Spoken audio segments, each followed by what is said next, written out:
Hello everyone, I am the Creep's Cabin. I know you use this video to fall asleep, so before that, like the video and subscribe to the channel. Also, where are you from? And what time are you watching? Now get comfortable and relax.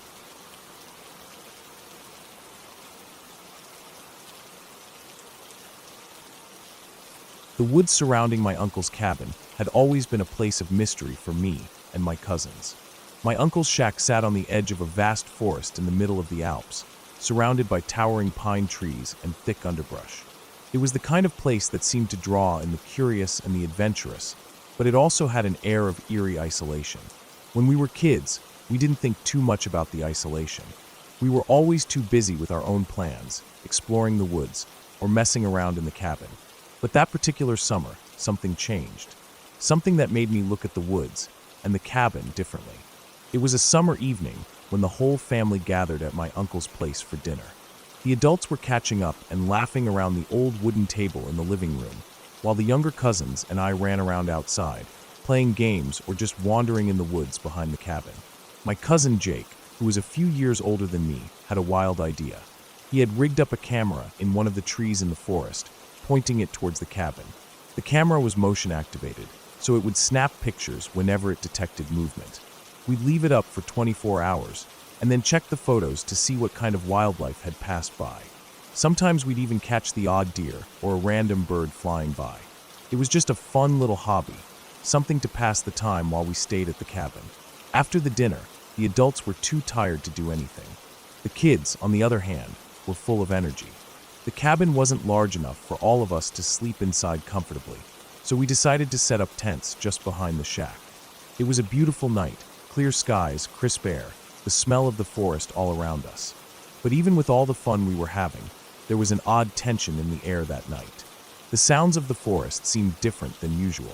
Usually, you'd hear the rustle of animals moving through the underbrush, the occasional bird call. But that night, it felt like something else was lurking just beyond the edge of the trees. I remember the wind picking up a bit, causing the leaves to rustle unnaturally. And there were strange noises, animal noises, but not the normal kind. It was like a deep growl, distant and unnatural, mixed with the sounds of something large moving through the forest. My younger cousins were getting spooked, their eyes darting around, and soon enough, they all decided it was too scary to stay outside. They begged to sleep inside the cabin, so the adults let them. I stayed with my older cousin, Jake, in the tents, but neither of us slept much. The sounds from the woods kept us awake, growing louder as the night went on. Something about it didn't sit right. By the time morning came, we were exhausted. We hadn't gotten much sleep, and there was still a lingering unease in the air. The first thing we did was head out for a hike. It was a way to shake off the weird tension from the night before, get some fresh air, and explore the area. The rest of the kids, including my younger cousins, were already up and about, eager for the hike, so we all gathered near the cabin and set off into the woods. As we walked deeper into the forest, the sounds of the animals from the night before seemed to fade into the background. It was much quieter now, just the sound of our footsteps crunching on the forest floor and the occasional call of a bird overhead. After a while, we found ourselves near the tree where Jake had mounted the camera. We had checked the camera a few times before, but this time, we were all curious to see what it had captured. Jake climbed up to retrieve the memory card from the camera, and as he pulled it out, I could tell by his expression that something was off. "You guys might want to see this," he said, his voice tight. We crowded around him as he inserted the card into his phone. The first few pictures were normal, showing deer wandering through the forest and a few birds taking flight. But then, there was a break in the usual pattern. The next image made my stomach drop. There, in the photo, was a man, a lumberjack, by the looks of it, wearing a hoodie with the hood pulled up. His face was completely covered by the shadows, but there was no mistaking the axe he was holding. He was standing near the edge of the trees, the axe resting in his hands, his posture tense. The photo was taken at exactly 1 a.m. That was strange enough. Who would be out there at that time, in the middle of nowhere? The next photo was even worse. The man was walking towards the cabin, his figure now more clearly visible in the dim light of the camera's flash. You could see the trees behind him, but there was no other movement, no sign of any animals or anything else. It was just him, walking towards our cabin. The photos continued, each one showing him getting closer and closer, until the last picture, where he was almost at the cabin's porch, the shadows making his face completely indiscernible. My heart was racing. My younger cousins were now standing behind me, their faces pale as they stared at the pictures. They began to panic, calling for their parents, but all I could think was, who was this guy, and what was he doing out there in the middle of the night? Jake and I exchanged a glance. We were both unnerved, but we had a plan. We had pulled pranks on our younger cousins before, and the opportunity was too good to pass up. It seemed like the perfect setup for a joke, one that they would talk about for years. That night, around 12:30 a.m., we grabbed a few things from the cabin. We took a radio from the living room, some random CD we found lying around, and an axe from the shed. The idea was simple. We were going to use the radio to play animal noises, ones we'd put together from YouTube clips. Sounds of tigers roaring, lions growling, all the wrong kinds of wildcat sounds for the Alps. It would be completely ridiculous, but we figured it would sound creepy enough to spook the younger kids. Once we were deep in the woods, we found the spot where we thought we could make the most noise without being seen. We set up the radio and blasted the sounds at full volume. The mix of animal noises filled the air, echoing through the trees, and we couldn't help but laugh. It was absurd, tiger roars in the middle of the Alps. But as the noises echoed through the woods, it felt strangely eerie. We kept it going for about 20 minutes, making sure the sounds were as loud as possible, then headed back to the cabin. As we walked back, I passed by the camera again, making sure to stand just the right way so the camera would snap a few photos. I held the axe in my hand, walking slowly, making sure the camera got a good shot. We wanted our cousins to think it was the same guy from the pictures, the lumberjack. When we returned to the cabin, we made sure to act casual, even though our hearts were racing. The younger kids were already inside, frightened by the noises, and we did our best to calm them down. The next morning, after the chaos of the night before had settled, we all went outside again. My younger cousins were still spooked, but they were eager to check the camera once more, desperate to see what had been captured after last night's noises. Jake slid the memory card into his phone and started scrolling through the photos. We were all waiting for the reaction. The first few pictures were the same as before, nothing strange. But as we reached the last few, there was something different. The lumberjack was back, his figure now standing right at the edge of the trees. But this time, he was looking directly at the camera, his face still hidden by the shadows. The axe was still in his hand, and in the photos, he seemed to be staring right at us. I felt a chill run down my spine. There was no way we could have gotten that close to the camera without him noticing. How could he have known to stand in exactly the right place? My stomach twisted as I looked at the pictures. I glanced at Jake.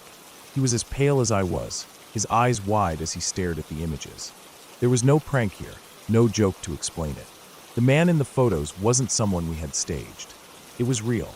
Something about the way he stood there, so still, watching us, made the hair on the back of my neck stand up. The prank had backfired. We'd stirred up something we couldn't explain, and I realized for the first time that there was something out there in those woods, something that wasn't just a joke. We left the cabin that day, the memory of the photos haunting us. My younger cousins were scared, but none of us spoke about it again. The photos were deleted, but the feeling lingered. And to this day, when I think back on that summer, I can't shake the feeling that someone, or something, was watching us. And I'm still not sure who or what that lumberjack really was.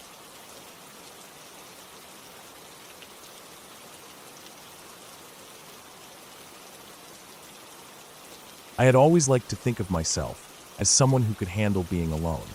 Growing up in a small town with a quiet neighborhood, I found solitude comforting.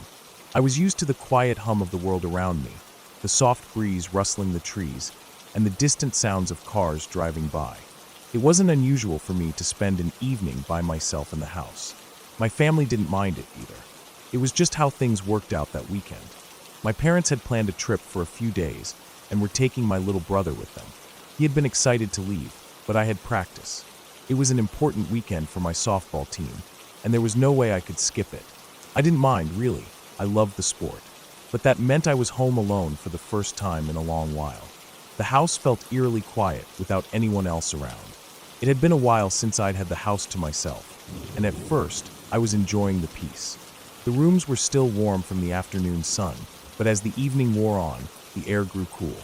I didn't mind the stillness at first, but something about it made the house feel empty. as if every room had been waiting for someone to return. The night came quickly. I spent the evening alone in the living room, the television playing softly in the background. After a while, I grew tired.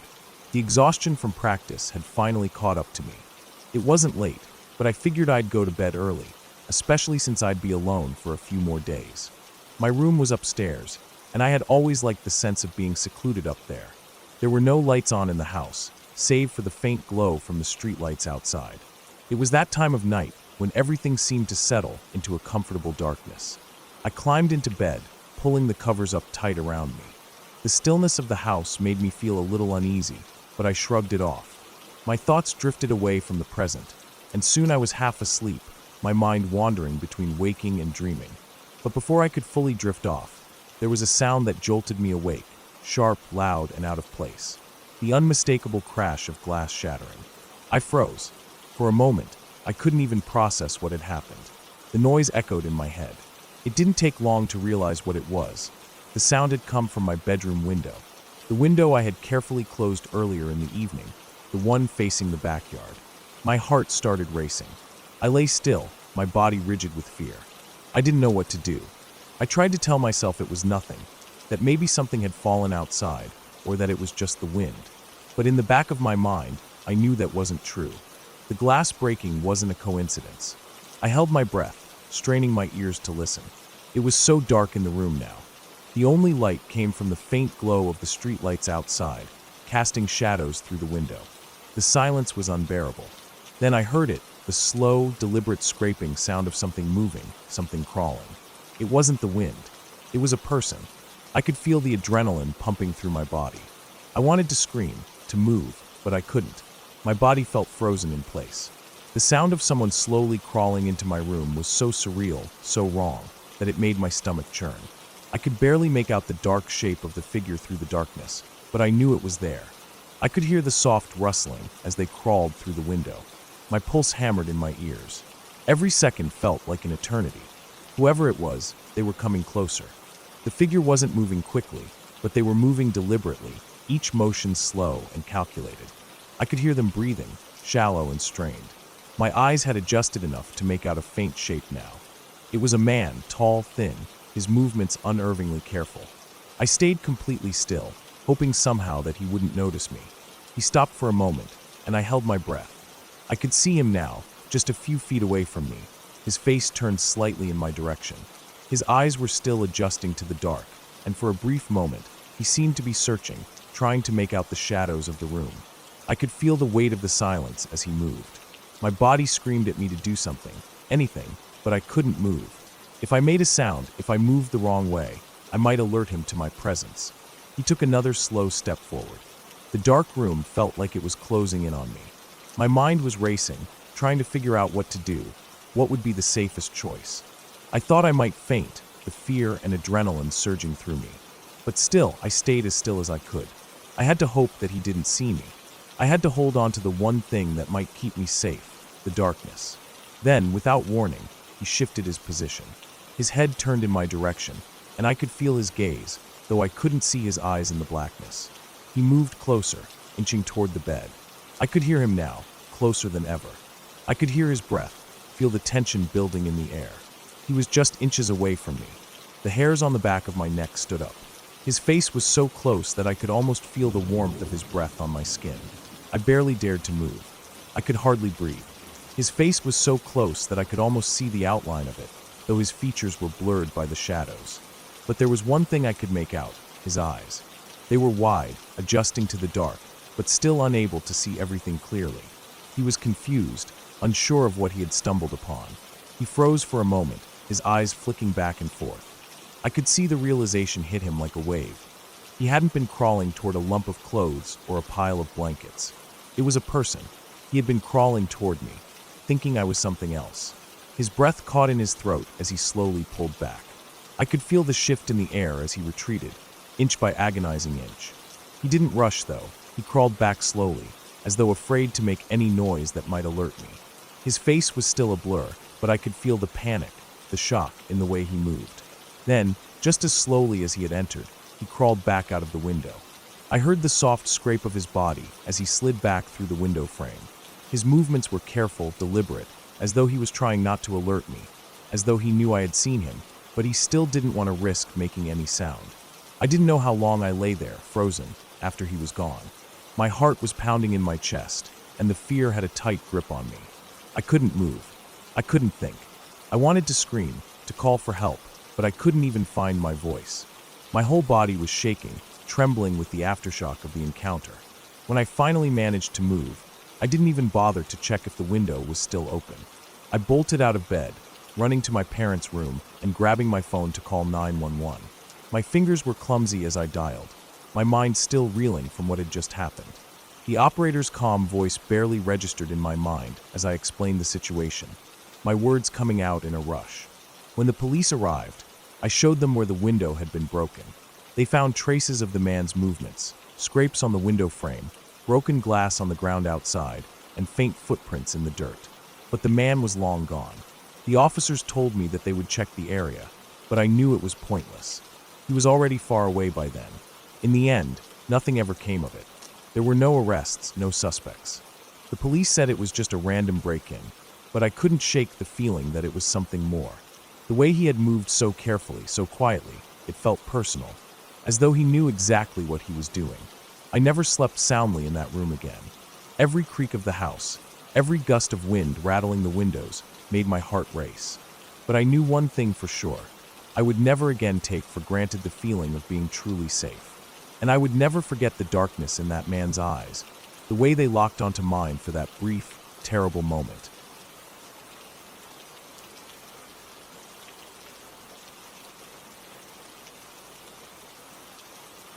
It was around 9 or 10 at night, and I remember the weather being that perfect spring kind of temperature, cool but not too cold.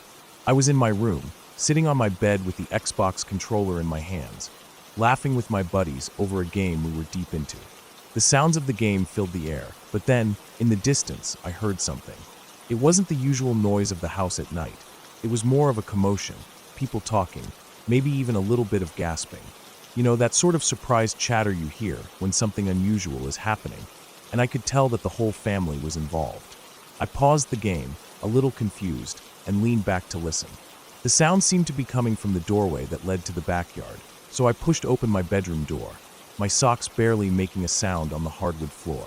I walked quietly down the hallway, through the living room, and toward the back door. As I reached the door, I heard my dad's voice faintly, raised in that curious, almost odd tone. Something was clearly out there, something they didn't expect to see. I opened the door cautiously and stepped out into the backyard. It was dark, the kind of dark that only comes when the sky is empty of stars or clouds, just a black void that swallows any light. The only light was coming from inside the house, spilling out through the back door, and the occasional flicker of a camera flash from my mom. "What's going on?" I asked, glancing around. My dad was standing at the edge of the porch, looking out at the yard. "There's something in the backyard," he said, barely turning his head to look at me. "Your mom's trying to get pictures of it, but her camera's flash isn't working right." I stepped closer to him, now peering into the yard, trying to make sense of what was going on. The grass was long in some spots, and I could see my mom out near the fence, her camera raised, her movements slow but deliberate. She looked like she was trying to get a good shot of something, but I couldn't tell what. All I could see was the flash every few seconds, lighting up the backyard for a split second before plunging it back into darkness. I leaned in a bit, squinting to see what she was aiming for. The noise had died down a little, but there was still a tense energy hanging in the air. My mom took another shot with the camera, and this time, when the flash lit up the yard, I saw something huge. It was right in front of her, just a few feet away from the fence. At first, I thought it was a trick of the light, a weird shadow or something, but then the figure took shape, and I froze. There was a bear, standing up on its hind legs, just standing there, as if it was sizing up my mom. The flash from the camera illuminated it fully, and I saw the massive shape of its body, dark for shimmering under the light. Its front paws hung down, and it looked almost too big to be real, but there it was, just standing there in the middle of the yard. I didn't know what to do, my heart pounding as the bear stared into the dark, seemingly unfazed by the flash, the attention, or anything else. Before I could react, the light from the camera faded, and the yard plunged back into darkness. But that brief moment had been enough. My mom wasn't wasting any time. The The second the flash went out, I saw her moving fast, almost stumbling as she hurried back toward the house. It was like she realized in that instant how close the bear was to her. "Mom!" I called out, but she didn't look back, just kept running toward the door, her footsteps quick, almost frantic. I felt my chest tighten with panic as she darted into the house, slamming the door behind her with a loud thud that echoed through the night. My dad turned to me, his expression serious but calm. "It's a bear. They come around sometimes, but it's the first time one's been that close to the fence. We need to be careful." I just stood there for a moment, my mind racing. I hadn't fully processed what I'd seen. A bear that close to the house? It seemed impossible. Bears weren't supposed to get that close to a human habitation. We lived on a decent-sized piece of land, but it was surrounded by other homes and businesses, and it wasn't exactly the wild frontier. Still, my mom's camera didn't lie. The flash had caught it right there, just feet from where she had been standing. I stepped closer to the fence, where my mom had been. The air was still and heavy, the kind of silence that felt strange after something that intense. I could still feel the adrenaline pumping through me, my body buzzing from the rush of seeing that bear so close. But the backyard was empty now. It was still dark, the only light coming from the house. What now? I asked my dad, suddenly feeling unsure of everything.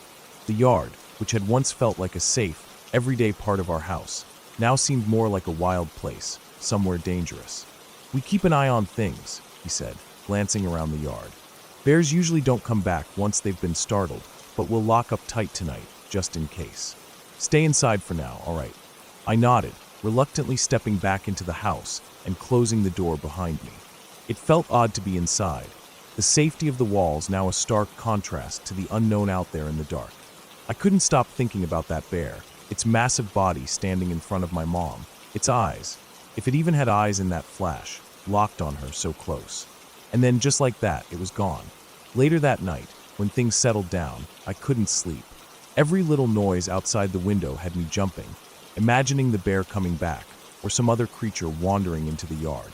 I kept replaying the image of the bear in my head, its enormous frame bathed in the bright flash of the camera, standing there like it owned the yard, like it didn't care who was watching. It took a while for me to shake that feeling, the weird mix of awe and fear that comes when you realize just how fragile your sense of safety can be. That bear could have easily moved into the yard earlier, and my mom would have had no way of knowing it was there. If that camera flash hadn't gone off just then, who knows how close it might have gotten before she realized it was there. We locked up the house that night and checked every window and door, even though I knew it wasn't likely that the bear would return. Still, I couldn't shake the feeling that it was just out there, somewhere waiting. We went on high alert for the next few days, staying cautious and keeping the lights on when we went outside at night. It's been 2 years since that night, and while I still can't fully get rid of the image of the bear, I know it wasn't just a random event. It was a reminder that we're not always the ones in control, not always the ones who get to decide what happens in our own backyard. The wilderness doesn't care about fences, about cameras, about houses. It just does what it wants, when it wants. So, yeah, the flash went off, lighting up that dark yard for just a moment. In that split second, I saw the reality of just how small we are in the grand scheme of things. That bear wasn't there to attack. It wasn't there to terrorize. It was just there because it wanted to be. And it was too close for comfort.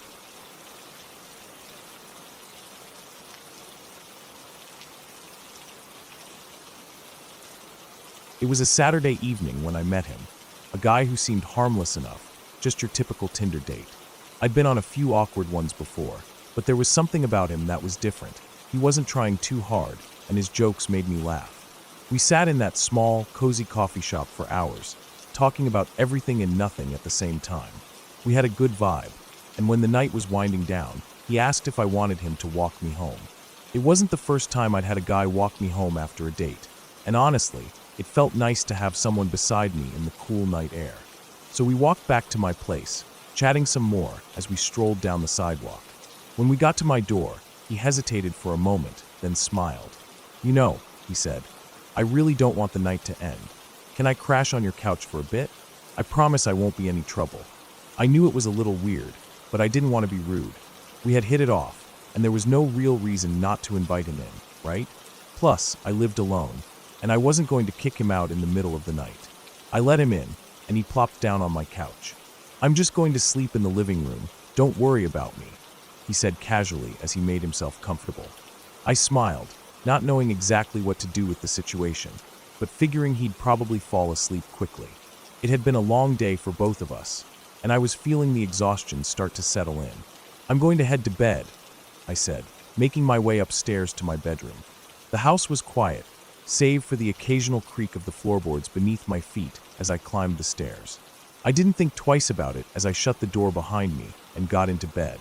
It felt nice to just relax, the cool sheets against my skin and the peaceful stillness of the night. I tried to push out the nagging feeling that something was off, but I figured it was just nerves from the date, or maybe I was just being paranoid. About 10 or 15 minutes passed, and I was drifting off to sleep when I suddenly heard loud knocking on my bedroom door. I sat up quickly, blinking in the dark as the sound echoed through the house. "Hey, are you up?" came the guy's voice, muffled but insistent. I rubbed my eyes, confused. Why was he knocking on my door? I hesitated for a moment, wondering if I should ignore it, but the knocking continued, louder now, almost frantic. I swung my legs out of bed, groaning in annoyance as I padded to the door. I opened it just a crack, enough to see him standing there, his hands shoved in his pockets. His expression was a little too eager for someone who had just agreed to crash on the couch. "Hey, I'm really hungry," he said, his voice casual, but there was something in his eyes that made me uneasy. "I was wondering if you had any food?" I glanced back at my bed, feeling the warmth and comfort calling to me. I had hoped to just sleep, not have to deal with feeding someone I barely knew. "I'm not sure. Let me check the kitchen," I said, trying to sound polite. I went downstairs, flicking on the kitchen light. I felt a little irritated now. I wasn't his host, and he should have eaten before coming over, but whatever. Maybe he was just hungry. I looked through the fridge and the cabinets for something easy to snack on, a bowl of cereal, or maybe a sandwich. But every suggestion I gave him was met with a quick "no, that's not what I want." He seemed picky, but whatever, I figured I'd just throw something together. Then, he suddenly got adamant about something that made me uncomfortable. "Why don't we go out? You know, somewhere, get a real meal?" he said, looking at me with an almost desperate intensity. "I'm starving, really." Now, I was starting to get more irritated. This wasn't a dinner date. He was supposed to be crashing on my couch, and I was already doing him a favor by letting him stay. Plus, I was exhausted. I just wanted to go back to bed. "Look," I said, trying to remain calm, "I don't really want to go out now. It's late, and I've had a long day. I just want to sleep." He wouldn't back down. It was like the more I refused, the more persistent he got. I didn't know him that well, and he was suddenly acting really off. I'd been on enough dates to recognize the signs of someone trying too hard to get their way, and it was making me feel increasingly uncomfortable. To get him off my back, I finally caved. Fine, I said, frustration creeping into my voice. "Let's just go outside, maybe grab something quick. But I'm not staying out long." The guy smiled, but there was something wrong with his smile. It wasn't genuine, it was too wide, almost forced, like he was relieved I had given in. We stepped out into the cool night, the quiet street stretching out before us. But before we even made it to the corner, he stopped in his tracks and grabbed my arm. "Wait," he said, his voice low, almost urgent. "I need to tell you something." I turned to look at him, confused. "I think someone's in your house," he said, his voice tense now. I saw someone hiding behind the curtains in the living room. My heart skipped a beat. I didn't know if I was imagining things, but something about the way he said it didn't sit right with me. Why would he say that now? He was acting weird, too weird, and I suddenly felt sick to my stomach. "You saw someone?" I asked, my voice trembling despite myself. I couldn't tell if he was just trying to freak me out, or if he was serious. "Yeah," he said, his voice even quieter now. "I'm not sure who it was, but it looked like someone was watching us. I thought it might be better if we stayed out for a bit, make sure we're safe." I was frozen, standing there on the street. The idea of someone being in my house, someone I hadn't invited, made my skin crawl. My mind raced as I tried to make sense of it. "Are you sure?" I asked, my voice barely a whisper. Maybe you just imagined it. But something in his eyes, something in the way he was gripping my arm, made me doubt myself. He looked genuinely scared, and that fear was starting to seep into me too. "I'm sure," he said, shaking his head. "I think we should wait, just in case. I don't want to go back in there yet. It doesn't feel right." I took a deep breath, trying to clear my head. I felt like I had no choice but to listen to him. The strange feeling in my stomach gnawed at me, and I couldn't shake the paranoia creeping up my spine. "Okay," I said, my voice shaky. "Let's just stay outside for a little while then." We both stood there in the street, looking back at my house, waiting. The night felt unnaturally still, and my thoughts raced. Was he playing some twisted game, or was he actually telling the truth? What if someone was inside? What if he had something to do with it? The minutes dragged on, feeling like hours. I finally couldn't take it anymore. I turned to him, my voice barely above a whisper. "I'm going to call the police." He didn't argue. He nodded, his face pale, his eyes flicking nervously to my house. As I pulled out my phone and dialed, I couldn't help but wonder if I had made a huge mistake inviting him in. The police arrived not long after, and as they inspected the house, they found nothing. No signs of forced entry, no one hiding inside. Everything was normal. It turned out the guy had made the whole thing up. It turned out he was the one who was acting suspicious the entire time. The police suggested I be cautious about people like him, and I couldn't help but feel a wave of relief wash over me as they left. I never saw him again after that night. In the days that followed, I couldn't shake the feeling that something could have gone horribly wrong. Looking back, I was lucky I hadn't let him into my bedroom or gotten too close. I trusted my gut instinct, and that kept me safe. It's a lesson I won't forget. Sometimes, it's better to listen to your own unease, even when everything else seems fine. And sometimes, people aren't who they seem to be.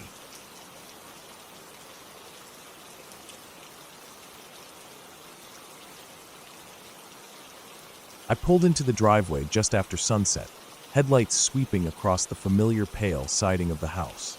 It was the same one my parents had lived in since I was a teenager. The flower beds were a little more overgrown now, the porch lights a bit dimmer, but it still looked the same in the kind of way that feels like muscle memory. I could park without thinking, walk up to the door with my eyes closed. I'd been staying here on and off ever since Dad's health started slipping. It was easier this way, closer to his doctor, easier to cook meals for him and Mom, and just overall better than trying to coordinate everything from my apartment. Tonight was one of those rare evenings when I had the place to myself. Mom had taken Dad to an overnight appointment out of town, and I told them I'd swing by the house later to check on things and sleep over so it wouldn't sit empty. I didn't think much of it, wasn't nervous, wasn't uneasy. If anything, I was looking forward to the quiet. The porch light buzzed faintly as I unlocked the front door and pushed it open. The air inside was still, with that familiar mix of old books, laundry detergent, and whatever air freshener Mom had been using lately. I didn't turn on the lights right away. There was still enough twilight glowing in through the blinds to get around by, and I knew the layout like the back of my hand. Instead of going deeper into the house, I stepped into the small room immediately to the left of the entryway. It used to be a guest room years ago, but now it was more of a home office/computer room. Mom had her old desktop in there, a newer laptop sat nearby, and there were stacks of paper and random knickknacks on the shelves. I sat down at the desk, flipped on the monitor, and started scrolling the internet. I don't even remember what I was doing. Probably checking email, clicking through social media, maybe paying a bill or two. Just mindless clicking, the kind of thing you do when you're not really focused on anything. The computer room always felt like its own little bubble. The doorframe was wide and open, but the room itself sat slightly apart from the rest of the house. You could sit in there and not hear the TV in the living room or the fridge humming in the kitchen. It was the quietest room in the house, which I liked. Maybe 20 minutes passed, maybe more. It was hard to tell. I hadn't turned on any overhead lights yet, just used the glow of the monitor, and the shadows in the room were getting longer as the last light from outside faded away. That was when I heard the soft pad of paws on the hardwood floor behind me. I smiled to myself without turning around. That was Jasper, my cat, or technically, my childhood cat that I brought with me to stay during these visits. He was a big, fluffy tabby with a crooked ear and a half-tail from a run-in with a car when he was a kitten. He was older now, maybe 12, and mellowed with age. He never caused trouble, never scratched furniture, never hissed at anyone. He was the kind of cat who'd curl up on a stranger's lap 5 minutes after meeting them and fall asleep like they'd known each other forever. So I didn't pay much attention at first. I figured he'd slink in, jump into my lap, or maybe try to squeeze behind the monitor and knock something over. But then I heard a low, guttural growl. It wasn't loud. In fact, it was barely audible at first. Just this deep, vibrating sound that didn't even sound like it came from him. It didn't make sense. I slowly turned my head and looked over my shoulder, expecting to see him in his usual loaf position, tail twitching or maybe yawning. Instead, he was standing just inside the doorway, legs locked stiff, fur puffed out around his spine. His pupils were huge, black and wide. His ears were flat against his skull. His tail, usually curled lazily, was low and twitching in short, tight jerks. His body was angled so that he stood between me and the hallway leading deeper into the house. And he was staring down that hallway like he was ready to pounce. At first I thought maybe he saw another animal. A possum outside the window, maybe, or something in the wall. But his focus was too intense. His body was frozen, but his breathing was fast and shallow, almost panting. He was growling again, louder this time, and then he gave this low, drawn-out hiss. His lip curled, and his teeth were bared. I stood up slowly. The chair creaked as I pushed it back, and Jasper didn't flinch. His eyes never left the darkened hallway behind him. I looked past him, trying to see what he was so focused on. Nothing, just the hallway. Dim shadows from the setting sun outside. No lights on. The door to the kitchen halfway closed. The corridor to the bedroom stretching off toward the back of the house, where the dark was thicker, deeper. I squinted, trying to make out movement. Nothing. But Jasper didn't relax. If anything, he crouched lower, and his tail flicked once, sharply, like a warning. A chill passed over my skin, like static. The kind you feel when you wake up from a nightmare and know something is off, but can't explain it. I reached down and scooped Jasper up into my arms. He let me, which was strange in itself. Normally he protested being picked up when he was worked up, but this time he stayed rigid in my arms, front paws pressed tight to my shoulder, head still turned toward the hallway, eyes locked, and still growling. I didn't think. I just turned and walked out the front door. Not ran, walked. Slowly. I don't know why. Maybe I was scared that running would make it worse. Maybe I didn't want to believe there was anything to run from. The door creaked behind me as I stepped outside, and I shut it gently, careful not to make a sound. The air outside was cool, maybe high 60s. The street was quiet. Porch lights flicked on here, and they're down the block. A few windows glowed with television light. A breeze rustled the leaves in the oak trees lining the curb. That's when I saw the headlights. A patrol car was rolling slowly down the street, crawling past the neighbors' houses. That wasn't normal. This was a safe neighborhood. Quiet. Nothing much ever happened here. But something about the way they were driving, the slow roll, the tension in the speed, it didn't feel routine. It felt like they were looking for something. I didn't hesitate. I walked out to the edge of the yard, still holding Jasper, and raised my hand. They saw me. The cruiser slowed to a stop, and one of the officers stepped out. I didn't catch his face clearly. I was too busy trying to keep my voice steady as I explained what just happened. They didn't waste time. As soon as I mentioned the open house, the strange behavior of the cat, and the fact that no one else was supposed to be home, they told me to stay in the car. Firmly. They weren't asking. They wanted me in the cruiser immediately, doors locked, while they checked out the house. So I sat there, seatbelt buckled, hands cold, staring out the windshield with Jasper still curled in my lap. He was quiet now, but his body was tense, muscles drawn tight under his fur. Minutes passed. Not many, but it felt like hours. Then the officers came back. They didn't say much at first, just that everything was clear now, and I could come back tomorrow if I wanted to. They advised not staying there that night. I asked what they found. One of them hesitated, then said they discovered the back door wide open. Not just unlocked, open. Swung halfway inward. No lights on. No one inside. Nothing visibly disturbed, but definitely open. That made my blood run cold. My parents were obsessive about locking doors. It was the first thing drilled into me as a kid. That door would never be left open by accident, especially not with Dad's health the way it was. And I hadn't gone anywhere near it. I didn't sleep at that house again for a while. The next day, I heard more.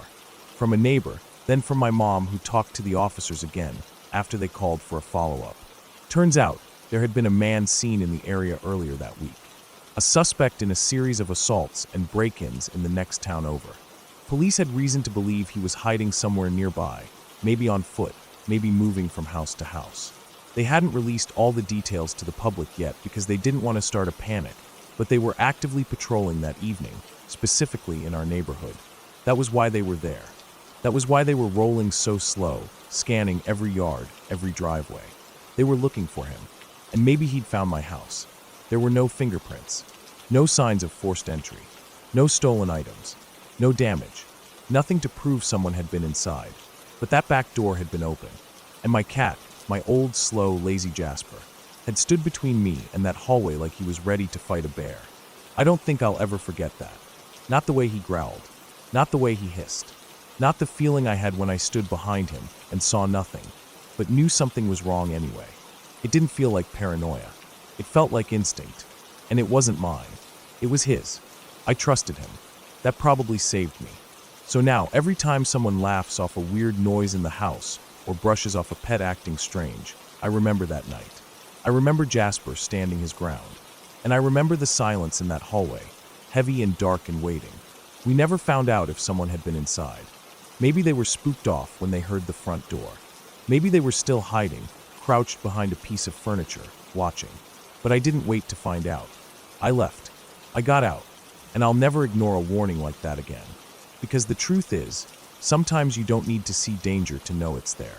Sometimes, the softest animal in the house becomes your loudest alarm. And when that happens, you listen. You get out, and you thank the cat.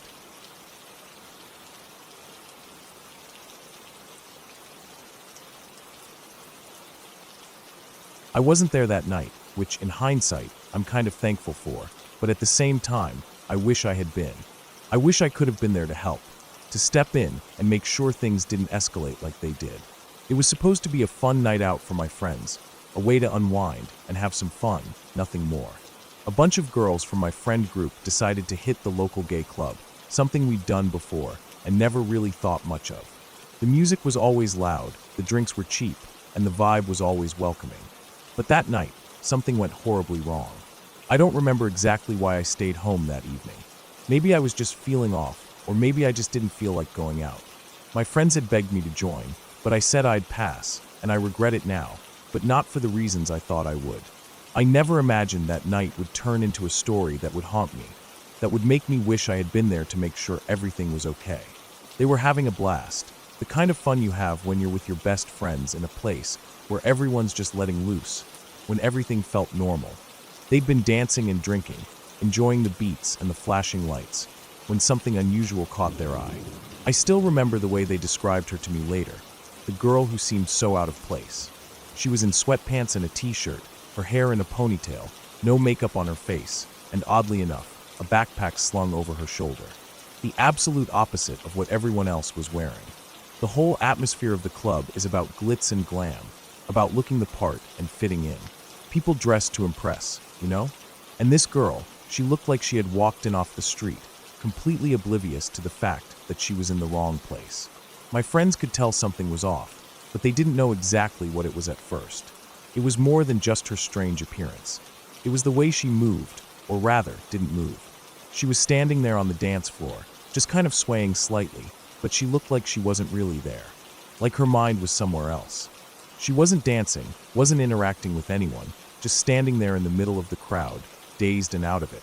My friends, naturally, kept an eye on her. They could tell something wasn't right. It wasn't like someone had just gotten too drunk. She was in a bad state, and it wasn't because of alcohol. It didn't take long for them to notice the guy. He was a big guy, like way too big to be around a girl who clearly wasn't capable of defending herself. He was grabbing her, pressing himself against her, grinding on her like it was totally normal, like she wasn't even there. The whole thing made my friends sick to their stomachs. The girl wasn't fighting back. She wasn't pushing him away, wasn't even acknowledging that he was there. She just stood there like a mannequin, frozen. She didn't seem to know what was going on. One of my friends, let's call her Jessica, tried to approach the girl. She was worried, wanted to ask if she was okay, but before she could even get close enough to talk to her, the guy spoke up. He was quick, sharp, and defensive, stepping in front of the girl like he was trying to protect her or something. But the way he did it, it didn't sit right. He claimed to be her boyfriend, said she had just drunk too much, that she was fine. He even smiled, a smug, unconvincing smile that made Jessica's blood run cold. Something about it wasn't right. The whole story felt off, and everyone could sense it. My friends exchanged uneasy looks, unsure of what to do. They didn't know if they should intervene more aggressively or just let it be. They had no reason to think anything dangerous was happening, not yet. But they kept their eyes on the pair, making sure nothing went further.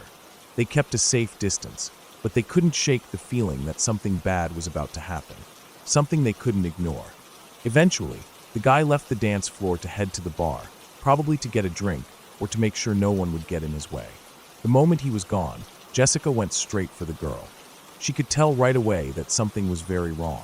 The girl was still standing there, swaying slightly, her eyes glassy, and she looked as though she was struggling to keep herself upright. When Jessica asked if she was okay, the girl barely responded, her voice weak and unfocused. She managed to mumble that she was out of it, but that was about it. Her speech was slurred, and it was obvious she wasn't just drunk. Jessica's heart sank. She looked around to see if anyone else had noticed, but no one was paying attention. The crowd was absorbed in their own fun, too busy dancing or chatting to care about what was happening with this girl. It didn't sit right with Jessica, but she didn't know what to do. The girl finally managed to convey that she didn't know the guy, that he wasn't her boyfriend, and that she needed to get out of there. She was clearly scared, but too out of it to do anything about it. Jessica didn't think twice. She grabbed the girl by the arm and helped her towards the exit. But as they made their way toward the door, the guy reappeared. He saw them, and instantly, something inside him snapped. He freaked out. He came at them, screaming at the top of his lungs, calling them names, accusing them of trying to steal his girl, even though the girl had said she didn't know him. His face was twisted in rage, and it was clear he wasn't going to let them leave without a fight. Jessica tried to stay calm, tried to ignore the anger in his eyes, but the situation escalated quickly. He stepped up to her, getting right in her face, shouting obscenities. Jessica froze for a moment, trying to figure out how to handle it. And that's when it happened. The guy swung at her, throwing a wild punch that barely missed. The whole club seemed to hold its breath, and Jessica's instincts kicked in. She ducked just in time, avoiding the punch, but she could feel the heat of it as it passed right by her. She didn't have time to react before he swung again, but this time, someone from the crowd had already seen what was going on and was rushing to find security. Thank God for that, because before the guy could land another punch, the security team arrived, pulling him away and keeping him under control. The whole situation could have gotten much worse if someone hadn't stepped in, but they did. The girl, still woozy and disoriented, was escorted out of the club, and Jessica and my other friends were right behind her, making sure she was okay. But it didn't end there. After they left, they were still shaken. The girl was still messed up when they got outside, barely able to walk on her own. They helped her into a cab, and before they could get her full story, she was out of it again, her mind slipping in and out of coherence. She had mentioned that the guy had been following her around town all day, which made everything even worse. This wasn't some random guy she'd met at the club. He'd been stalking her. The thought of it made my stomach churn. Later, my friends called the cops, hoping that they could do something about it. They gave them a description of the guy, but the cops told them there wasn't much they could do. They couldn't arrest him without more evidence, and all they could do was keep an eye out. The bar staff couldn't do anything more than kick him out. There was nothing concrete enough to hold him for any longer than that. And that's the part that stuck with me, the scariest part of all. This guy was still out there somewhere. He'd been following this girl around for hours, and he hadn't been stopped. He could have done more. He could have hurt someone. And all they could do was watch and hope he didn't strike again. I'll never know exactly what happened to that girl, or if she was able to get the help she needed. I'll never know what would have happened if I had been there, if I could have done something, anything, to stop it before it got out of hand. The only thing I know for sure is that the guy is still out there, and that makes me sick to my stomach. I just hope that girl was able to get the help she needed, and that she's safe now.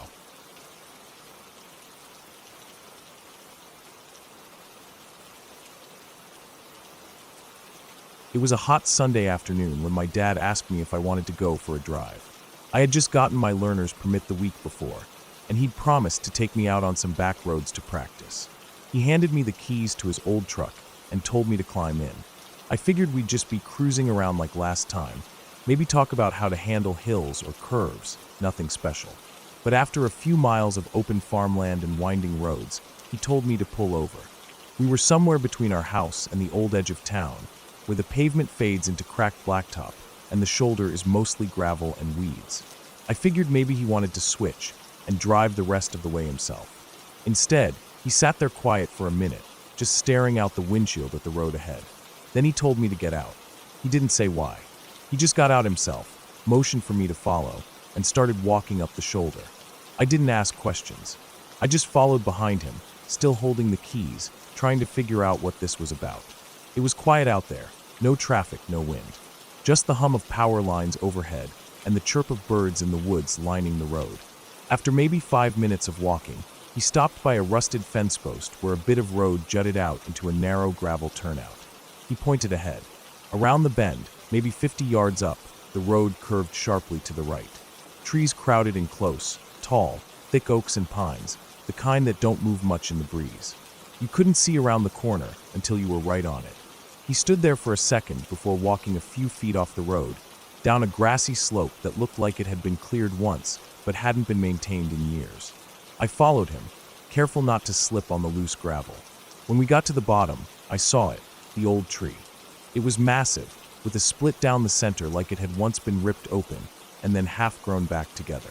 The bark around it was still gouged, even though it had clearly been decades since anything hit it. The roots were twisted and exposed, the earth at the base worn down in a strange oval depression. I realized slowly that I was standing in the spot where a truck had hit this tree. Hard. My dad looked at the ground, then back at the road. That's when he told me the story. It happened in the late 60s, when he was just a teenager. He'd been out drinking with a group of friends, 5 of them in total, packed into a beat-up pickup, somewhere between a joyride and a dare. The kind of night that started with beers behind the gas station and ended with people making stupid decisions. It was one of those times when nobody really had a plan, just a full tank of gas and a lot of bad energy to burn. He said he wasn't proud of it. He was drinking too, not going to lie about it, but not as much as the rest. The driver was the worst off, slurring his words and weaving the wheel even as they took off down the back roads at almost full throttle. The others were laughing, hollering, slamming fists on the roof of the cab like they were invincible. My dad said there was a moment when everything just felt wrong, when the laughter got too loud, when the speed picked up too fast, and the dark started closing in around them like a tunnel. That's when he told them to stop the truck. He didn't want to be part of it anymore. He said he yelled, maybe more than once, and finally the driver slammed the brakes and pulled over. It wasn't dramatic, no fight, no shouting match, just a pause. Then the door opened, and he stepped out. One of the girls in the back, someone he barely knew, slid out behind him. She wasn't saying anything either, just grabbed her coat and followed him into the dark. The truck sped off before they'd even turned around. The engine roared as it disappeared into the night, the sound getting smaller and smaller until it vanished behind the hills. My dad said he and the girl started walking back toward town, sticking close to the edge of the road. They didn't talk much. It wasn't like they were scared or anything. It just felt strange, quiet, like they'd dodged something, but didn't quite understand what yet. Less than a mile later, they came to that bend in the road, the same one he brought me to all those years later. When they rounded the corner, there were already lights flashing in the trees. The truck hadn't made the turn. It had gone straight off the road, smashing head-on into the trunk of that giant oak. They hit it hard enough that the entire front end of the truck was crushed inward like a soda can. The engine block had shifted into the cab. The impact was so violent that one of the wheels had come off completely, landing 30 feet away in the woods. 2 of the people inside had died instantly. No question about it. The driver and one of the girls in the back. They didn't have seatbelts, and the truck didn't have airbags. Not that it would have helped. The force of the crash had thrown them forward so violently they never stood a chance. My dad said that when he and the girl he was with got to the scene, the truck barely even looked like a vehicle anymore. Just twisted metal and smoke and broken glass. The third person survived, but just barely. He was thrown across the cab and slammed against the door hard enough to break most of the bones on one side of his body. The only reason he didn't bleed out right there was because they crashed directly in front of a house where 2 doctors happened to live. They'd heard the impact and ran out with towels and first aid kits, doing whatever they could to keep him alive until the ambulance came. He lived, if you could call it that. He was in the hospital for 8 months, my dad told me. Paralyzed from the waist down. Lost a leg, most of an arm, and a few ribs. Never really woke up the same person. He died a little under a year later from complications, some kind of infection or organ failure. Nobody was sure. But it didn't matter. He'd never made it back to anything close to normal. That story stuck with me, especially when I stood there at that bend, looking at the tree that had stopped them. My dad didn't need to say anything else. I could feel it, how close he'd come to being one of them, how a single decision, to get out, to walk away, had changed everything. If he hadn't said stop, if they'd gone even a half-mile farther before pulling over, he would have still been in that truck. He told me that after the funeral, the driver's father had the remains of the truck dragged out of the woods and brought to the center of town. They hung it up on a tall scaffold near the courthouse, mangled, blackened, with one tire still missing and a steering wheel bent into a loop. It stayed there for months. People drove by and stared. Kids on bikes would stop and point. It became something everyone knew. Asterisk the crash star. A warning, my dad said. The town didn't talk about it like a tragedy. They talked about it like a lesson. He said that some people thought it was gruesome, even cruel. But it worked. After that, every teenager in the county slowed down when they hit that stretch of road. Everyone knew someone who'd been in that truck, or knew someone who knew someone. It was too close, too real. You didn't have to imagine what could happen. You could drive down Main Street and see it, rusting there like a monument. We stood there for a while longer, just looking at the tree. I noticed small shards of glass in the dirt, buried deep enough that they probably hadn't moved in decades. The bark still carried some of the wounds, even after all that time. Nature tried to heal it, but some things don't disappear. They just get quieter. On the drive home, I didn't say much. Neither did my dad. But the weight of what he'd shown me didn't leave. It hung over the road like a shadow, following us all the way back. After that day, I never looked at driving the same way. It wasn't about speed limits or signs anymore. It was about choices. The tiny ones. The moments you could miss if you weren't paying attention. Like how my dad could have just stayed in the truck. Maybe laughed with the others, said he was fine, let the wind in through the window, and felt alive for another 5 minutes. But instead, he spoke up. He got out, and everything changed. I never forgot that drive. I still go back to that tree sometimes, even now that I'm grown. It's still there, and I think it always will be. A silent marker. Not just of what happened, but what almost happened. And that's what really gets me. Because that story could have ended differently in a dozen small ways. But it didn't. And the difference between life and death wasn't luck or fate. It was a decision. One step out of the truck. 1 mile walked in the dark. And that's why I drive the way I do now. Not because I'm scared, but because I remember.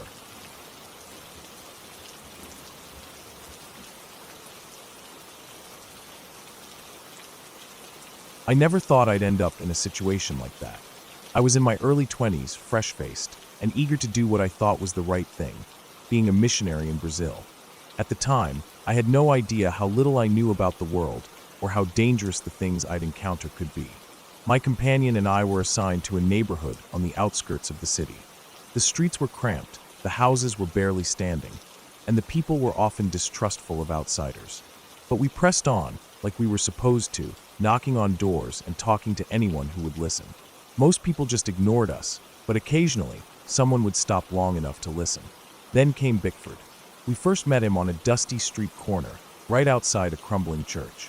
He walked up to us with a half smile, and immediately, I noticed his appearance. He was an older man, probably late 50s or early 60s, his beard unkempt, his clothes ragged. His eyes were clear, though, and that's what threw me off. Most people in his condition, homeless or not, had eyes that were clouded with a lifetime of hardship.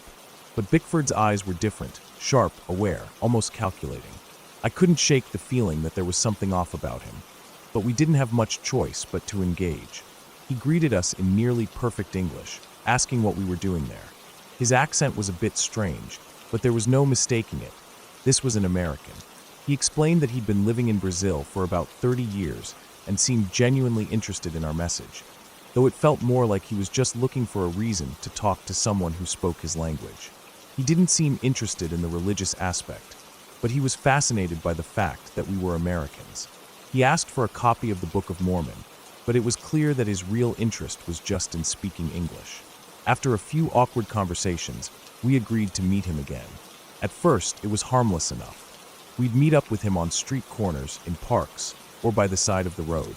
He'd ask us questions about life in the U.S. and talk about his own experiences in Brazil. But there was something unsettling about him that I couldn't put my finger on. It wasn't the way he spoke or the fact that he was an old man who had lived in the jungle for decades. It was the way he looked at us, as if he was always sizing us up, always waiting for something. We began to notice the signs that something wasn't right. One night, after our weekly report to the bishop, we brought up Bickford during our meeting. The bishop and the other leaders immediately stiffened, their faces turning serious. They warned us to stay away from him. Apparently, Bickford had a history of becoming obsessed with missionaries. Once or twice a year, he'd latch onto a pair of them, spending weeks trying to engage them in strange conversations and even following them around. We were told he was unstable, a man with a lot of unresolved issues, and not someone to be trusted. I was surprised. I didn't think Bickford was dangerous, just a lonely old man with a weird obsession. But now, after hearing the bishop's warning, I started to wonder. Maybe there was something more to this guy than I realized. But still, we continued to meet with him. There was nothing overtly threatening, no red flags that would have made us stop right away. But the longer we spent around him, the more unsettling things became. He had a tendency to show up at strange times and places. Sometimes he'd be there right outside our apartment, as if he had been waiting for us. Other times, he'd approach us when we were walking down the street, making it feel like he was always lurking nearby, watching us. It was as though he knew our every move, like he was following us without us realizing it. One night, after one of these odd encounters, Bickford started talking about his house. He told us it was deep in the jungle, in a remote area where few people went. He described it like some kind of paradise, a place where he could be alone and away from the chaos of the world. I don't know why, but the more he talked about it, the more I felt a growing sense of unease. He asked us if we wanted to visit. I don't know what possessed me to agree, but we did. He said he'd meet us by the side of the road, just outside our apartment. When the time came, my companion and I waited for him. He was late, but eventually he showed up. His face was a bit more serious than usual, and there was a strange energy in his eyes. He told us to follow him, and we did. The path to his house was winding, taking us deeper into the jungle. The moonlight barely penetrated the thick canopy of trees, leaving everything around us dark and foreboding. We were walking through thick foliage, the kind that scraped against our legs as we moved, the sounds of the jungle alive all around us. I kept walking into spiderwebs, which made my skin crawl. I hated spiders, and the ones in Brazil were bigger than any I'd ever seen. I was so focused on trying to avoid them that I barely noticed how far we were walking. Eventually, we came to a small clearing. I was exhausted and on edge, the hairs on my neck standing up as I looked around. In front of us was a cabin, a dilapidated, falling-apart structure that looked like it had been abandoned for decades. The roof was caving in on one side, and the walls were sagging. It was the kind of place you'd see in a horror movie, a house that looked as though it had been left to rot. Bickford didn't seem bothered by it. He smiled and said, "Welcome home." His words didn't sound comforting. They sounded like a warning. He led us inside the cabin, and that's when the real horror began. There was no electricity, no running water, nothing. The inside was a mess, with furniture in ruins. Chairs were shattered, tables overturned, and piles of trash filled the corners. The smell hit me immediately, rot and decay, a stench so strong it made me gag. But what really got to me were the notes. They were everywhere, scribbled in chalk, all over the walls. Every inch of the cabin had been covered with frantic writing. Notes to himself, to God, to whoever was listening. The words were disturbing, half-finished thoughts, confessions, and pleas for forgiveness. "Jesus will forgive me, but I have to stop," one note read. "I did it again," another one said, with a date next to it. But the worst part, the part that made my stomach turn, was the list of names. Children's names, with ages next to them. And the details were graphic, horrific, sickening. I didn't even want to look at it, but I couldn't pull my eyes away.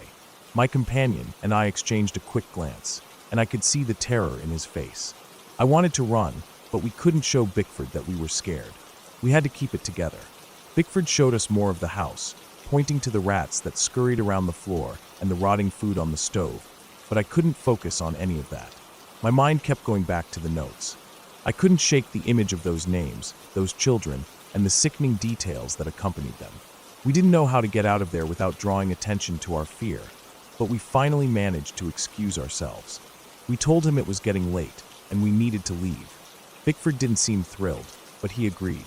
He offered to walk us back, but then, almost as if remembering something, He said there was a shortcut.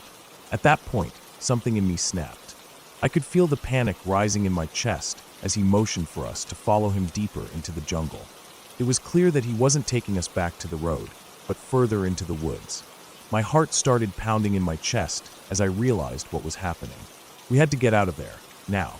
We refused to follow him down the path, politely declining and insisting we would go the way we came. As we turned around and made our way back to the clearing, I felt a sense of relief wash over me. We had made it out. When we finally reached the road, my legs felt like jelly, and I couldn't breathe right. We didn't say anything at first. We just stood there, staring at each other, trying to process what had just happened. I couldn't find the words to speak. My companion, too, seemed speechless. We both knew that what we had just encountered was something dark, something that had crossed a line we couldn't ignore. We called our leaders immediately and told them everything. The next few days were a blur. We moved out of our apartment about a week later, and I made sure to write about the encounter in our area book, warning all other missionaries to stay away from Bickford. The memory of that night still haunts me. The feeling of terror, the sickening realization of what kind of man Bickford truly was, and the fact that I had almost walked right into his trap. It was a mistake that could have cost me and my companion our lives, and I'll never forget the lesson it taught me.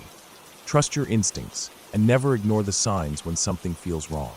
The jungle felt different after that, like it was hiding more than just nature.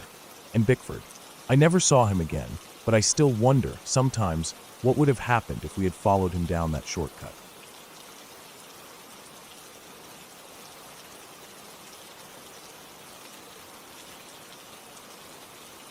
It was the first day of my 11th grade English class when I noticed her again. I had been waiting for this moment for years, even though I didn't know it at the time. My teacher, Mrs. Williams, had taught me when I was in preschool, so there was something odd about seeing her now, in such a completely different context. She wasn't the same person I remembered, and yet she was. Her dark brown hair, almost black, hung around her face in a slightly messy bob, just like I remembered it from all those years ago. Her piercing blue eyes hadn't changed either.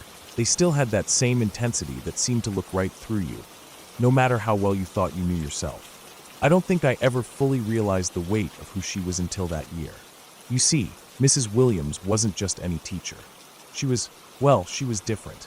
There was something in the way she carried herself that made her stand apart. She didn't just teach us English, she lived it. Her life, too, seemed like a story. But one story in particular stood out, and every year, she would tell it to her new class. It was something she mentioned in passing during a random lesson, and every time, it hit me the same way it hit the new students. She would tell us this story, her story, from when she was younger, much younger, just starting out in life. And it was something that always felt a little too close to the edge of reality. It was one of those stories that, once you heard it, you couldn't forget, no matter how hard you tried. She started telling it the first day of class, just as she had when I was in preschool. It was a long time ago, she would begin. Back when I was in my 20s, and the world seemed a little bigger and a little scarier. I always thought it was odd how she repeated it every year to a new group of students. But after hearing it again that year, I realized why. Her voice would soften, almost like she was reminding herself of something, and yet there was this strange calmness to it, like she had long ago come to terms with what had happened. But the memory still lingered, still haunted her in small ways. The story she told was one of those kinds of stories that made your skin crawl, even if it didn't make sense at first. She explained how, when she was younger, she and her boyfriend, at the time, were driving through Arizona.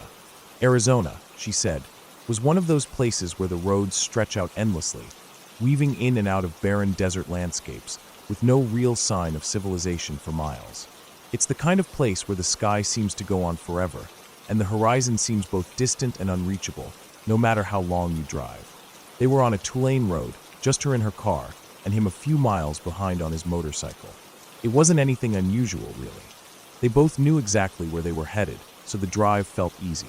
But they lost track of time, and as they kept going, they eventually ended up separated by a few miles. She explained how it was strange, but not dangerous at first. Just an ordinary stretch of road, the kind of place where you could find yourself driving for hours without seeing another vehicle. That was when it started. A Volkswagen Beetle appeared behind her, keeping a steady pace, but it was the way the driver kept pulling up beside her, then falling back, then pulling up again that made her uneasy. At first, she thought nothing of it, just another odd driver. But then it happened again, and again. Each time, the man would motion for her to pull over. She said she wasn't sure why, but each time it happened, she felt a little more unsettled. The man seemed to get more frantic with each passing mile. She thought maybe something was wrong with her car, but she couldn't tell what.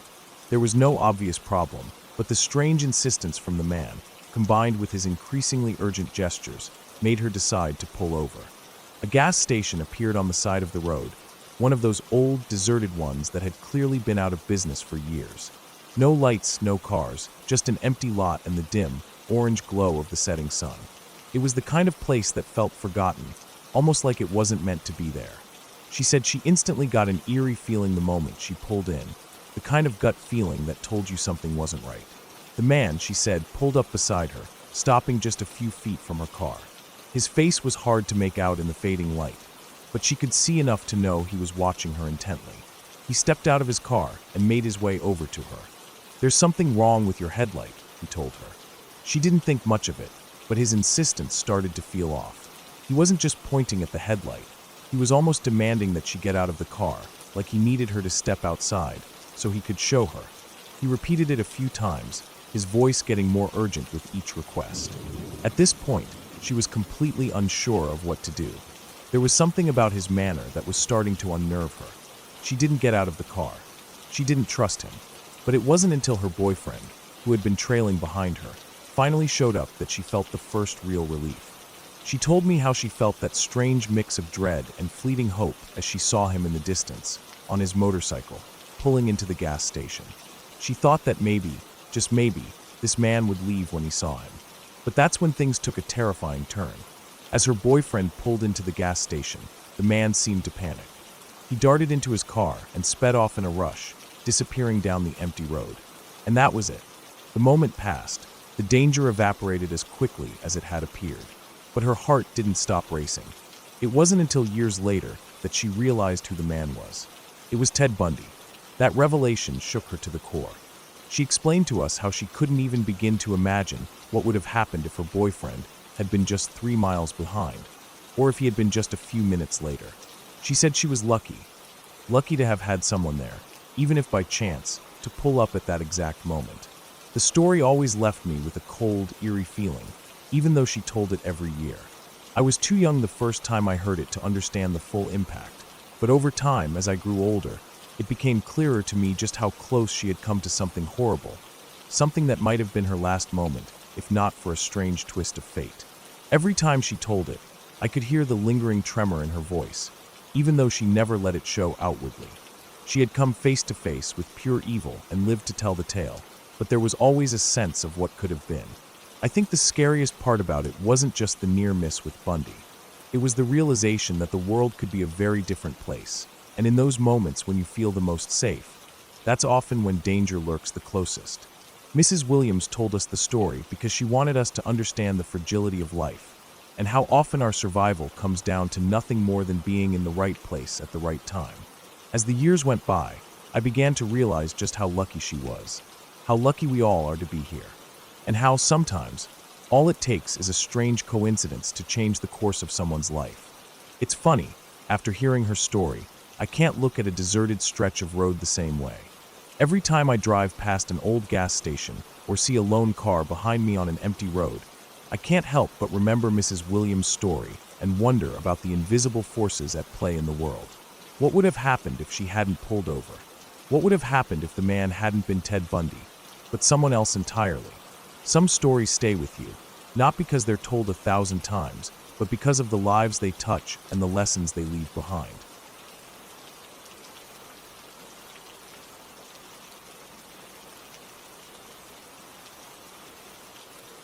I was working at a local theater a few months ago. The kind of job where you're mostly in the background, just cleaning up after the show's over, making sure everything's tidy for the next round of moviegoers. It wasn't much, just a part-time gig to help pay for school, but I didn't mind it. I liked the quiet of being there after hours. Most of the time, I'd just be sweeping up popcorn or wiping down the seats, but there was always this odd feeling when I was cleaning after the last movie of the night. Maybe it was just the emptiness of the place, how the theaters would feel so cavernous and silent once the lights were dimmed, and the last of the audience trickled out. One night, I was assigned to clean Theater 3. It was one of the bigger ones, but I liked it because I could get into a rhythm and finish faster. I usually had to wait for the audience to clear out, which meant I had time to zone out and think. The usual crew had already left by the time the last show ended. The theater was almost empty except for a few stragglers. Some people who liked to stick around until the very end of the credits, or people who didn't seem to care that the cleaning crew was waiting to get in. But after a few minutes, the aisles were clear, and I thought it was safe to go in and start working. I walked in, got my broom and dustpan, and started at the bottom row, cleaning up the usual mess: popcorn, candy wrappers, spilled drinks. I wasn't really paying attention to much, just focused on the rhythm of sweeping the debris into the pan. My mind was drifting. It was a slow night, and I didn't have any assignments due for a couple of days, so I was just zoning out. But then, something felt off. I wasn't sure at first, just this strange, heavy feeling. I stopped sweeping and looked up to the top of the theater. The top rows were in shadow, and there were no lights up there. The place had a weird layout, where the lights only reached halfway up, leaving the top sections shrouded in darkness. That's when I saw him, a silhouette. At first, I thought maybe someone had missed the memo that the movie was over. But I didn't hear any noise or see any movement. He was just sitting there, still as could be. I couldn't see much of him, just the outline of a person sitting in the top row, staring out into the empty space. Something about the way he was sitting, unmoving, sent a chill down my spine. He was too still, too quiet. The hairs on the back of my neck stood up, and I felt this odd knot in my stomach. I tried to brush it off. It was probably nothing. I had seen people fall asleep in theaters before. But this guy, something wasn't right about him. I had heard the rumors. The area the theater was in wasn't exactly the safest place. There was a lot of talk about the local drug problems, the occasional vagrant that would wander through, and even reports of strange people hanging around the parking lot after hours. It didn't help that this theater was in a neighborhood that had seen better days. The air was thick with a sense of unease, like a feeling that you were being watched even when you weren't.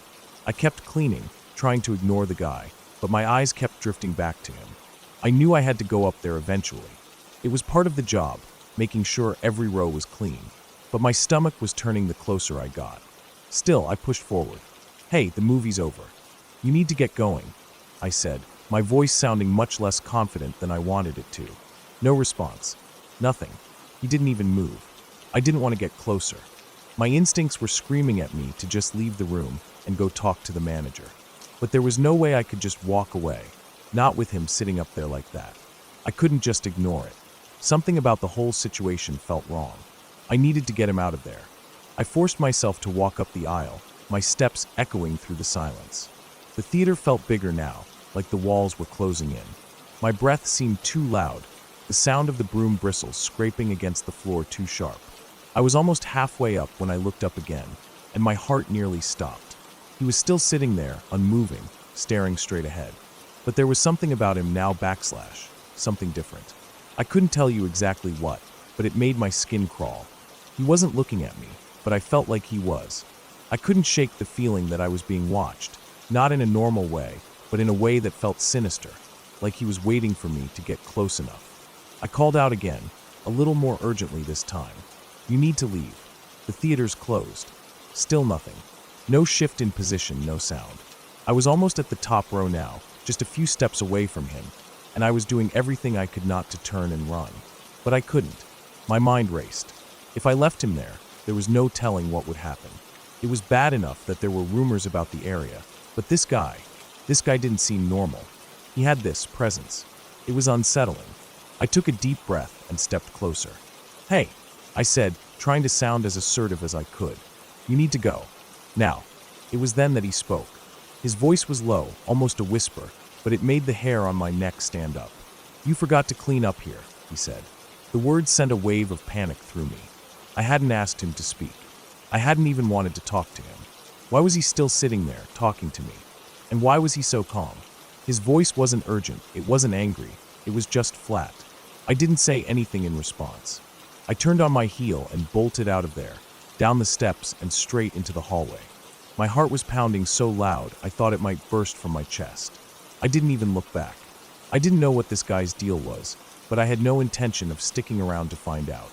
I burst through the door to the manager's office, gasping for breath. He was sitting behind his desk, looking up from a stack of papers when I entered.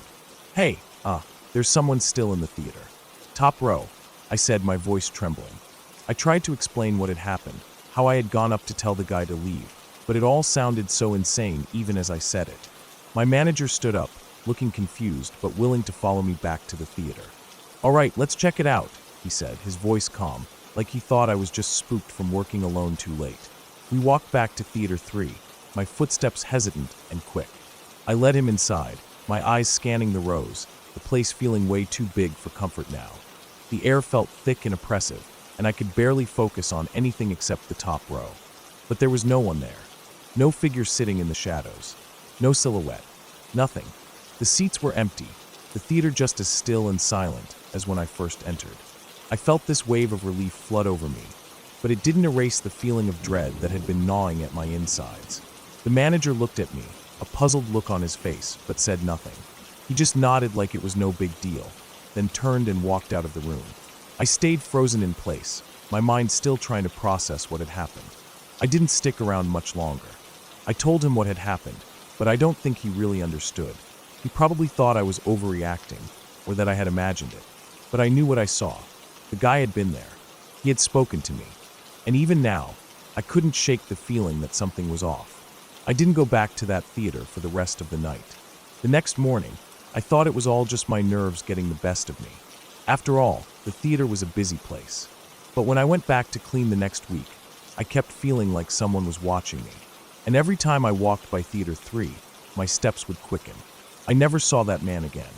But part of me still wonders what he had been doing there, why he had stayed after hours, and what he meant by telling me I had forgotten to clean.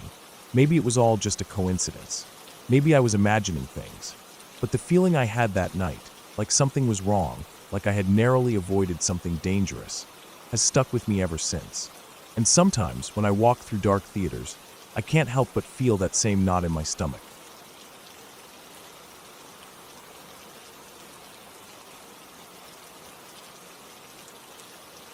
I was driving that night, like so many others before.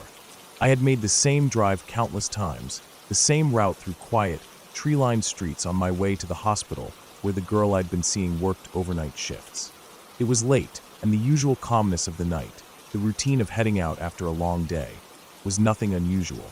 I remember everything up until I got to a four-way stop sign in a residential area. That was the last clear memory I had before everything went dark. The street was silent, the houses around me all asleep. I was tired, sure, but I didn't feel off or anything. I had no reason to think anything was wrong, and I wasn't stressed.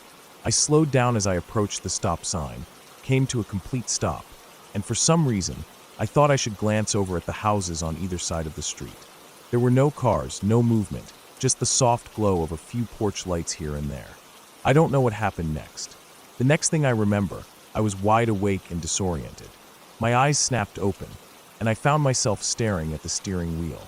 For a moment, I had no idea where I was or how long I had been out. My truck was running, the engine purring like nothing had happened, but I was no longer at the stop sign. I was parked in the middle of an intersection. The truck's driver door was open, and I was on the ground. No, not on the ground, I realized. I was standing. I felt strange, like everything was out of sync with what I should have been experiencing. My shoes and socks were scattered on the pavement next to me. I looked down, but I didn't feel any pain, just confusion. Why was I barefoot in the middle of the street? Why was I standing? And why was I still in the middle of an intersection? My heart started pounding. A cold shiver ran through my chest. I took a step back, and that's when I noticed something far more unsettling. I wasn't alone. There was a woman standing at the door of a house, her arms crossed in front of her face twisted in anger and fear. She was yelling at me, though I couldn't quite make out the words at first. It felt like my ears weren't hearing correctly, and the scene around me became blurry in my peripheral vision. "What is wrong with you?"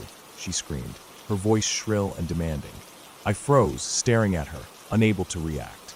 The child behind her was clutching her, peering around her leg, looking at me with wide, confused eyes. The woman's expression was a mixture of disbelief and anger, her face pale, eyes wide with alarm. She looked terrified. I had no idea how to explain myself, how to even begin to understand what had just happened. I was shaking, my mouth dry. I could feel my heart thumping against my chest, and yet I didn't have an explanation for what had just occurred. Why was I standing there barefoot, in the middle of an intersection with my truck running, door open, and in a place that didn't make sense? I looked around, trying to gather my bearings. The street was quiet, but I couldn't shake the feeling that I had been there far longer than I had any right to be. The woman's voice cut through the air again. "What the hell is wrong with you?" She wasn't calming down, her words getting sharper, more desperate. I couldn't bring myself to respond. I couldn't find the words. I was lost in that moment, still trying to understand what the hell had just happened. I stepped toward the truck, my body moving as if I was still trying to catch up with my mind. My shoes, still on the ground, seemed so distant, something I couldn't even fathom putting back on in that moment. I wanted to apologize. I wanted to explain, to make sense of it all, but I didn't have the words. I couldn't piece together what was happening. What was happening to me? What had happened while I was blacked out? My legs felt weak, but I forced myself to bend down and collect my shoes and socks, trying to look as normal as possible, even though everything inside me screamed that I was anything but. I quickly slipped my shoes back on, though I felt like I was floating, like none of this was real. I had to get out of there. I had to go. My heart was still pounding, my head spinning. I couldn't explain what had just occurred. Without saying anything to the woman, without even looking back, I scrambled into the truck, slammed the door shut, and started the engine. I couldn't even look in her direction, and I didn't want to. I just needed to leave. I had no idea what I had done or how long I had been standing there, how long I had been in that woman's yard. My mind was racing. I could feel the panic rising inside me, but I couldn't do anything but drive. I pulled away from the intersection, my eyes glued to the road, the streetlights flashing by in a blur as I sped back to the direction I came from. I didn't stop. I didn't want to stop. My thoughts were a mess, scattered like the shoes that were lying in the street just moments ago. I don't know how long it took me to get home. It felt like hours, but I knew it couldn't have been. When I pulled into my driveway, I sat there for a moment, still frozen in the truck, hands clutching the steering wheel. The silence in my mind was deafening. I didn't know what had happened. I didn't know what I had done during that blackout. I still don't. My brain kept playing through fragments of the moment, trying to piece it together, but I couldn't. I went inside, trying to shake off the unease in my chest, but the fear lingered. It wasn't the kind of fear you can just shake off. It was a deep, unsettling kind of fear that gnawed at you from the inside out. Something wasn't right, and I couldn't explain it. I couldn't understand what had happened to me. Over the next few days, I kept replaying the event in my mind. The way the woman had looked at me, the fear in her eyes, the way I felt so detached from everything around me. I had no memory of what happened during that time, no recollection of how I ended up in that woman's yard. I couldn't make sense of any of it. I saw a neurologist, hoping for some answers. Maybe it was a seizure, maybe it was something else, but the doctor couldn't find any clear reason. There were no signs of any condition, no explanation for the blackout. I left the office that day feeling just as lost as before. No answers, just a deep feeling of unease. I think about it every day. It's been over a year since that night, and I still don't have an answer. I still don't know what caused it, why it happened, or why I was in that woman's yard. I just know that it's the most terrifying experience I've ever had, and I don't think I'll ever stop wondering what the hell happened that night. Was it stress? Was it something physical? Or was it something else entirely? I don't know, and I don't know if I ever will.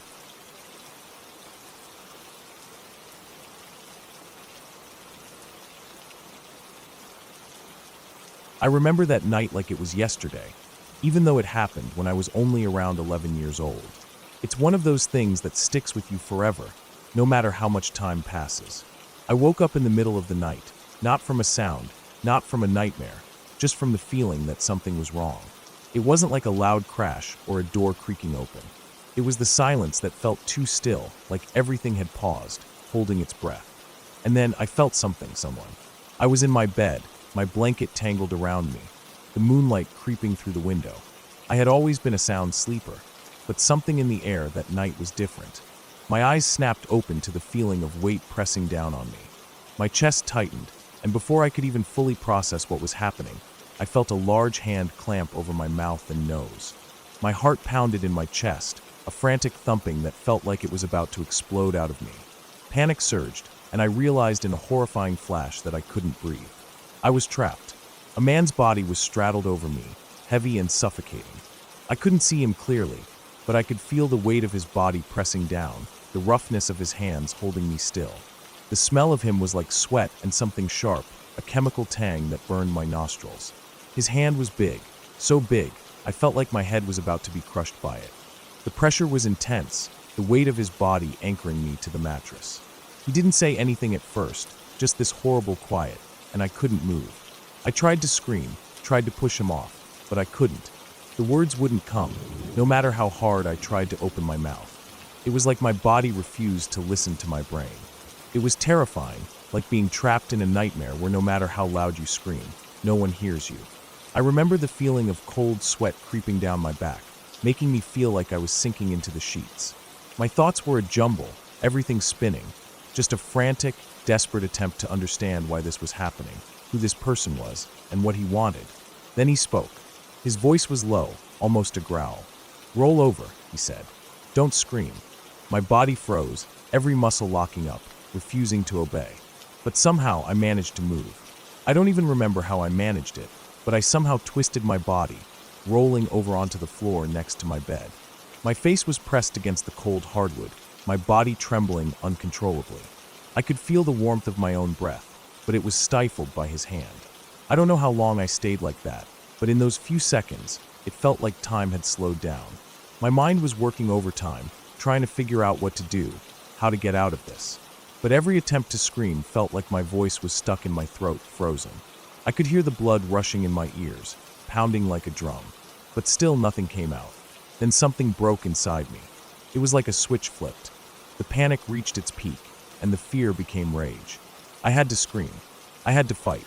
I had to get out.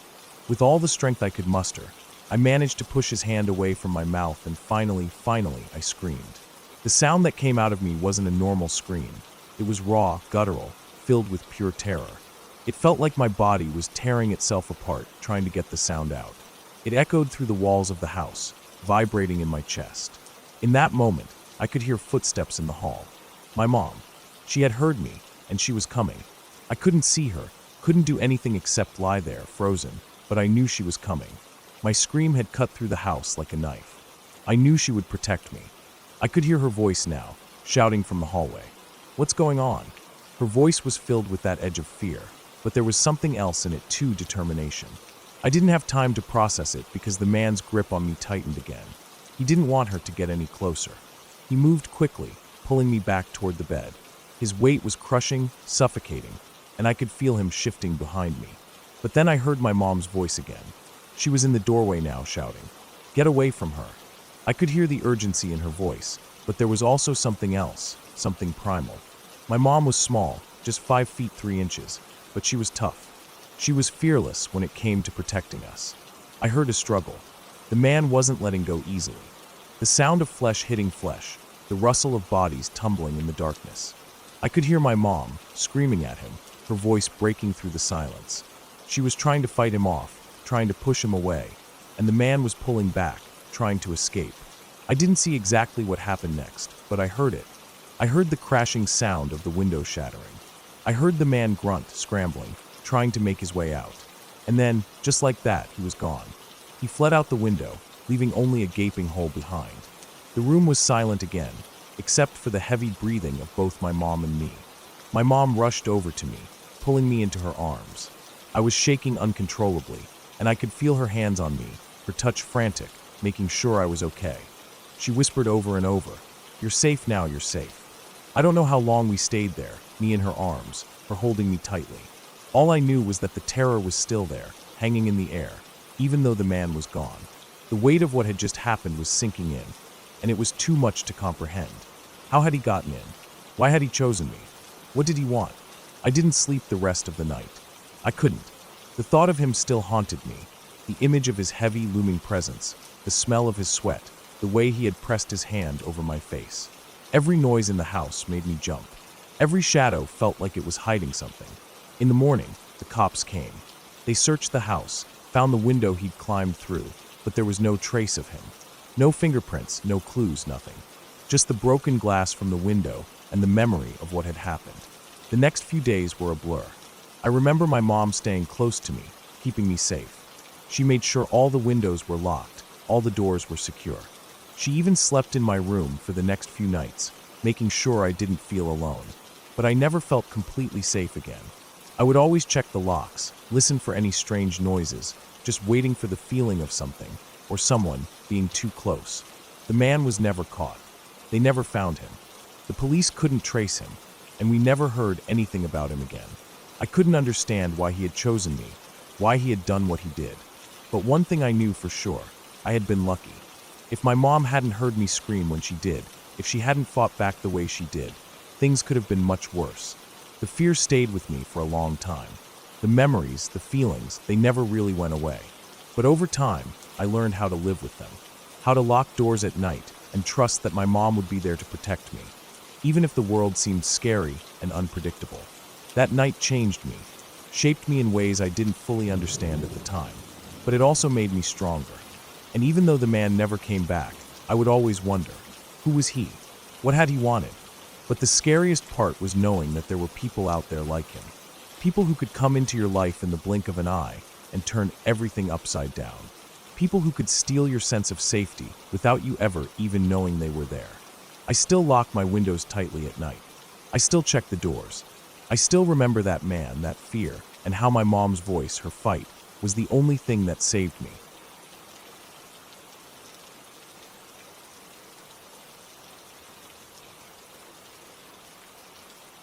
I remember my wife telling me about the time her mother had to face one of the scariest moments of her life.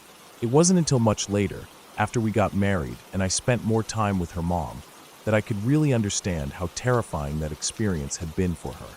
It was the early 90s, and the whole province of British Columbia was on edge. News was everywhere about a notorious killer who had terrified the entire region, and his reign of terror seemed to be never-ending.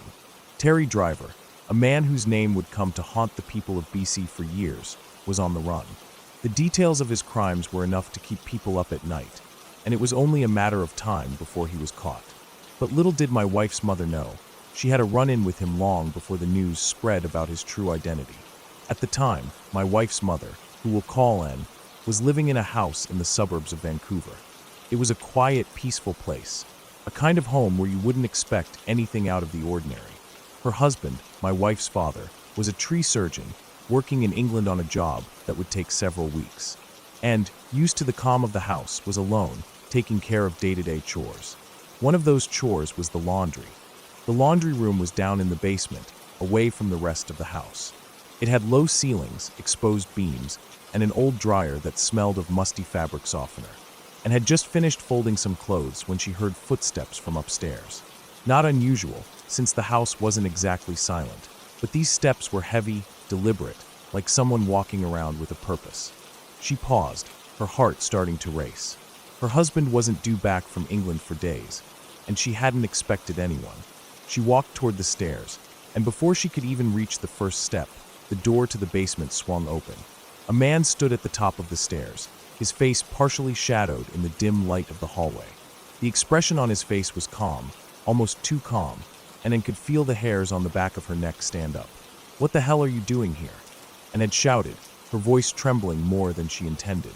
It wasn't the typical reaction she would have had, but something about this man, the way he just appeared from nowhere, sent a chill right through her. The man didn't flinch at her outburst.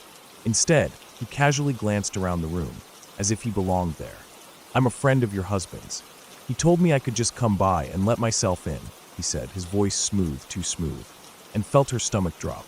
She'd known her husband for years, and she knew damn well he would never let anyone just walk into their home without prior notice, especially when she was alone. This man was lying, and his calm demeanor made everything feel wrong. There was a sickening feeling in her gut, an instinct that screamed at her to get out of there. Without missing a beat, and forced a smile, trying to hide the panic building inside her. "He's at the store, he'll be back any minute," she said, her voice steady but her heart hammering in her chest. "You should wait outside." She wasn't sure where the words were coming from, but she knew she had to keep this man from getting any closer. The man hesitated for just a moment, then nodded.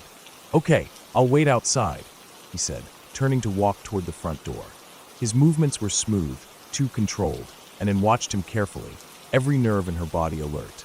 The second the door closed behind him, and rushed to the phone and dialed 911, her hands shaking so much that she could barely press the numbers. When the operator picked up, she tried to explain as quickly as possible, telling them that a man had just entered her home, claiming to be a friend of her husband. She gave them a description: tall, unkempt hair, dark jacket, no real distinguishing marks.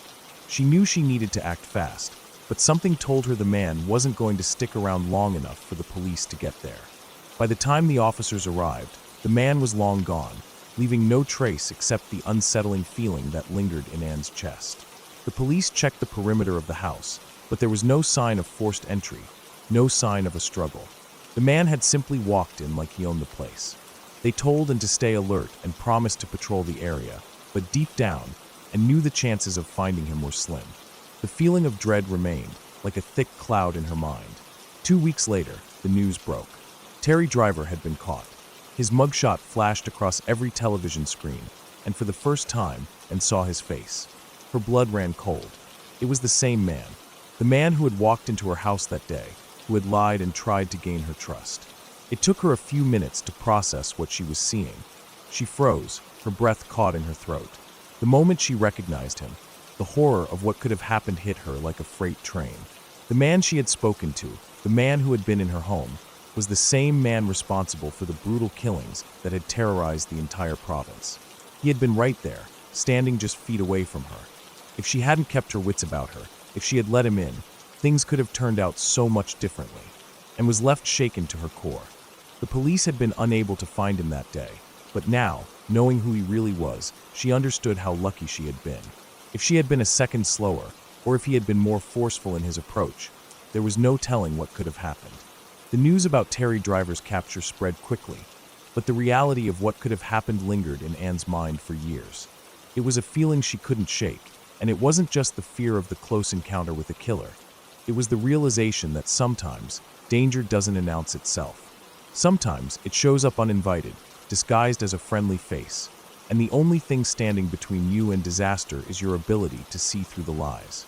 And had never been the same after that.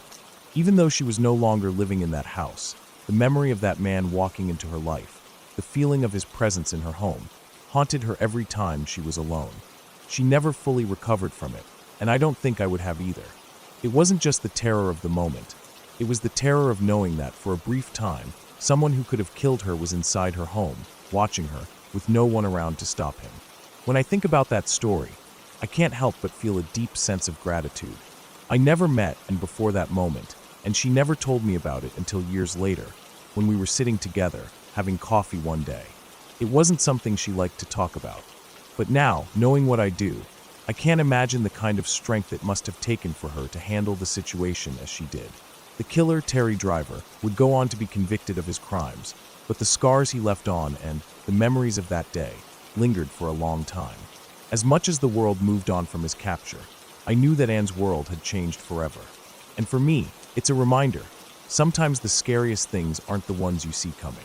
Sometimes they walk right through your door.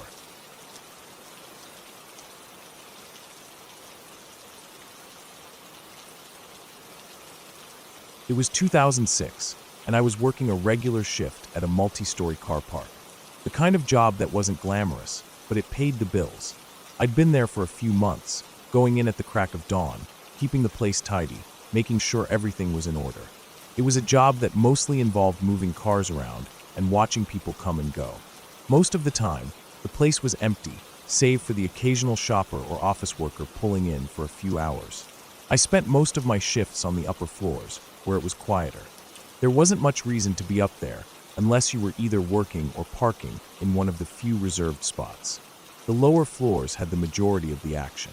I'd often find myself walking the empty concrete hallways, staring at the graffiti on the walls, the abandoned shopping carts, or the odd stray ticket someone left behind. It wasn't a glamorous place to work, but it had a strange, almost comforting sense of solitude to it. The harsh fluorescent lights and the echo of footsteps in the vast open spaces of the garage made everything feel bigger than it was. Yet it was almost too easy to ignore the oddities that came with working in a place like this. That day, however, would be different. The story would stick with me long after that shift ended. It started like any other day. I'd been working on the top floor, organizing the vehicles, moving them into spots, checking the overhead security cameras. The parking lot was empty, save for a few cars here and there. It was a slow afternoon, so I figured I'd take a break. My stomach was growling, so I decided to head down to the small convenience shop across the street for some food. I always went with something quick, usually noodles or a sandwich. Nothing fancy. I caught the lift, and as I descended, the familiar hum of the elevator cables felt soothing. It was one of those moments where you find yourself lost in thought, thinking about the day, what's going on at home, or what's on your mind. I didn't think much of it, but for some reason, I remember feeling an odd sense of unease on the way down.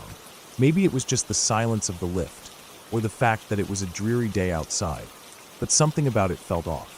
I shook it off. The lift came to a halt, the doors opened, and I stepped out into the lobby of the parking garage. As I walked past the row of parked cars, I noticed a woman standing by the stairwell. She was older, late 40s, maybe in her early 50s. Her hair was a faded shade of gray, and she wore a maroon handbag that hung loosely from her shoulder. Her eyes were vacant, distant. She was standing still, not really doing anything, just standing there. I brushed past her as I walked toward the exit doors. Our shoulders barely touched, but I apologized instinctively, as you do when you bump into someone. She didn't respond. She didn't even acknowledge me. I took a quick glance at her, but it didn't really register at first. She was wearing a thick coat, even though it wasn't particularly cold that day, and there was a tiredness in the way she held herself. But that was about all I noticed. She seemed like just another person passing through. I thought little of it, my mind already moving on to the idea of getting lunch. I didn't think much about her until later, when I came back. I'd been gone about 20 minutes. I grabbed some noodles, walked back across the street, and entered the parking garage again. The smell of soy sauce and steam filled the air as I dug through the bag, walking back into the same dull, concrete world I'd left. The lift doors slid open, and I stepped inside, still distracted by the thought of food, my mind trying to figure out how much longer I had until the shift ended. But when I reached the lobby and stepped out of the lift, things weren't as I expected. The scene was chaotic. I hadn't expected to see so many people. There were at least 4 or 5 police officers scattered across the lobby, their uniforms stark against the gray concrete. Several squad cars were parked outside the entrance, their lights flashing in the early afternoon haze. The sharpness of their movements, their tense expressions, struck me immediately. They were scanning the area, talking to bystanders, doing what they do in moments like this. I didn't know what was going on at first. My brain was still trying to piece things together, wondering if there had been some sort of incident I wasn't aware of. My eyes scanned the room, trying to figure out what was happening. Then I saw it. At the far corner of the parking lot, on the ground near one of the vehicles, was the woman I had seen earlier. She was lying on the cold, hard ground, her maroon handbag laying next to her. I recognized the bag immediately. It was hers. I froze. My heart dropped.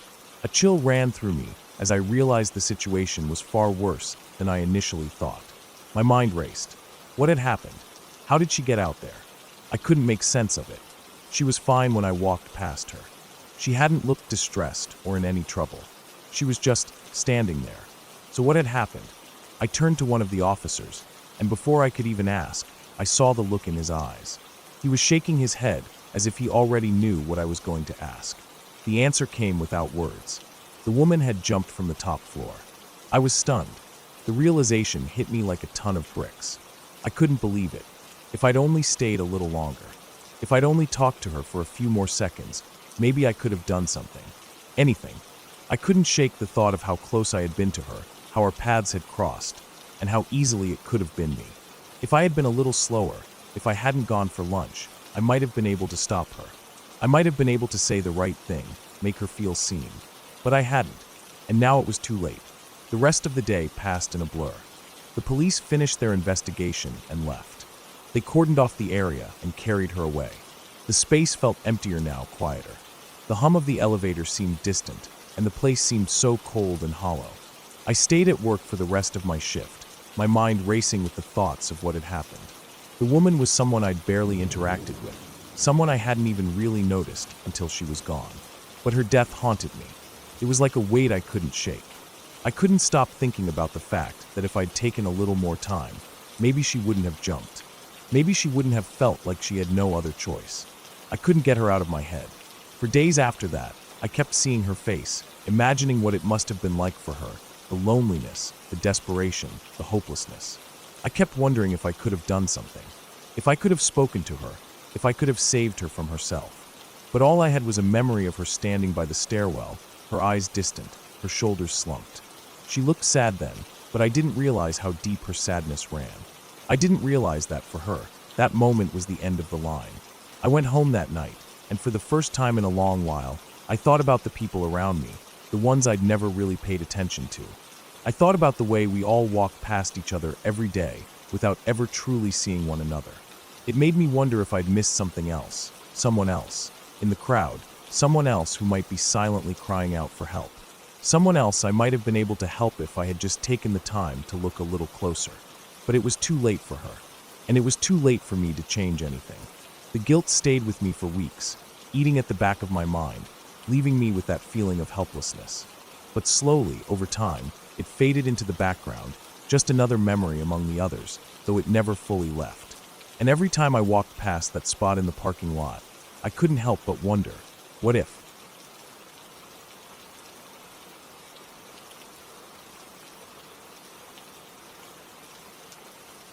It was just another night in high school when the rumors started. People had been talking about it for weeks, the abandoned property up in the hills, deep in the woods. No one could agree on the exact details. Some said it was haunted, others said it was cursed, but all of them agreed on one thing: no one went there. That's what made it so tempting. I didn't take it seriously at first. I was one of those people who didn't believe in haunted places or ghost stories. Still, I had a crew of friends who loved anything out of the ordinary. There were about 5 of us that night: me, Kevin, Jenna, Alex, and Brian. We'd spent most of the evening joking around, but the conversation kept circling back to that property.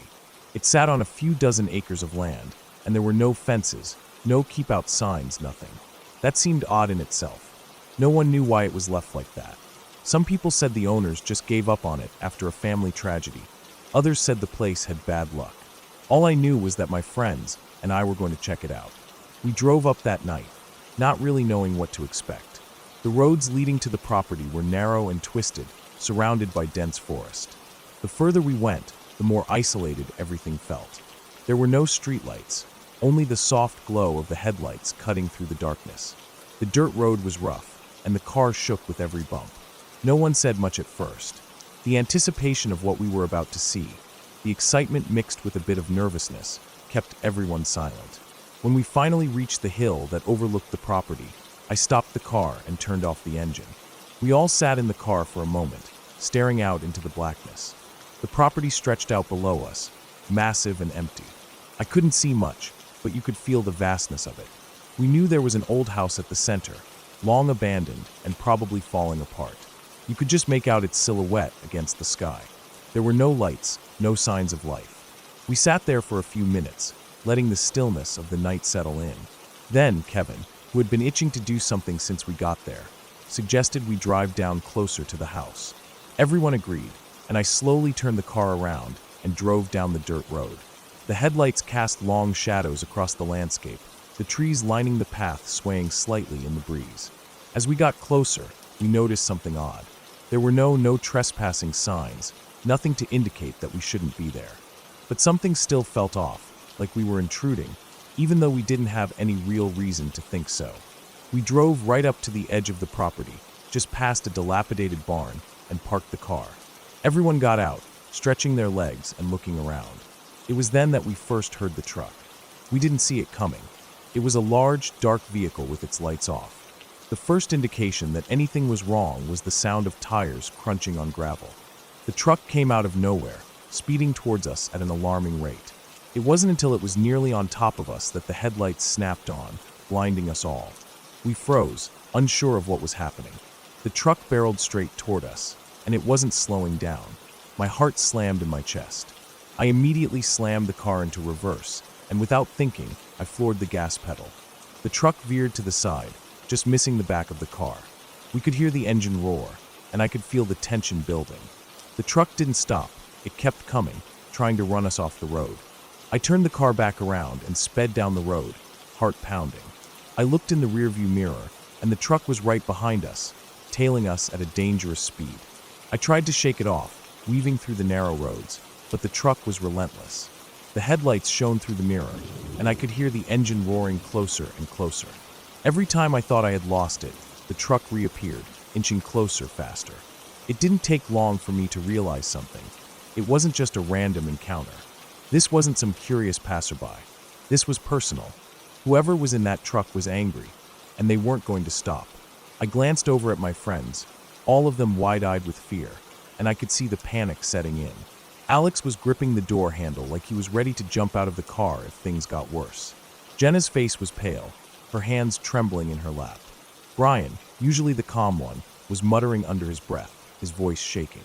We were approaching a residential neighborhood, but I wasn't sure how much longer we could outrun this truck. My foot was still glued to the gas pedal, but I knew I couldn't keep up this pace forever. The truck was right on our tail, swerving dangerously close to the back of the car. I kept my eyes on the road ahead, but I could hear the truck getting louder, right behind us.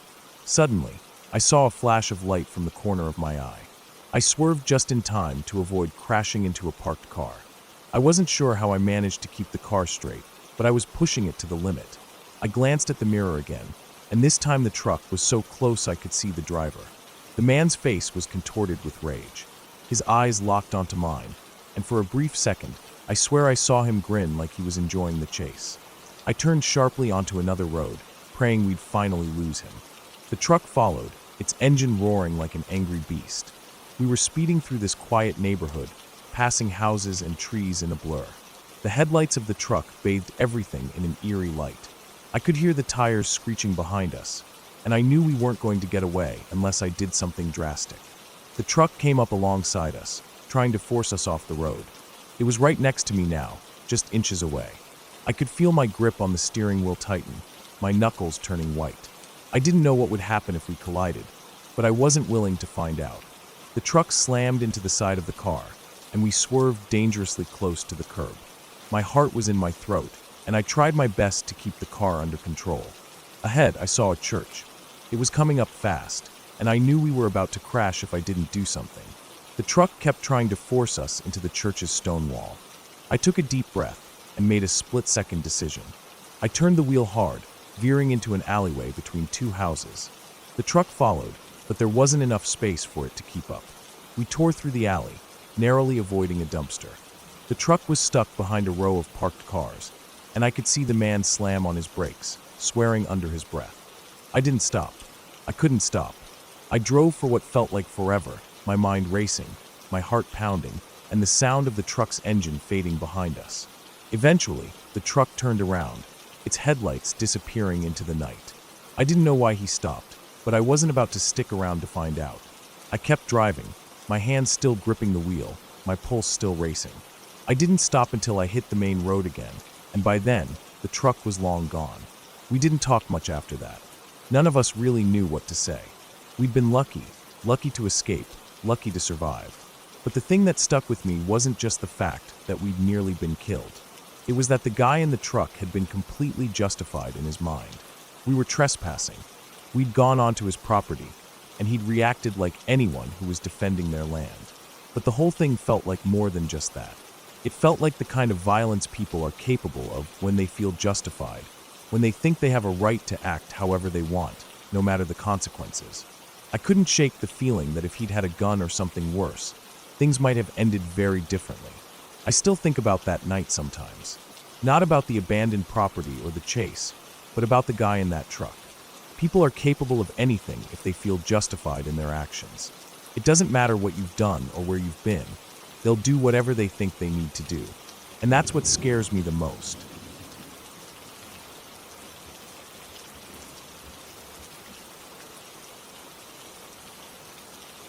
I'm a small, 23-year-old woman, which is what made this situation a million times scarier for me.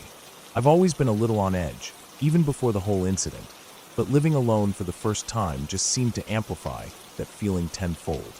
Recently, I had broken up with my ex and was left to live alone in the house we had shared. It wasn't just a normal breakup for me. It was the kind where everything felt wrong, where I was left surrounded by remnants of our life together, trying to figure out how to move forward on my own.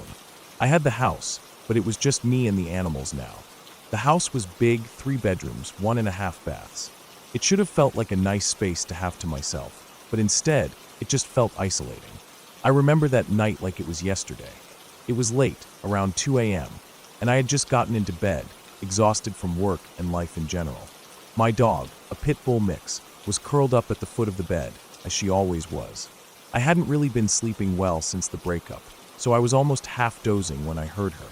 At first, I thought she was just adjusting her position, but then she suddenly bolted off the bed, her nails tapping against the hardwood floor as she sprinted across the room. The sound startled me awake. She started barking, loud, frantic, like she had seen or heard something I couldn't. I sat up in bed, heart pounding, trying to make sense of it. I heard a sound, crackling, almost like leaves being stepped on, and then, to my absolute horror, a tap on the glass of my bedroom window. I froze. The tapping continued, at first soft and then growing louder, almost rhythmic. I could feel my pulse in my throat. My dog was still barking at the window, growling in a way that sounded almost like she was on alert. She sounded angry, scared. I didn't know what to do. My mind was racing, trying to piece together what was going on. I glanced around the room in panic. The lights were off, but the faint glow of the streetlights outside illuminated the curtains. I felt exposed, vulnerable. I didn't know who, or what, was outside my window. I could hear the tapping continue, now getting much louder, more insistent. My dog was frantic, her barking never letting up. My instinct told me to stay silent, but every nerve in my body was screaming for me to run. I didn't move for what felt like an eternity, too terrified to make a sound or even breathe.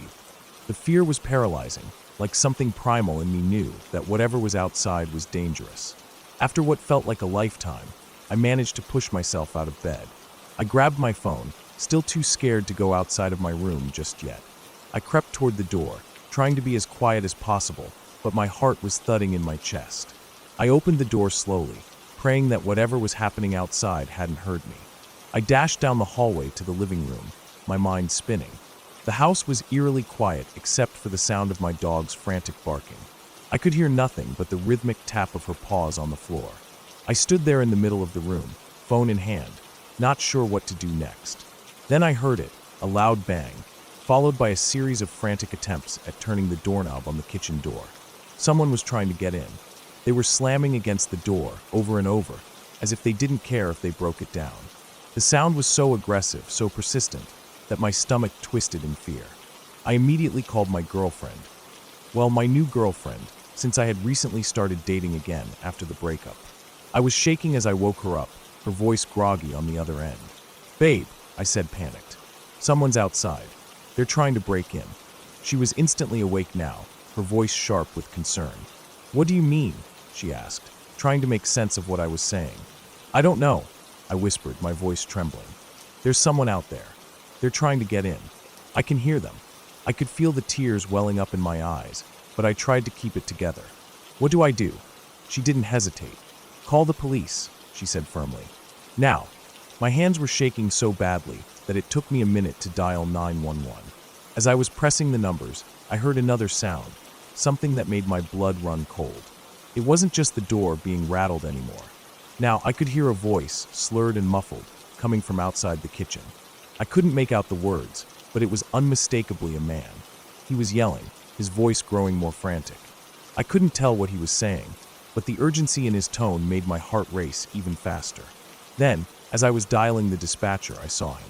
Through the kitchen window, right where the door and window met, I saw a man's face. He was staring directly at me. His face was pale, his eyes wide and unblinking.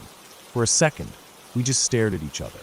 My body went completely stiff, and I couldn't move. My stomach dropped into my feet, and I could hear the blood rushing in my ears. I think I even stopped breathing for a moment. He didn't move. He didn't even blink. His eyes were locked onto mine, and I could feel his gaze as though it was burning through the glass. It felt like hours before he finally moved, but it was only a few seconds. He turned abruptly, disappearing from my sight. I didn't know where he went, but I could hear the noise intensifying now, louder banging, someone yelling, now approaching the front door. The doorknob was being twisted violently, shaking the whole doorframe. I had finally gotten through to the dispatcher by then. She sounded calm, which, oddly enough, helped ground me. "Stay inside," she said. "A patrol car is nearby." They'll be there shortly. Do not open the door. Stay in a room with a lock. I was already backing away from the kitchen, retreating to the safety of my bedroom. I could feel the adrenaline surging through me, my heart pounding so hard it felt like it might burst. I locked the bedroom door behind me, but that didn't do much to calm my nerves. I was still shaking, still terrified, but I had no choice but to wait. Everything was eerily silent for what felt like an eternity. My dog had stopped barking, but I could hear her pacing anxiously around the room. I couldn't focus on anything else but the image of that man's face, and the sickening thought that he was just outside waiting. I kept staring at the clock, the seconds crawling by. Less than 5 minutes later, all the noise stopped. I sat there in the dark, straining to listen for anything. It felt like my senses were on overdrive, every little sound making me jump. I didn't dare leave my room right away. I didn't know what was happening outside. The silence felt wrong, unnatural. What if he was still out there? What if he was waiting for me to slip up? Finally, after what felt like an eternity, I mustered the courage to get up and peek through the blinds. There was no sign of him, no movement outside at all. I slowly opened my door and stepped into the hallway, trying to stay as quiet as possible. The house was dead silent. I crept to the front door, heart still hammering in my chest, and checked the locks. Everything seemed fine. No broken windows, no sign of forced entry. But my mind couldn't settle. What had just happened? A few minutes later, I got a call from the officer. He explained that the man who had been outside my house was drunk and had confused my house with his own. He was angry because he thought his wife had locked him out. The officer said they had found him a few blocks away, still disoriented, and they were taking him home. I felt a wave of relief wash over me, but it didn't last long. My mind kept returning to what could have happened if I hadn't locked my doors. Drunk people don't act rationally, and who knows what would have happened if he'd made it inside. I was lucky. My instincts to lock up at night were the only things that kept me safe. I'll never forget how close I came to disaster. The officer asked if I wanted to press charges, but I declined. The situation had scared me to my core, but I didn't want to drag it out. I just wanted to feel safe again. As I lay in bed that night, I couldn't stop thinking about the man's face, how he had looked straight at me, almost like he was seeing me, but not really seeing me. The fear never fully left me after that, even though I tried to push it out of my mind. I don't think I'll ever be able to fully shake that feeling.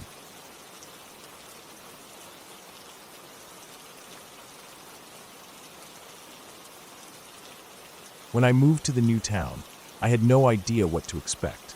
It was a small place, and people there seemed friendly enough according to the things I read online. The kind of place where everyone knows everyone, and you can stop by the local diner and chat for hours. But that wasn't my experience at all. From the moment I stepped off the bus, something felt off.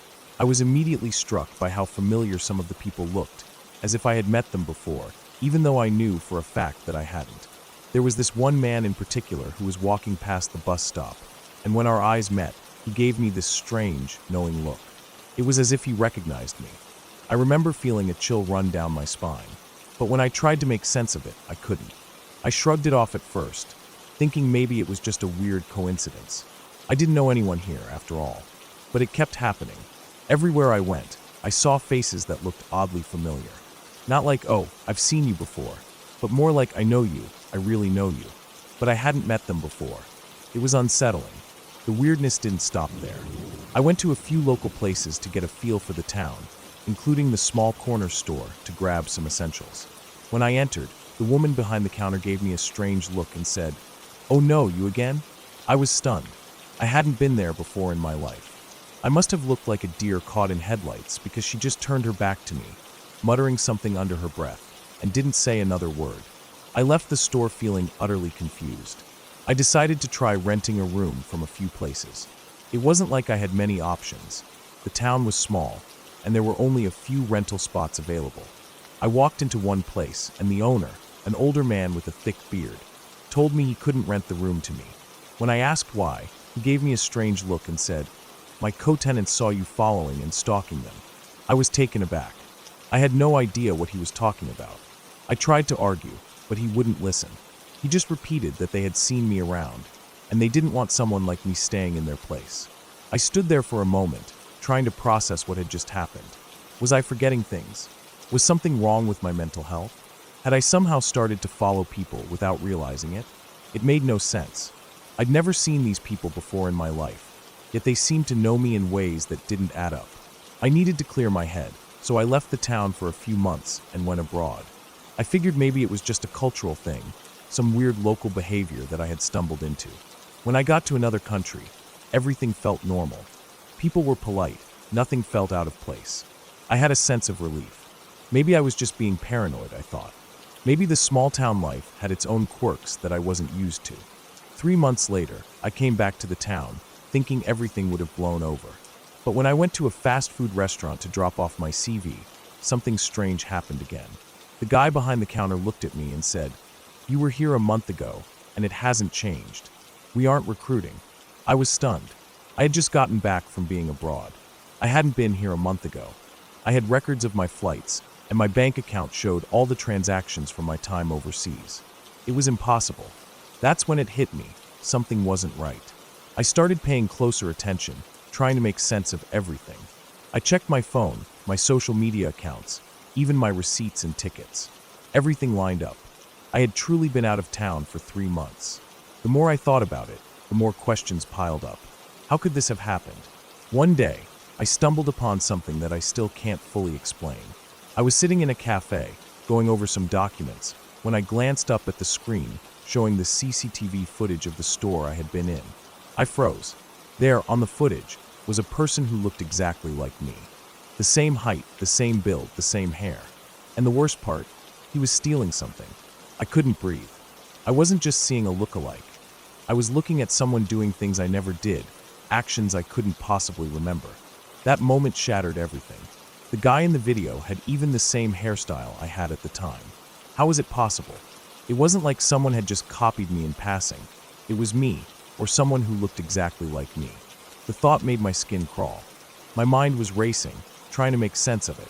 How could someone look so much like me? Was I being gaslight? Or was I losing my grip on reality?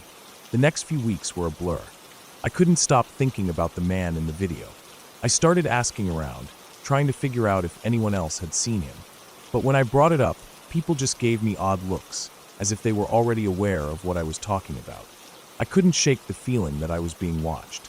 Everywhere I went, people seemed to be observing me, like they were waiting for something to happen.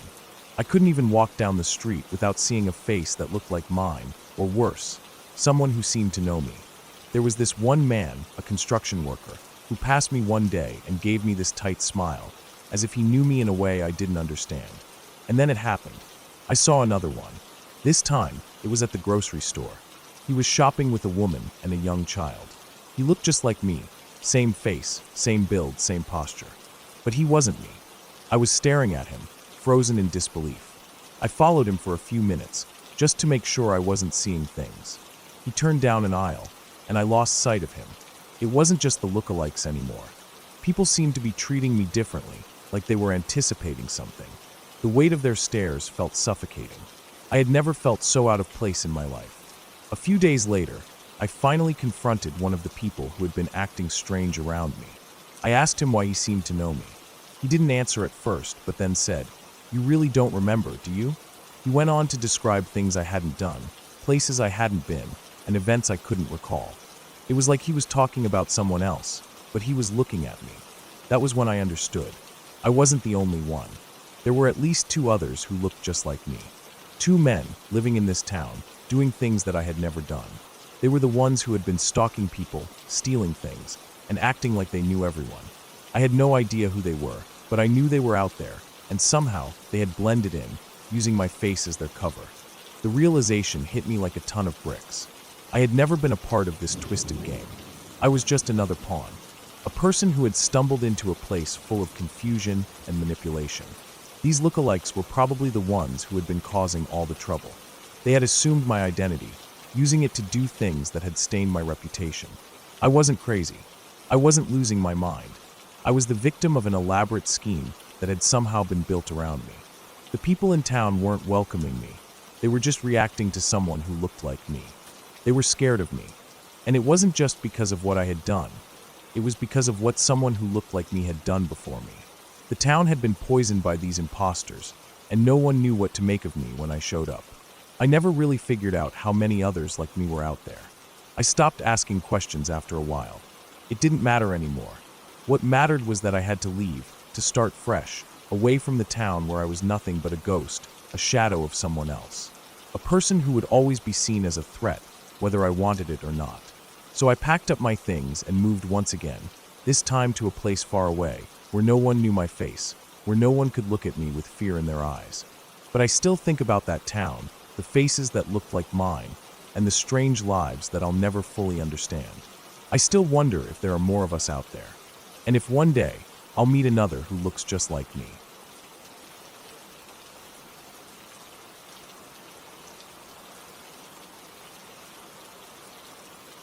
It was one of those days at the end of the school year when nothing much happened in class. We were in social studies, and instead of lessons, Ms. Henderson handed out crossword puzzles and mazes to keep us busy. The room felt lazy, like the summer break was already hanging in the air, and nobody was really paying attention to anything. I was half-heartedly scribbling through the crossword, while other kids around me chatted, and the clock on the wall ticked slower than usual. The chatter from a girl in the front row, Jess, was getting louder as she went on about some horror movie she'd seen the night before. Her friend was nodding along, clearly into whatever ridiculous story Jess was telling. They were talking about things that didn't make sense to me. Random movies, fake horror stories, things about people getting attacked by monsters or whatever. It all sounded fake, but as she went on, I couldn't help but listen a little. I mean, it was a slow day, and you don't usually get that kind of talk in a classroom. Then Ms. Henderson spoke, interrupting the chatter. Her voice was calm, but there was something different in it, a strange weight that we hadn't heard before. She wasn't teaching, not like usual. She was staring at the front row, her eyes flicking between the two girls, Jess and her friend, who were now completely into their conversation. "I overheard you talking about horror movies," Ms. Henderson said. Her voice wasn't loud, but everyone fell silent. "Do you want to hear a real horror story? A real one, not one of those fake ones from the movies." At first, we all looked at each other. Some kids laughed, unsure if she was serious or just joking around. But she kept looking at us, and there was something about the way she said it. The tension in her voice made it clear that she wasn't playing. I was bored, so I glanced at my friends. We didn't really care about the puzzles at that point. A few of us shrugged, and someone from the back said, "Yeah, sure, tell us." Ms. Henderson took a deep breath, almost like she was preparing herself. She sat down at her desk and for a second just stared at the floor. I thought she was going to change her mind, but then she looked up at us, her face serious. "It's not a fun story," she began, "and it's not something I tell people often. But I'll tell you, since you all seem to want to hear it." She paused, like she was sorting through memories that were difficult to talk about. Her voice trembled slightly as she started. "I grew up in a small town, not far from here. My dad was, well, he wasn't always the man you'd want as a father. He had something wrong in his head. My mom always tried to get him help, but back then, they didn't understand mental illness the way we do now. They just thought he was difficult, or moody, or unpredictable. But it was more than that. There were times when he'd snap. He'd just lose control of himself, and there was nothing anyone could do about it." Ms. Henderson's eyes started to look distant, like she was reliving the memories. I could feel the change in the room. It wasn't like before, where we were half listening. Now everyone was fully tuned in, caught by the gravity of her words. We had no idea what was coming next. One day, I was in my room, just minding my business, doing homework or something, and then I heard him. He was shouting. My mom was yelling back. But it wasn't normal fighting. It was scary. I heard him smashing things in the kitchen, and then there was silence. For a long time. Too long. I knew something was wrong. My mom always tried to keep us safe, but I knew this time it was different. Ms. Henderson's hands clenched, and she looked down at them for a moment before she continued. "I don't know what made him snap that day, but he grabbed an axe. He must have had it in the garage or somewhere close by. I didn't hear him coming at first, but then there was this huge banging on my door. Bang, bang, bang. I jumped out of my seat, scared. My heart was beating so fast I thought it might explode. The door shook with every hit. I didn't know what to do. I just stood there, frozen, praying it would stop. But it didn't. The banging just kept coming. He was yelling too. Yelling at my mom, yelling at me, at anyone who would listen. I could see her face tightening, like she was fighting back a flood of emotions. I don't think any of us expected a story like this. We were all caught off guard by the seriousness of it, and a few of us were starting to squirm in our seats. I heard the door crack. I heard the splintering of wood as he broke through it. My mom wasn't there, though. She must have been somewhere else in the house, trying to figure out what to do. I didn't even know if she was coming to help me. I didn't even know if I was going to survive the night. My dad pushed his way into my room, and when he saw me, he didn't say anything. He just lifted the axe. Her eyes closed, as if she didn't want to see the memory again. I thought I was done for. I thought this was it.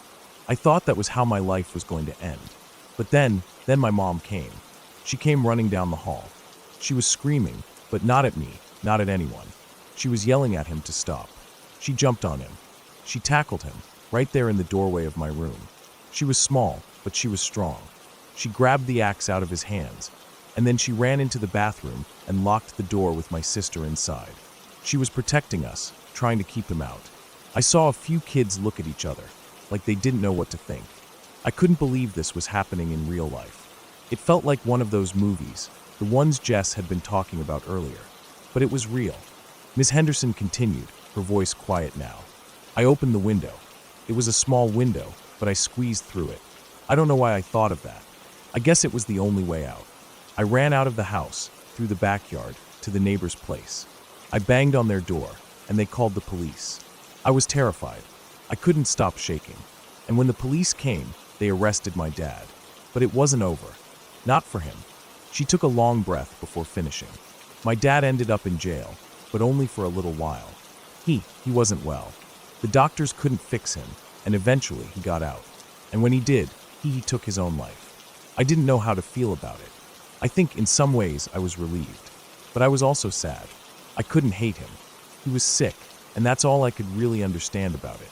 Miss Henderson's voice grew softer, like she was trying to finish the story without falling apart. I don't tell people this often. I don't even think I've told anyone here at school. It's not something you just share. But I wanted you to understand something. You never know what's going on in someone's home. You never know the kind of things people might be going through, even if they seem okay on the outside. I'm telling you this not to scare you, but to make you realize that not everything is as it seems. People have their struggles. They have their demons. And sometimes, the people who are supposed to protect you can't. There was a heavy silence in the room. We were all still, absorbing everything she'd said. It felt like the air had thickened. I didn't know what to say. None of us did. Miss Henderson sat there for a moment, her hands folded together on the desk, looking far away. "I'm sorry I'm not more cheerful," she said finally, looking back at us. "But I just wanted you to know. This is real life. Not everything is a happy ending. But that doesn't mean you should ever stop caring about the people around you. And it doesn't mean you can't make it through the tough stuff. I did. I'm here now." And with that, the bell rang, signaling the end of class. Everyone started packing up, but it wasn't the usual noise. It was quieter, slower. I think we all realized, in that moment, that we just heard something that most people would never get the chance to hear. Something raw, something real. I don't know what happened to Miss Henderson after that. I don't know how she dealt with it all. But I do know one thing. After hearing her story, I stopped thinking of life as something so simple. I started thinking about the people around me differently. Everyone has their battles, whether you see them or not. And some people, like Ms. Henderson, survived the unimaginable. As the days passed, I kept thinking about her story. It stuck with me in a way I can't explain. And as the years went on, it stayed with me. I never forgot the look in her eyes when she talked about her father. I never forgot how much pain she carried with her, even though she was still standing. Ms. Henderson never spoke of it again. We didn't ask. We didn't need to. But I'll always remember that last day of school. The day when she told us about her father and how she escaped.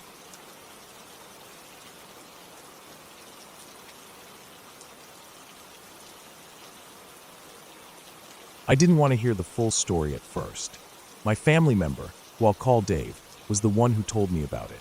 But I could tell by the way he spoke, the subtle change in his voice, that this was something different. He looked over his shoulder once, even though we were in the middle of his house, and then took a deep breath. I didn't understand why, but I could see the heaviness in his eyes. The story starts, of all places, in a rural area. This place wasn't even on the map, really, just a stretch of road with farmhouses scattered about. There were big old barns, fields that stretched for miles, and small houses tucked away behind overgrown trees. It seemed peaceful, like it belonged to a different time. But sometimes, peace can feel like a mask for something far darker, something that doesn't come out until the worst happens. A man I've never met was in this area. I don't know much about his life, except that he was middle-aged, his wife had died, and they were visiting this small, quiet stretch of land for some time. They were just trying to escape from whatever it was that had been weighing them down. They weren't looking for trouble. They were just like anyone else, trying to get away from the routine and find some peace. But like the rest of us, they didn't get what they bargained for. He had a dog. The dog was part of the reason they even came up here, to give it a chance to run in the open, to stretch its legs in a place that was different from the city, a break from the monotony.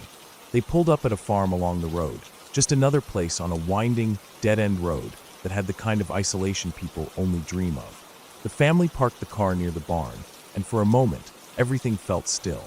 From what I understand, the dog was a bit hyper. They'd gotten out of the car. The woman was ready to take it for a walk. Just a short one, nothing serious, but the dog got loose. It tore off down the dirt path toward the back of the barn. The woman, not wanting to lose the dog, ran after it. I'm not sure if she had seen the large dung cistern in the back, or if she simply didn't realize how dangerous it was. But that's where it happened, at the back of the barn, where the ground sloped down into a large, open pit. The cistern was used to store liquid waste from the farm animals. It wasn't a place for anything, really, other than that, but that's where her life changed forever. The cistern's sides were steep. The walls of the pit were high, and the waste inside, the thick, soupy sludge of cow manure and other refuse, was too deep for anyone to climb out of once they fell in. But she didn't know that, not until it was too late.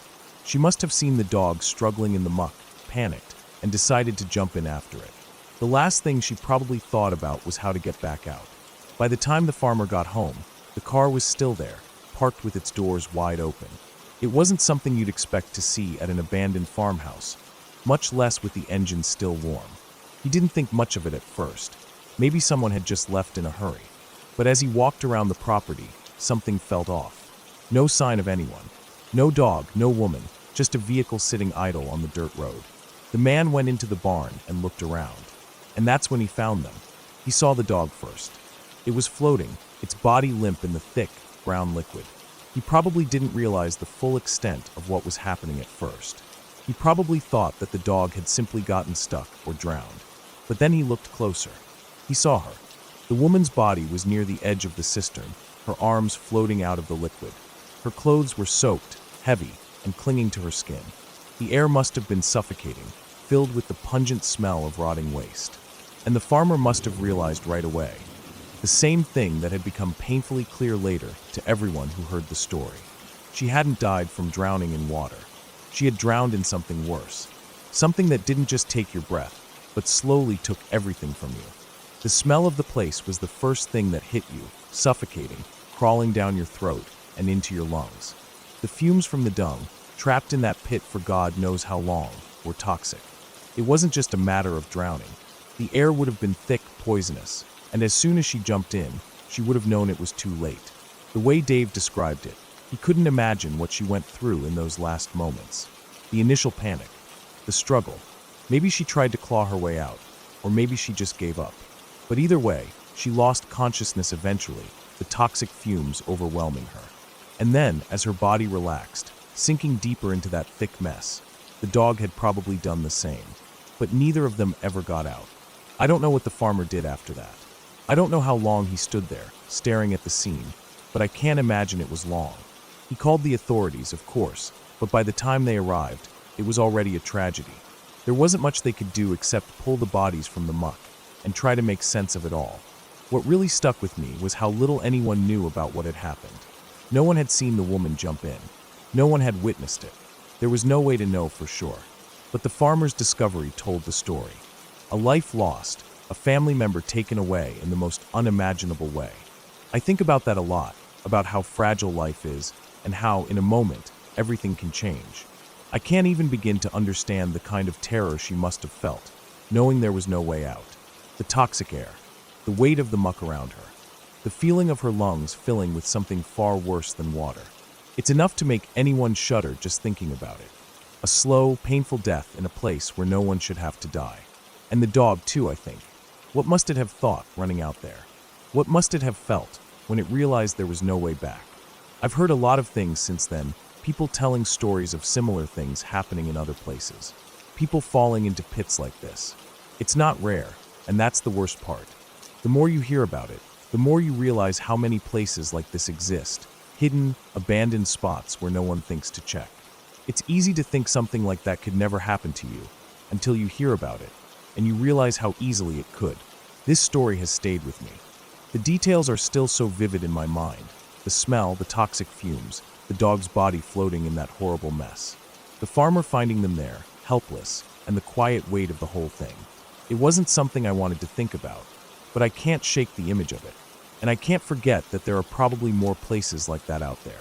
More places where people get lost, where people die in ways no one should have to. So now, I try to take it all in.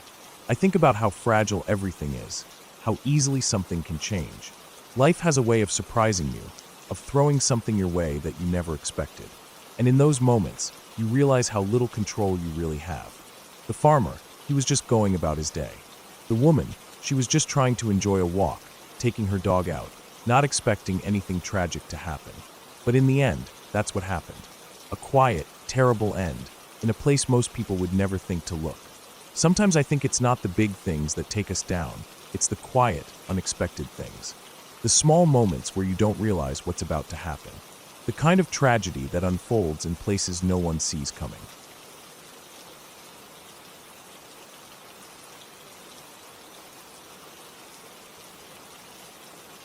When I was in 4th grade, our school had a buddy program where kids from the older grades were paired with younger students. The idea was to help teach them how to read and write better, or sometimes just to talk with them, be someone they could look up to. It felt kind of important at the time, like you had a job to do. We'd meet with our buddies every week, sometimes twice, and help them with small reading lessons, alphabet games, or even just drawing. At that age, things feel big when adults say they matter.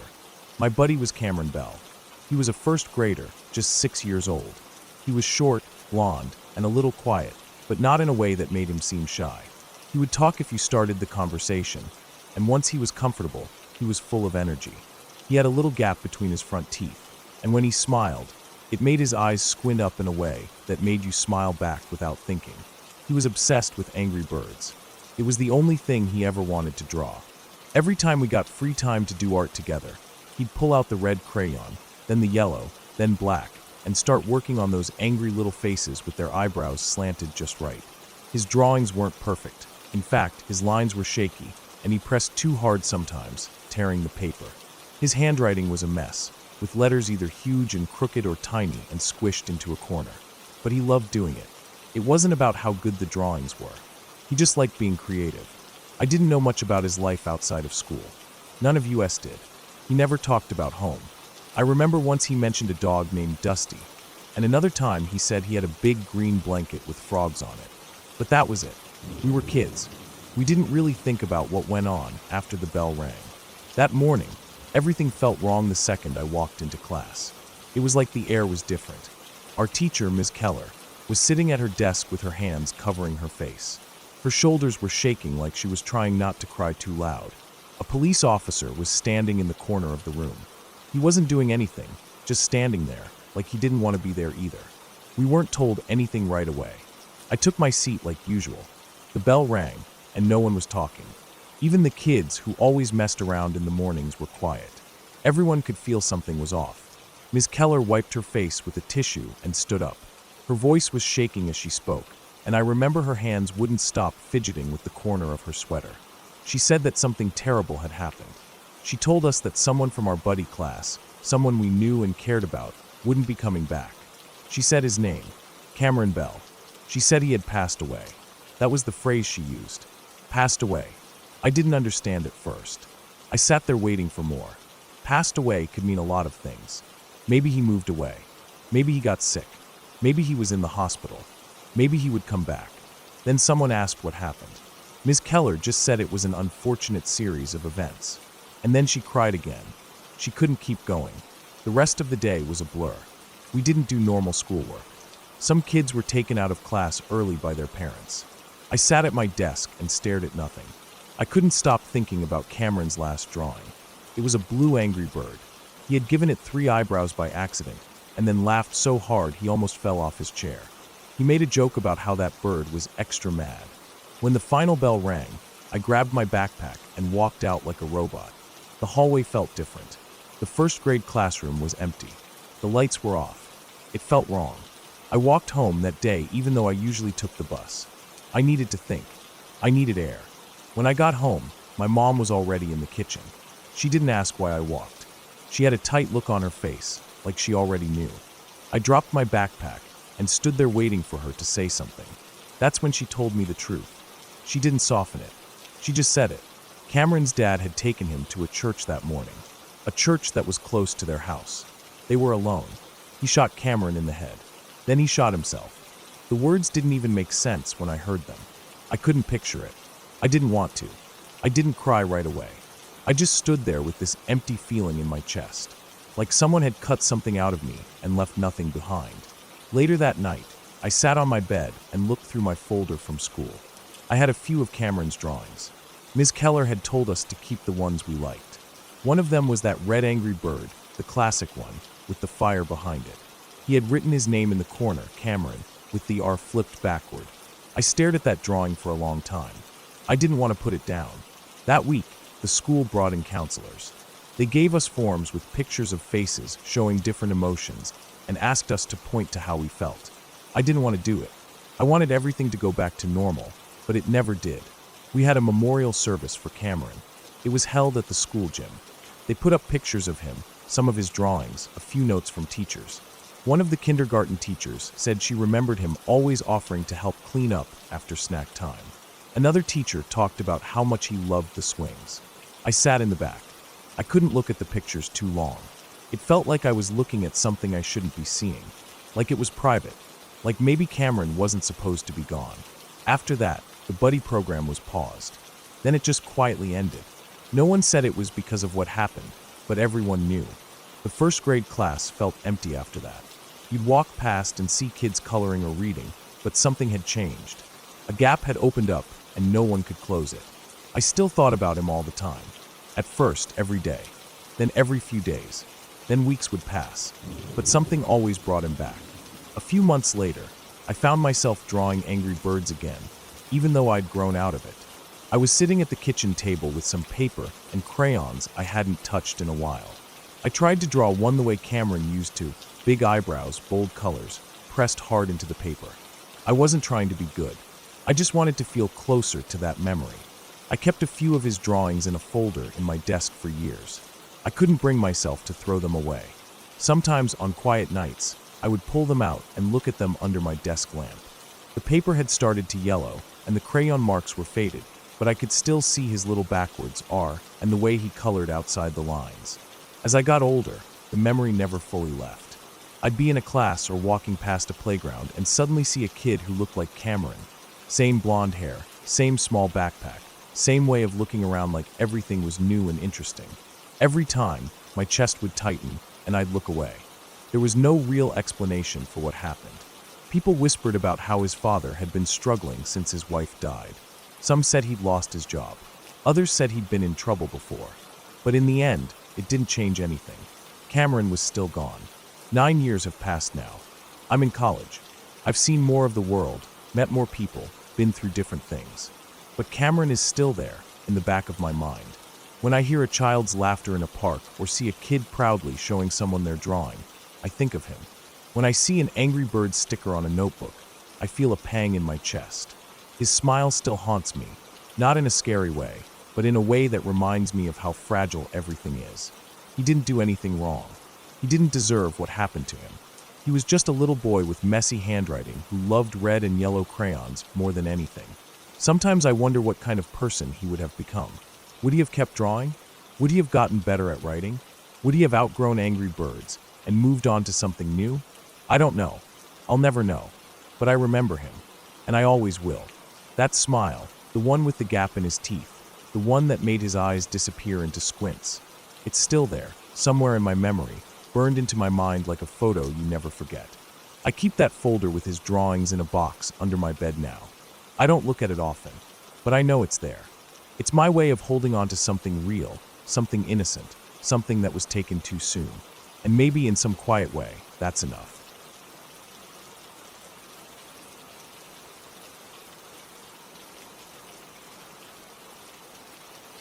The road was long and empty, stretching ahead in a way that made everything feel so still and distant.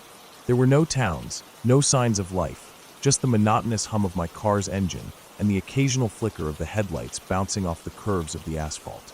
It was one of those rare stretches of highway where you don't see another car for miles, and every turn feels like the road was carved from the wilderness itself. I was driving from Lisbon to the coast, on a trip I had planned for weeks. It was meant to be a peaceful getaway, just me and the open road. But as the night fell, so did the weight of something I couldn't yet understand. I remember glancing at the clock in my car. It was already late, past midnight, and the little lights on the dashboard flickered like they were trying to keep me company. I'd been driving for hours and felt the familiar pull of fatigue. Still, I kept going, knowing I was far from any sort of rest stop. The road, though, felt almost too quiet, like it was waiting for something, or maybe like it was waiting for me to slip into a trance. My headlights illuminated the road ahead, and all I could see were the faint outlines of trees stretching into darkness on either side. The air was crisp, and the soft hum of the tires against the road was a comfort in its own way, but it didn't last. That's when I saw it, a car coming up behind me too fast. The headlights in my rearview mirror seemed to be closing in too quickly. There was something about the way it moved, tailgating me uncomfortably close, that made me uneasy. I had been on the road long enough to know that most people who drove like that were either impatient or reckless, and I could tell this driver was one of the latter. For a few moments, I tried to ignore it, just focusing on the road ahead, but that car didn't back off. The headlights were a constant presence in my rearview mirror, glaring at me like an accusation. I didn't dare speed up, because there was nowhere to go but forward. I was in the middle of nowhere, a place where cell phone signals barely worked, and I wasn't about to lose control just to appease someone's impatience. But then, just as my heart began to race with the pressure, something else happened. The car that had been behind me swerved, pulling sharply to the right, crossing right in front of me without warning. In an instant, I had to slam on the brakes, my foot almost slamming the pedal to the floor. The tires screeched against the pavement, and my hands jerked the steering wheel to the left in a desperate attempt to avoid crashing into the car. But it was no use. The car in front of me was too close, and my car skidded, the wheels losing grip on the slick road. I couldn't regain control. My car slammed into something hard, something that felt like a wall of force. A sharp, agonizing pain shot through my body, and everything went black. The world around me disappeared, and I felt like I was floating in a haze of nothingness. How long I was unconscious, I couldn't say. Time felt warped, like it didn't matter. I woke up with a painful jolt, my head spinning, my body aching from the crash. My seatbelt was still tight across my chest, and the air was thick with the smell of burning rubber. I was alive, but barely. The crash had left my car crumpled against a tree, and the engine was sputtering, still hot from the impact. I tried to gather myself, but the pain was too intense. I could barely move. My head was pounding, and my vision was blurry. The world seemed far away, like I was hearing it through a wall of cotton.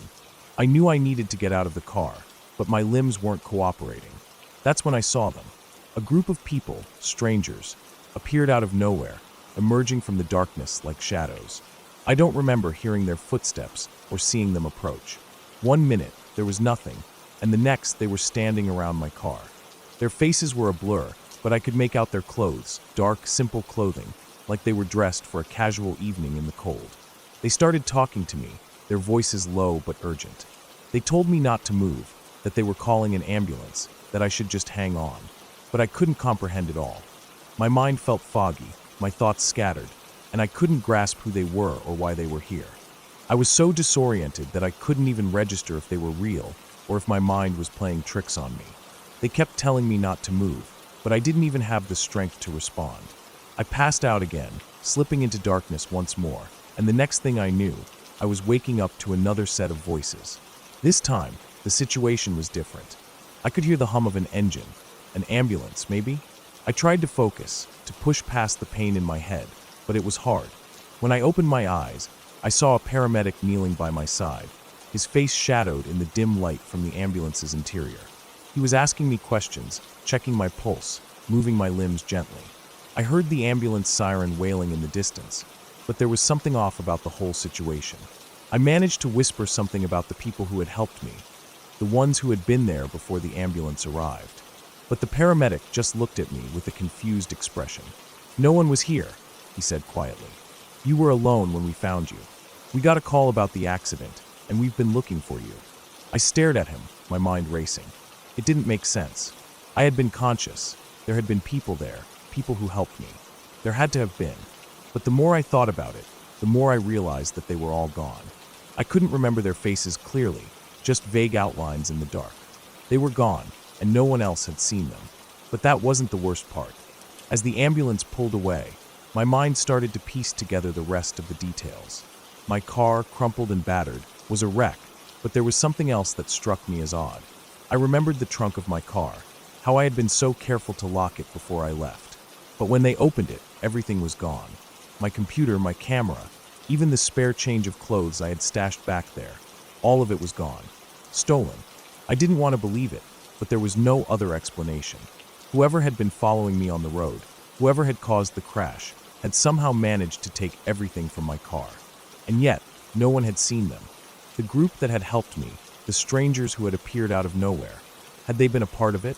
The more I thought about it, the more the pieces fell into place. The car that had been tailgating me, the way it had swerved across my path, and the people who showed up after the crash, their presence almost too convenient to be real. It all pointed to one conclusion. They had been watching me. They had planned this. I told the police about everything, about the car, about the crash, about the strange people who had helped me, but they didn't seem to take it seriously. There was no evidence of anyone else at the scene, no sign of the car that had forced me off the road. All I had were my memories, and those felt like they were slipping away, like they weren't even real. The more I tried to remember, the more I felt like I was losing my grip on what had really happened. And the worst part, I couldn't shake the feeling that I was still being watched, that something wasn't over. The feeling lingered long after the accident, following me like a shadow. I couldn't drive without checking my rearview mirror, couldn't walk through the streets without feeling like someone was just behind me, always there. I told my husband about it, but he brushed it off, thinking I was just shaken up by the crash. Maybe I was, but I knew what I had seen. I knew the truth. I never found out who had been following me that night, or why they had done what they did. But I knew this. Whoever they were, they had gotten away with it. And for all the time I spent looking over my shoulder, wondering who else was out there, I never truly felt safe again.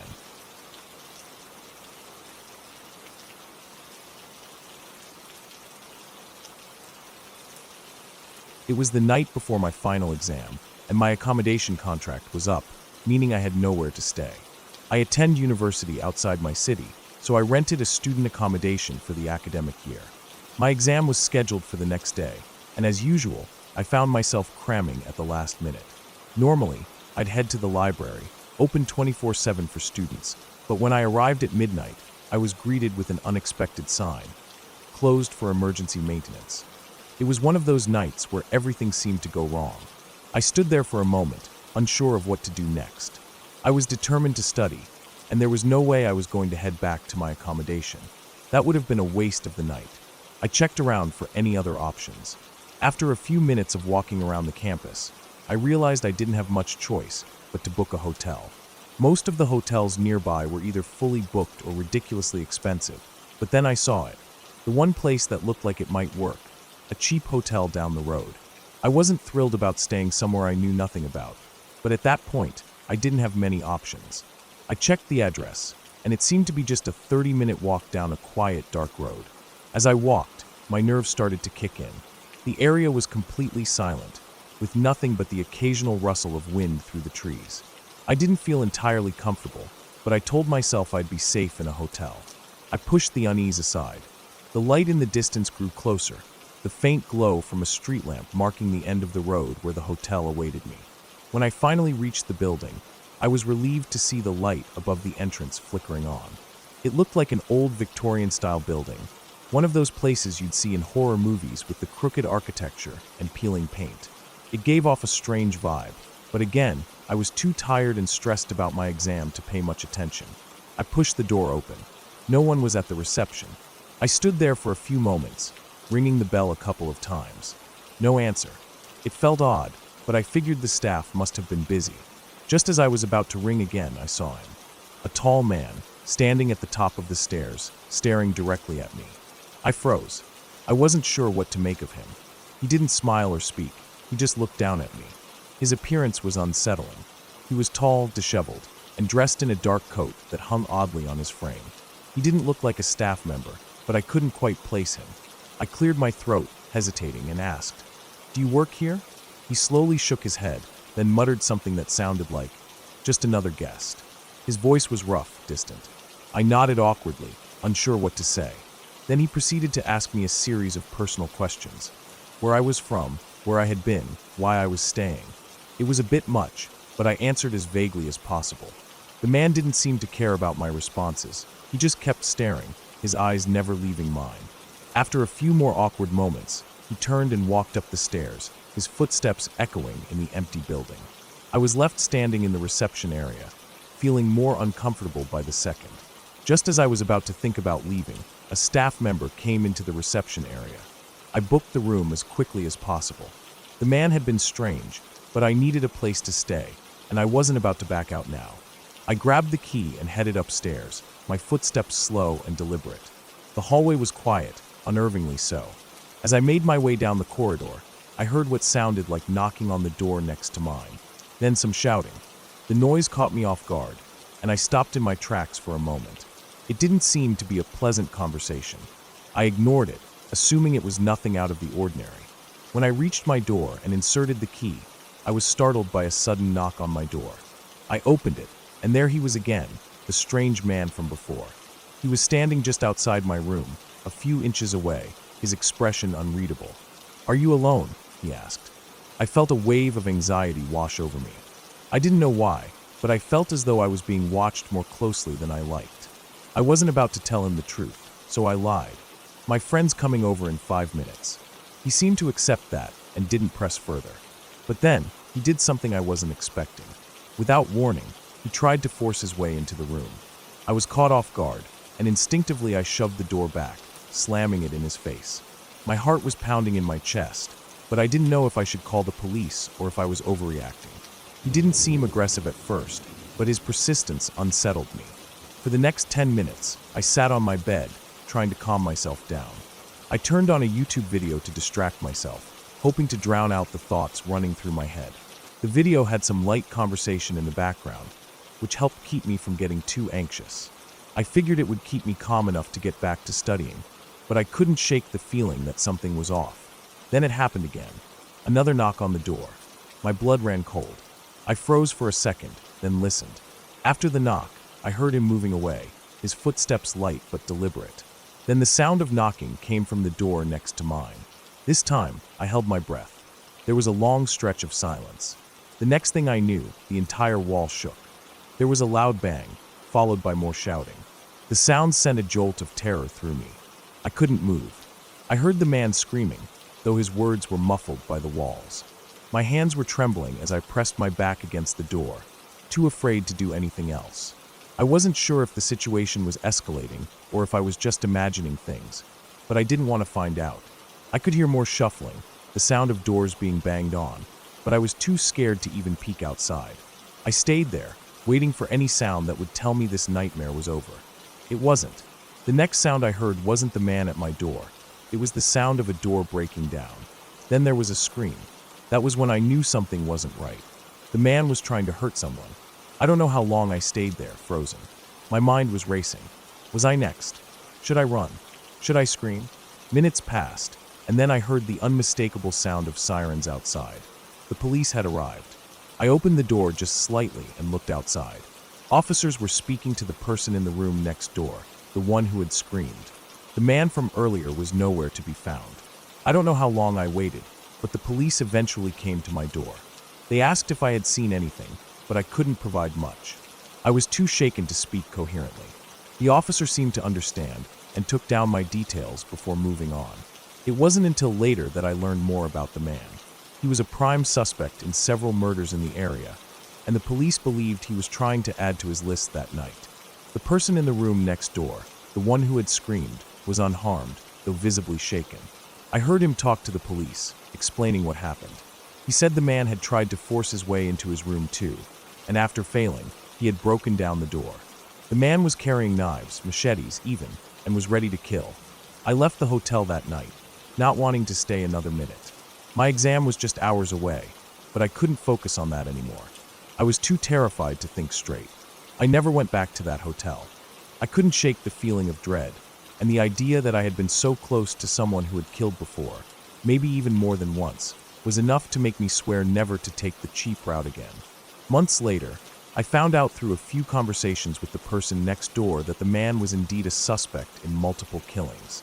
He had been on the police's radar for a while, but no one had connected the dots until that night. I was lucky. He didn't get to me, but I never want to think about what would have happened if I hadn't locked the door.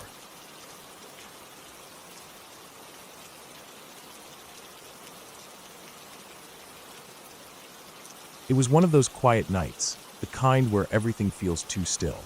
I was still young, probably around 6, and I never heard this story until much later, when I was old enough to understand the gravity of what happened. It had been a tough time for my mom. She'd been through a lot, especially with the divorce. After everything had fallen apart, she tried her best to hold it together for my sisters and me. We lived in that tiny townhouse for less than a year, but the memories of it still stick with me, even if I didn't realize how much danger we were in until I was older. That night, my mom was asleep in her room, the kind of deep sleep where nothing could stir her. My sisters and I were in the next room, tucked in like always, probably dreaming of something stupid, like flying or winning a race. The house was quiet, except for the usual creaks and groans that old places make. I didn't hear anything, and I was dead to the world, just like my sisters. But my mom, she heard it. And it wasn't just a sound like the pipes groaning or the wind pushing against the windows. She heard footsteps, not the normal ones that come from the house settling or the dog padding around the kitchen, but real, deliberate steps. The kind of steps someone makes when they know exactly what they're doing, when they're sneaking through your house like they own the place. My mom woke up in the dark. It was pitch black in the room. She lay there for a moment, heart pounding, trying to convince herself it was nothing, just the house making weird noises, maybe the wind again, or the pipes rattling. But she knew deep down it wasn't just a noise. It was a person, and that realization hit her like a punch to the gut. My mom's heart rate spiked, and she froze. Her mind was racing. Who would be in the house at this hour? The house was small, a 2-bedroom with barely any space between the rooms, and the only door to the outside was at the back of the house, right by her bedroom window. The door that led into the kitchen. The door that was now wide open, and she hadn't heard it open. She got up slowly, trying not to make a sound. Her pulse was loud in her ears. She didn't know if she should check it out or run. Adrenaline had taken over her body, but her mind was split. Was it just some random stranger who wandered in by mistake? Or was it someone with more sinister intentions? Either way, she knew she had to get up and figure it out, but she couldn't think clearly. She slipped out of bed, her feet hitting the cold floor. The carpet, old and worn, felt strange beneath her bare feet as she padded across the room, trying to be as silent as possible. She reached the door and opened it just a crack, peering down the hallway. Everything looked still, eerily still. The clock on the wall ticked loudly, echoing in the otherwise quiet house. Her instincts told her something was wrong, and every nerve in her body screamed at her to run. But she couldn't leave us. She couldn't just bolt out the front door and abandon her kids, especially not in the middle of the night. She glanced toward our rooms, making sure we were still sound asleep, and then her eyes darted to the back door. It was open, just slightly, enough for someone to slip through. Her breath hitched. There was no way someone should be out there at this hour. No one knew we were alone. We hadn't been living there long, and it didn't seem like anyone would just wander into that neighborhood at night, not at that hour. But here we were, and someone had broken in. She crept down the hallway, her heart thumping in her chest. Her feet moved so quietly that the silence seemed to swallow her every step. She didn't know if the man was still inside or if he'd already left, but she wasn't going to take any chances. She made it to the kitchen, and there it was, the back door cracked open. And then she saw him, a shadow, tall and thin, just beyond the doorway. The man was standing there, just inside the dark backyard, looking back at her. She gasped. Her mind short-circuited for a moment. She didn't know whether to scream or run. The adrenaline surged through her body, making her limbs feel like they weighed nothing and everything at once. In that split second, her body acted on instinct. She didn't think, she just reacted. She lunged toward the phone, but before she could even grab it, the man turned and bolted out the door. My mom stood there, frozen for a second, unsure of what to do. Should she chase after him? Should she wake us up? Should she call the cops first? But it was too late. The man was already gone, vanishing into the darkness of the night. My mom rushed to the back door, slamming it shut behind her. She stood there, breathing heavily, her hands trembling. Her mind was racing. How had he gotten in? What was he doing in the house? She didn't have answers, and in that moment, she wasn't sure she wanted to know. When the police arrived, they found clear signs of forced entry.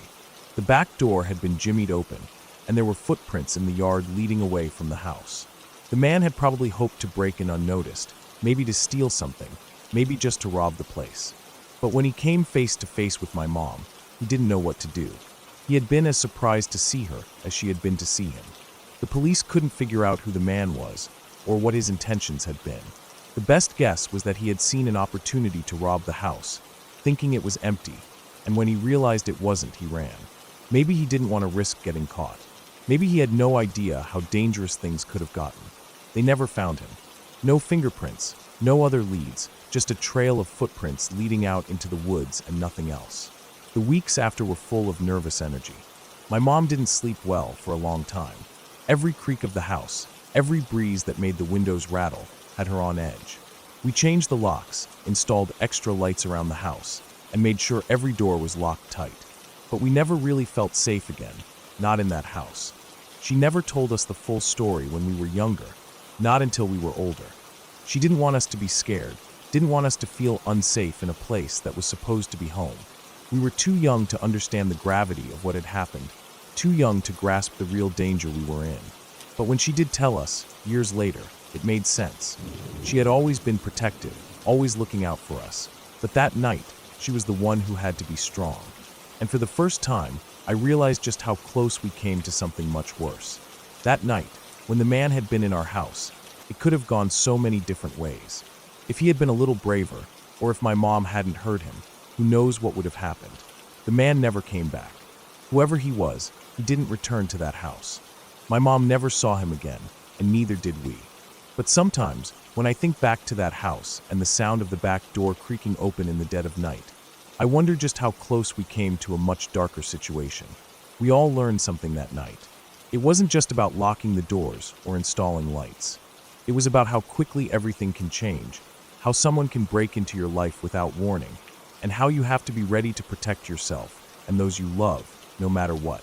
And my mom, she never really got over that feeling of someone being in the house, someone watching, someone who might have had different intentions. But she didn't tell us that part. She didn't have to. We understood. It was enough to know that sometimes the world isn't as safe as it seems.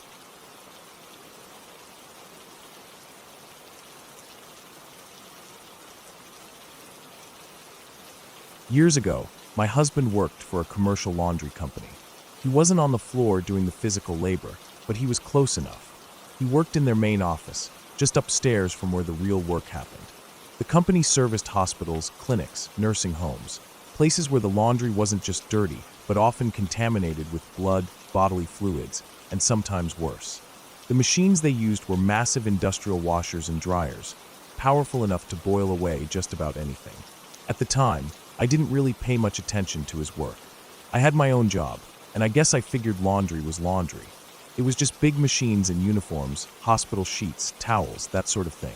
What could possibly go so wrong that it would leave people mentally scarred? That's how naive I was. Then it happened. I didn't understand the full weight of it at first, but something shifted in my husband after that day.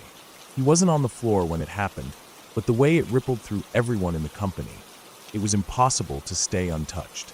I remember the day clearly because when he came home, he didn't speak. Not right away. He just went into the shower, stayed in there for close to an hour, and when he came out, he looked pale, hollow. He only told me bits and pieces at first. Later, as it weighed on him, he told me everything. It started on a weekday morning, a regular shift. One of the big laundry carts came in from a hospital, not a local one, but one about 2 hours away. These carts were heavy-duty bins with locking lids. Hospitals would toss used linens into them, sheets, blankets, gowns, sometimes those disposable pads. When the cart was full, it got sealed and tagged with the hospital name, the ward it came from, and the date. The bin went through the usual process. They don't empty these bins piece by piece. Not back then, anyway. They'd open the lid, then use a hydraulic lift to dump the entire contents into the first stage machine. That machine hit the linens with boiling water and strong industrial bleach. The temperature in those drums got high enough to burn skin off. They didn't mess around. Contamination wasn't just likely, it was expected. Blood, feces, urine, sometimes even surgical linens. So the bin dumped its contents in, and everything churned through the boil cycle. When it finished, the now steaming, half-bleached linens were dropped onto a wide conveyor belt. From there, workers sorted them into different categories for further washing, drying, pressing, and folding. And that's when it happened. There was a scream. Not the kind of scream you hear when someone stubs a toe or gets surprised. A full-body scream. The kind that makes your stomach twist before you even know what's wrong. One of the floor workers, a woman who had worked there for nearly a decade, had reached into the pile to grab a set of sheets and found something that shouldn't have been there. A shape that didn't belong. A small, limp body. Pink. Burned. Twisted in a way that made your mind reject it. It had been tangled in the linens, cooked with them. A newborn. She collapsed. Someone else came running. Then another. Then someone hit the emergency stop on the conveyor belt. The entire line froze. Steam was still rising from the sheets. The smell was indescribable. Not just bleach and hot fabric anymore. Something sour and sharp, unnatural. Human, but wrong. People started shouting. The floor supervisor came running. Then the site manager. Someone called 999. My husband was upstairs in the office, hearing the alarms, then the shouts. At first, they thought it might have been a body part. Maybe someone had died in surgery and a bit of tissue got mixed in. As horrifying as that was, it could at least be explained. But when the police arrived and confirmed it was a full infant, no signs of violent injury other than what the boiling water had done, that's when everything truly fell apart. The facility was shut down that same day. Everyone on the floor was pulled out. Statements were taken. People cried. A few of the workers vomited right there on the floor, and they weren't even embarrassed about it. The paramedics had to come, not just for the woman who found the body, but for two others who were in shock. One man sat on the floor for nearly an hour, staring at his hands, even though he hadn't touched anything. They traced the bin back to the hospital. There were only so many deliveries that morning. The barcode on the bin told them exactly which facility and which ward had filled it. It had come from the maternity unit. A few days later, more details came in. The baby had been stillborn. The parents had been told there was nothing they could do. They had asked to spend some time with their child. The hospital gave them a private room. They held their baby, wrapped him in a small white blanket, kissed him goodbye. They covered his body again after saying their farewells and left the room, expecting that a nurse or hospital staff would take care of things. That's how it normally went. But that day, someone on a new shift came in, saw the bed, saw the sheets. Maybe they assumed the body had already been collected by the mortuary staff. Maybe they didn't see it. Maybe they didn't check. Either way, they stripped the bed. The blanket, the sheets, the baby. All of it bundled up and tossed into the laundry bin like waste. No one noticed. Not until hours later, when it had already been driven 2 hours down the motorway, unloaded, hued, boiled, and dumped onto a sorting belt. That mistake was irreversible. The police investigated. The hospital launched an internal review. The laundry company also conducted its own inquiry, even though they were legally cleared of any fault. The protocols they followed were the ones used industry-wide. But that didn't matter to the people who worked there. The ones who had to see that child, who had to live with what they touched, what they smelled. My husband said the photos taken for the investigation were the worst thing he'd ever seen. He didn't want to see them. They were part of the incident report, but he couldn't not look. It was like something compelled him. He regretted it immediately. Couldn't sleep for days. He never showed them to me, and I never asked. The company offered paid leave and free counseling to all the staff who had been working that shift. Some took it. Most didn't come back. The woman who found the baby never stepped foot in the building again. A few of the men on the floor tried to tough it out. One made it 2 weeks before walking off mid-shift. Another started drinking heavily. eventually got into a car crash that put him in the hospital. It was a mess. My husband stayed. He said he didn't feel like he had a right to walk away when others had suffered more. But I could tell it got to him. He'd wake up at night sweating or go quiet for long stretches. He started carrying a small cross in his pocket, even though he wasn't religious. Just something to hold on to. The worst part, he told me, was that everyone wanted someone to blame. The hospital staff were furious at themselves. The parents were devastated, but no one could point to a single person and say, "You caused this." It was a chain of mistakes, assumptions, oversights. One person assumed another had done their job. One nurse didn't think to look under the blanket. One worker did what they did every day and loaded the bin into the machine. The company changed its protocols after that. No more dumping entire bins straight into the wash. From then on, every bin was emptied by hand onto a metal sorting table, piece by piece. Not just to prevent something like this, but to force the workers to look, even if it meant extra time. They added body detection procedures, installed cameras, trained the staff to spot unusual shapes or weight distributions in linen piles. They went further than most companies ever would, but it never made that one mistake go away. The media got wind of it, of course. It hit the local news, then the nationals. The story stayed quiet at first because the police were trying to keep it contained, out of respect for the family. But once the story broke, there was no going back. Reporters showed up at the hospital, then at the laundry site. My husband wouldn't speak to them. No one from the staff did. Months passed, then a year. The company survived, barely. They lost contracts, had to lay off a quarter of the staff, but they stayed open. My husband eventually transferred to a different department, working remotely. He never wanted to set foot in that building again. The part that sticks with me most, though, was what he told me one night when we were sitting on the back porch, months after it all happened. He said he kept thinking about how routine everything had been, how normal it all seemed, right up until it wasn't. That baby went through the whole process. Boiled, bleached, pressed against metal rollers.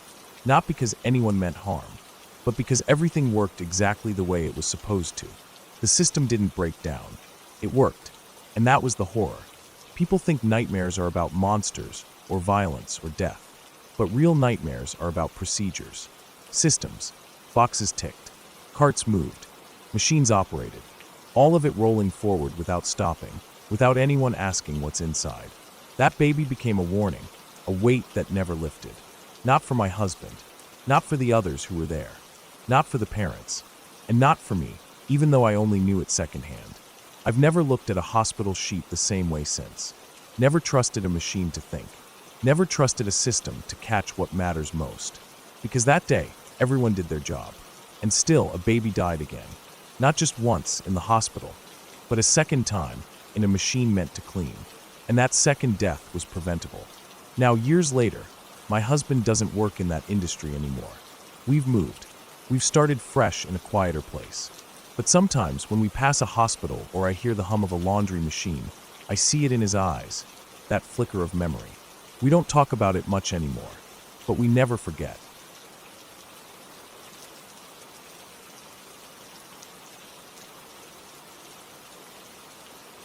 I was working the evening shift at a gas station just off the highway. It was one of those small, old places that still had flickering lights above the pumps and a single bathroom, key attached to a plank of wood the size of a brick. I'd been working there for a few months, usually covering the second shift, from 4 p.m. to midnight. It was a quiet job most days, just ringing people up for cigarettes, gas, and energy drinks. Sometimes the same regulars came in, truckers, night workers, some college kids on their way back from class. But most nights were slow. The station had this small register area surrounded by thick glass. Management called it the safe box, and we were supposed to stay behind it any time there were customers in the store, no exceptions. There was a buzzer near the door for people to come in after dark. I didn't think much of the rule when I started, but as the days went on, I understood it. I'd seen some weird people walk in, strung-out junkies, angry drunks, a guy with no shirt in the middle of winter. The job wasn't dangerous most of the time, but it wasn't always comfortable either. It was a little past 9:30 p.m. when the man came in. The door buzzed, and I looked up from my phone. He stepped inside slowly, like his legs weren't working right. At first glance, I thought he was drunk. His arms were hanging loosely at his sides, and he sort of wobbled with each step. He didn't go toward the fridges or the shelves, didn't head to the counter. Just stood near the door, blinking slowly. He looked like he was in his late 30s or maybe early 40s. Dirty jeans, a flannel shirt, hiking boots that had seen better days. His hair was stringy and oily, and there was something off about his eyes. They weren't focusing on anything, just kind of staring through the store like he didn't know where he was. His skin was pale, and I noticed right away that he had a large gash on his forehead. Blood had dried down the side of his face, streaking past his ear and onto his neck. It looked fresh, though, probably just an hour or two old. My first instinct was to get out from behind the register to help him. I knew I wasn't supposed to. Rules said to call the cops if anything seemed off. But he looked hurt, and I didn't see any kind of weapon on him. Just a dazed, bleeding man who looked like he didn't even know his own name. I pressed the emergency services number on the store's phone and opened the door to the register booth.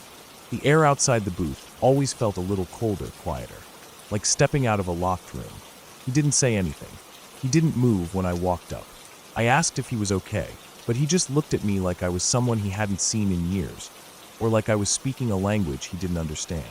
He kept blinking like he was trying to remember something. I asked if he'd been in a car accident, or if he needed help getting somewhere. He didn't reply.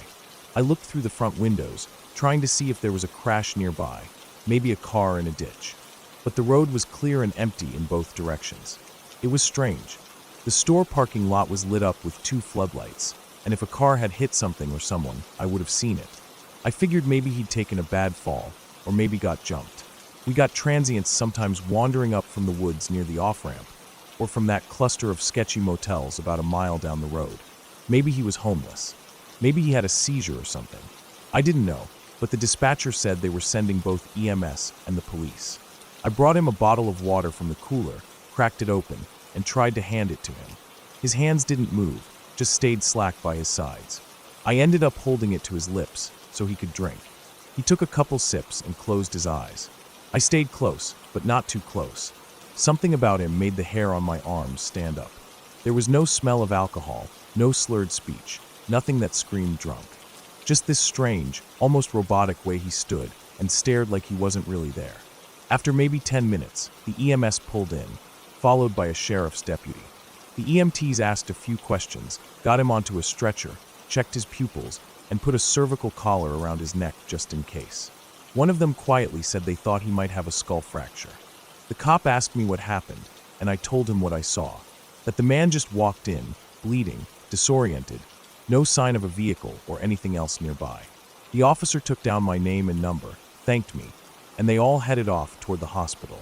I watched them leave and went back behind the register, locking the door again. The rest of the night dragged. A few customers came in, but mostly it was quiet. I kept replaying the guy's face in my head. Blank eyes, that gash. How quiet he was. Around 1:30 a.m., 2 more sheriff's deputies came in. Just regular guys looking for coffee and snacks to keep them awake. One of them recognized me from earlier and nodded. I thought maybe they were just checking in or making sure I was okay. I didn't expect what they told me. They said the guy I helped had been caught trying to break into a house less than a mile from the gas station. A father had woken up and found him trying to pry open his daughter's bedroom window with a crowbar. The man had fought him off with a baseball bat. That's where the head wound came from. The guy ran off into the woods and eventually wandered into the station. The thing was, the man wasn't just a prowler or a thief. He was a wanted fugitive. They told me he had outstanding warrants in 2 other states for rape and murder. The room got quiet for a second, even though the store radio was still playing some top 40 pop song in the background. My stomach dropped. I felt a chill go through my spine and just stood there, gripping the counter like it would keep me upright. I had let that man into the store. I gave him water. I stepped out from the safety of the booth to help him. He could have done anything. I kept thinking about how blank his expression was, like his brain wasn't even turned on. But what if it had been? What if he'd still had the crowbar with him? The deputies didn't stay long. They thanked me for calling it in and said they'd be taking turns patrolling the area for the rest of the week, just in case he'd had any help nearby. After they left, I sat down on the stool behind the register and stared at the security monitor for a long time. I went back and watched the footage of him walking in. He really did look lost. He didn't seem dangerous in the moment. but I couldn't shake the feeling that I'd been one decision away from something awful. I kept picturing what would have happened if he'd gotten angry, if he'd seen me as someone in the way, if he'd had a weapon in his jacket. I wasn't armed. The store didn't even keep anything heavy behind the counter except the stapler and a roll of receipt paper. I didn't sleep much when I got home that night. Every noise outside made me look out the window. I double-checked the locks. I thought about that girl, the one he tried to get to. I didn't even want to imagine what could have happened if her father hadn't woken up. I remembered the way he just stood there in front of me, blood on his face, not saying a word. A wanted man. A predator. I went back to work the next evening. Nothing looked different. The same lights buzzing overhead. The same coffee machine rumbling in the background. But I stayed behind the glass all night. I didn't open the door for anyone. If someone looked sick or injured, I picked up the phone and called it in. That was it. I never left the register booth at night again. Not once. Not for anyone.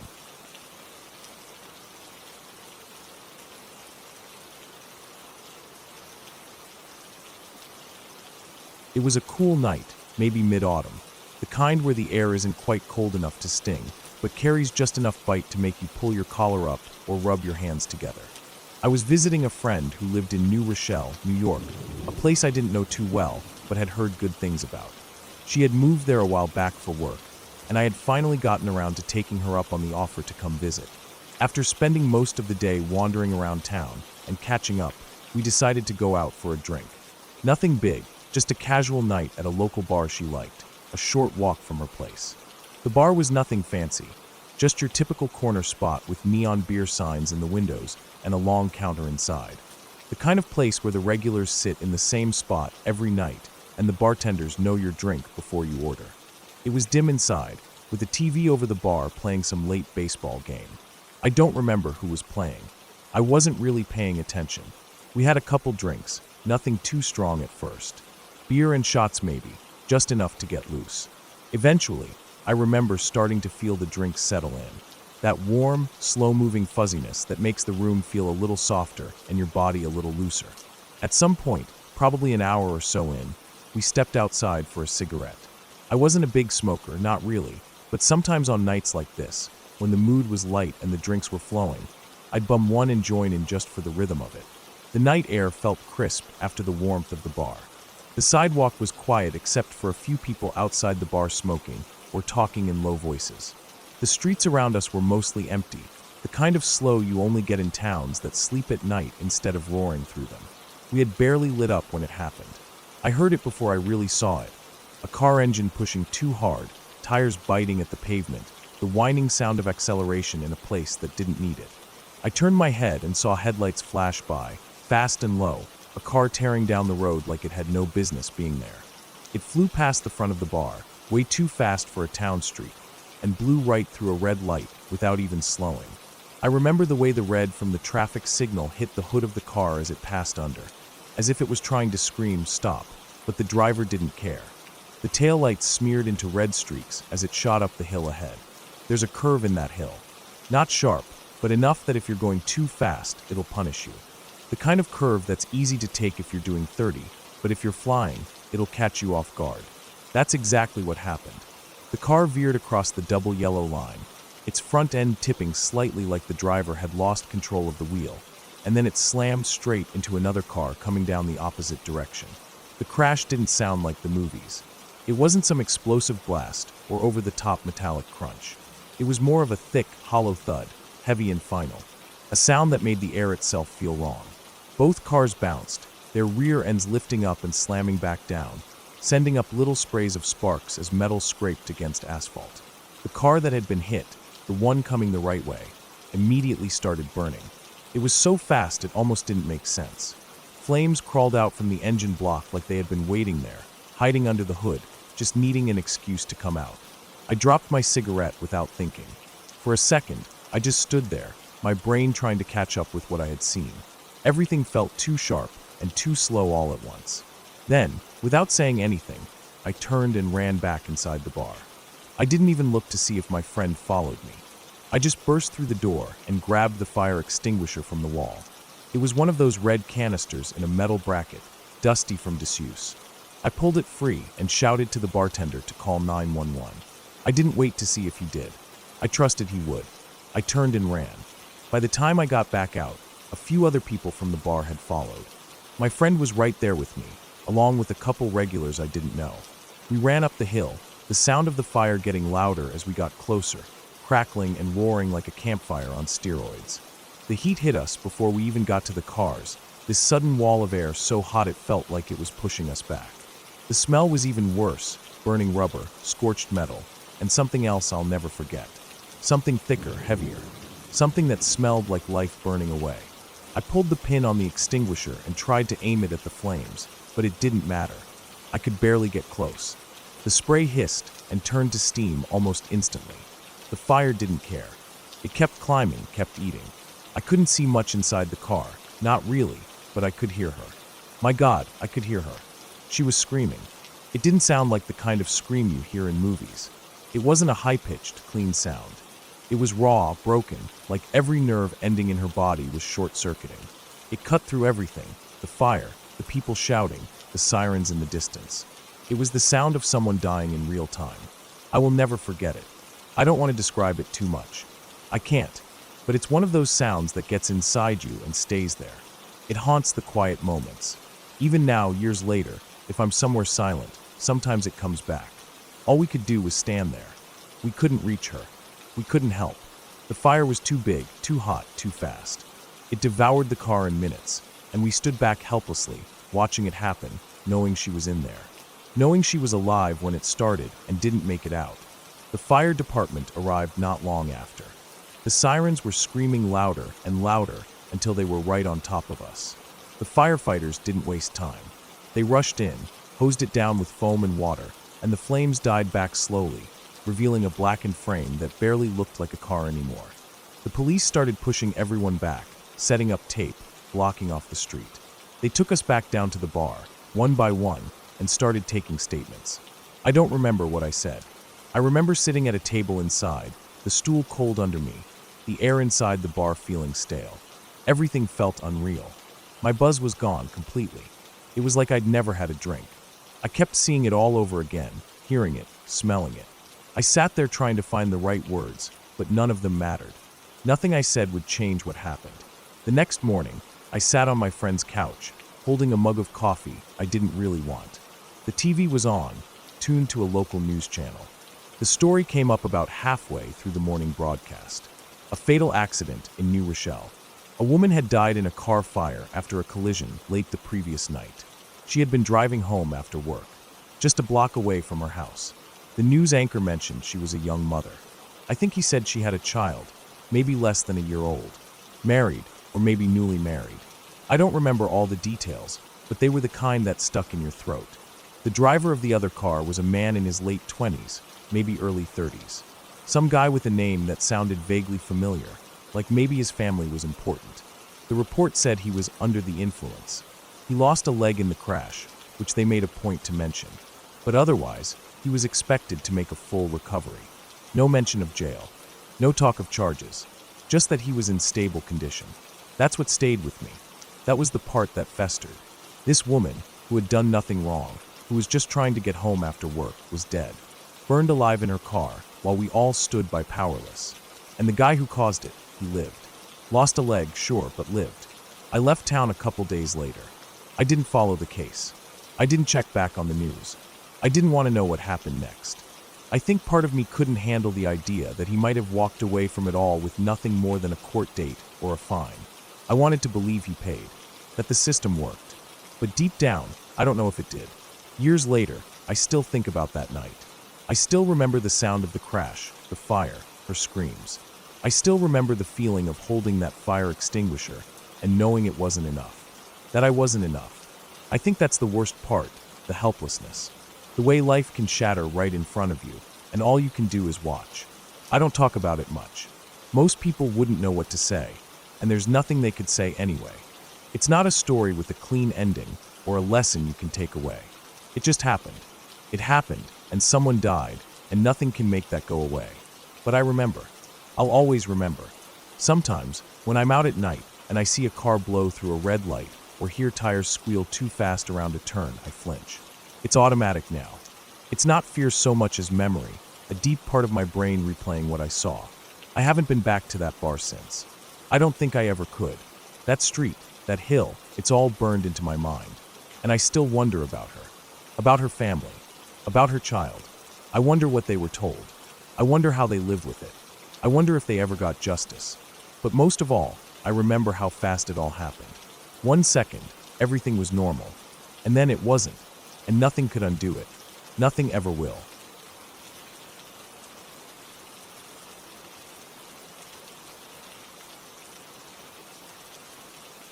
I was in 3rd grade when it happened. The school day started like any other. I was in Mrs. Green's class, a small, unassuming room in the back of the building. The smell of old paper and chalk dust hung in the air, and the light streaming through the windows felt warm and comforting. Everything was normal, and we had just finished our morning math worksheet when the door opened.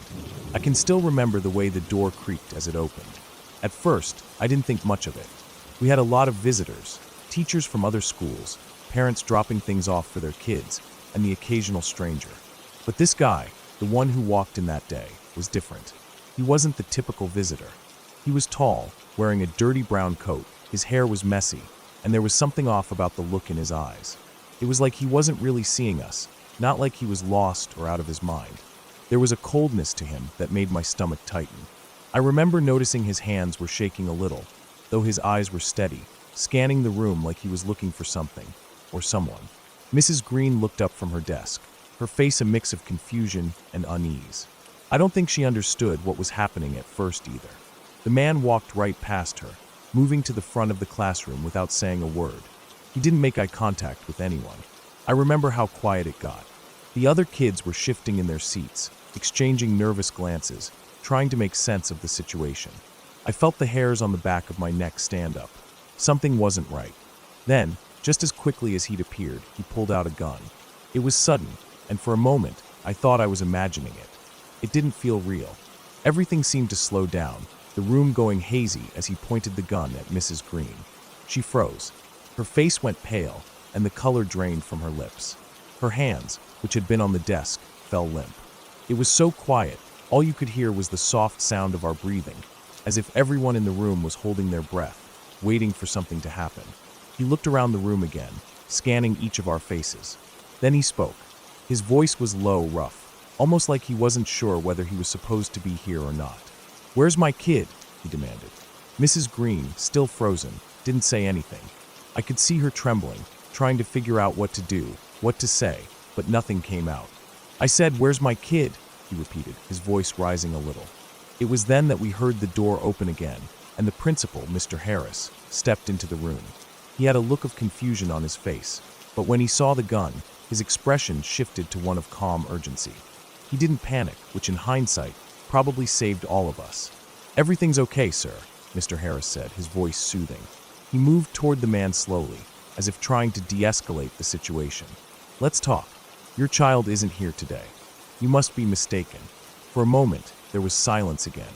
The man didn't move, but I could see his jaw tighten. His eyes darted back and forth, like he was weighing the options, trying to decide if he should trust Mr. Harris. The tension in the room was suffocating. We could all feel it. "My kid is here," he said. "I know they're here. I'm not leaving without them." Mr. Harris kept his voice calm, trying to keep him engaged. "Let's take a step back.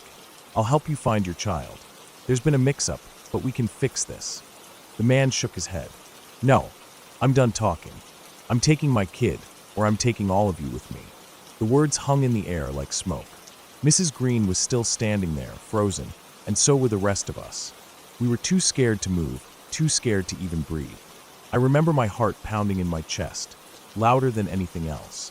It was like the sound of it was all I could hear. Then, everything turned upside down. The man suddenly grabbed Mr. Harris, shoving him aside, and moved to the back of the room.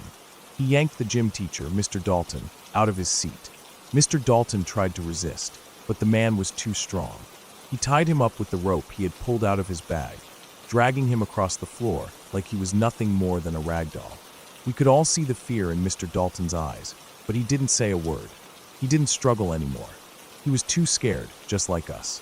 At that moment, we heard footsteps in the hallway. More people must have been coming to check what was going on. I couldn't tell who it was, but the man must have heard them too. His eyes flashed, and he dragged someone else toward the door.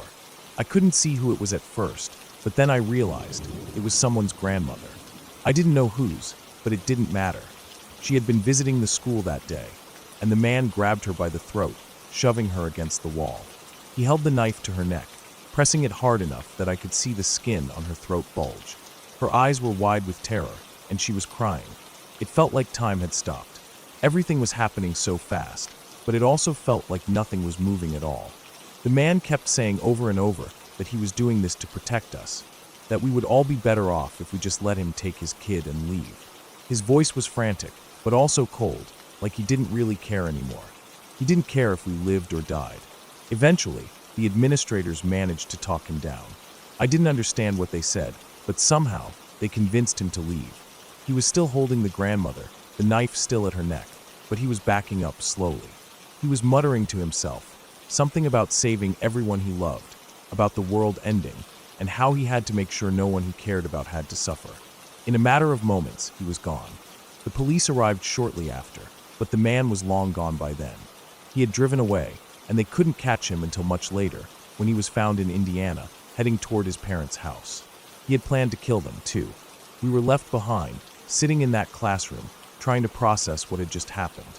The whole school seemed like it was holding its breath. No one said anything for a long time. There were no counselors waiting to help us. No one came to check on us. The teachers didn't know what to do, so they just told us to go home like everything was fine. But everything wasn't fine. None of us were fine. We went back to our classrooms like it was just another normal day. But we all knew it wasn't. The gym teacher, Mr. Dalton, never came back to school. I don't think he could. Every time he saw any of us after that, it was like he was reliving it all over again. I saw him once in the grocery store, and he looked at me with this blank expression, like he didn't know who I was, like he didn't even know who he was anymore. I never saw him smile again. The grandmother who was dragged around by the man, she never returned to the school either. I don't know what happened to her, but I know she was never the same. I don't think any of us were. Years went by, and I still carried the weight of that day with me. The fear never really went away. It was always there, lurking in the background. I couldn't explain it to anyone. I didn't even realize it was PTSD until much later. But the signs were there all along: nightmares, flashbacks, a constant feeling of unease.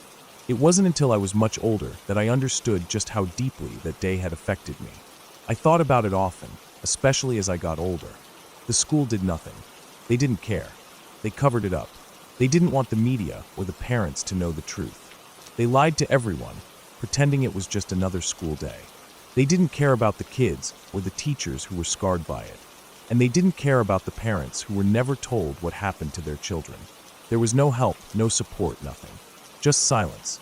I still think about that man sometimes, about what went through his mind. Maybe he really did believe he was saving us all. But I'll never forget what it felt like, sitting in that classroom, knowing that at any moment he could have pulled the trigger. And in the years that followed, knowing that the school did nothing to help us, to help any of us, that feeling never went away. We were left to deal with it on our own.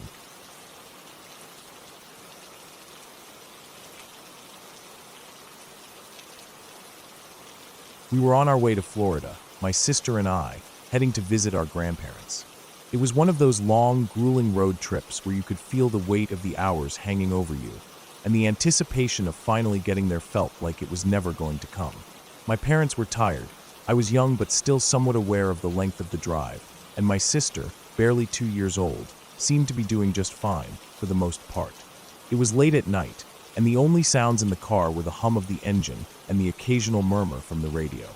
We had been on the road for what felt like forever. Well over 20 hours at this point, stretching out the seemingly never-ending journey.